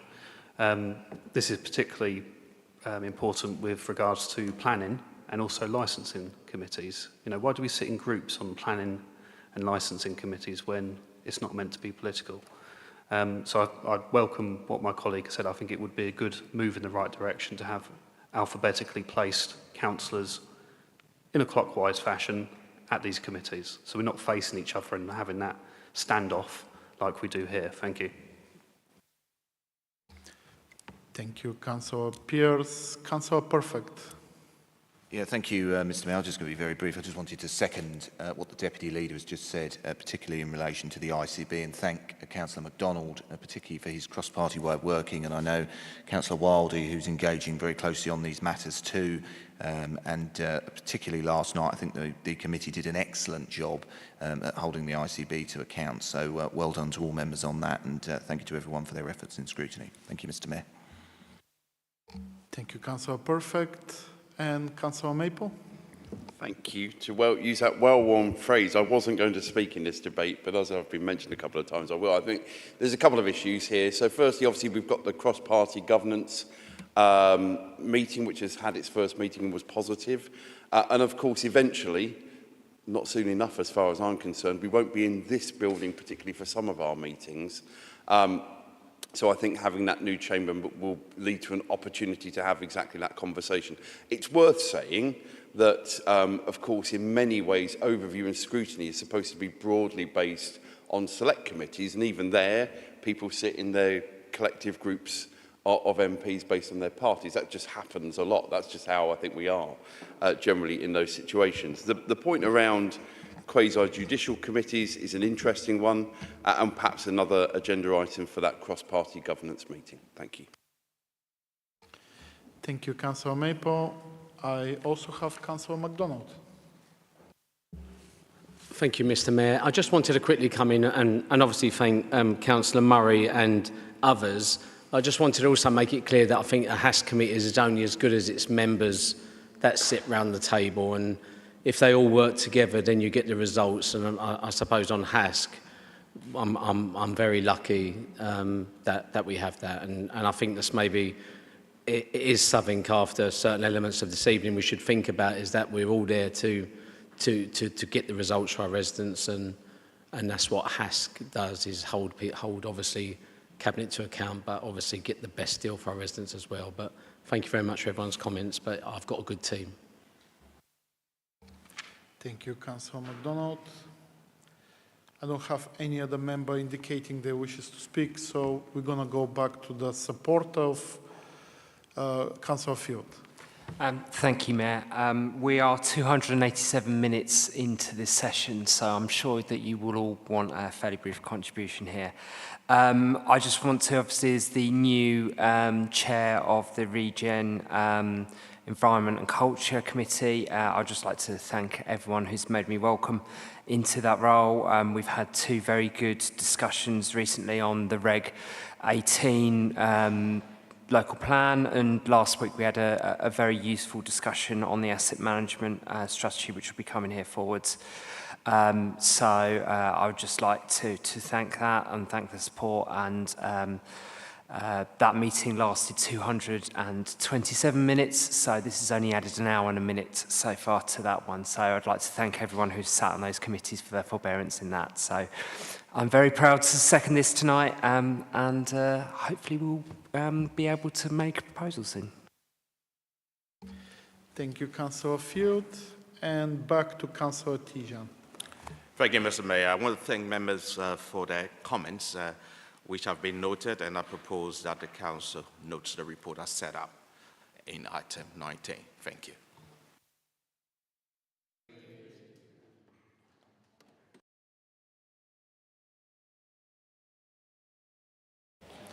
Thank you, members. We actually have opportunity to finish today. Before I close the meeting, I would like to thank our live stream viewers for watching the meeting this evening. And there be no further business, I declare the meeting closed.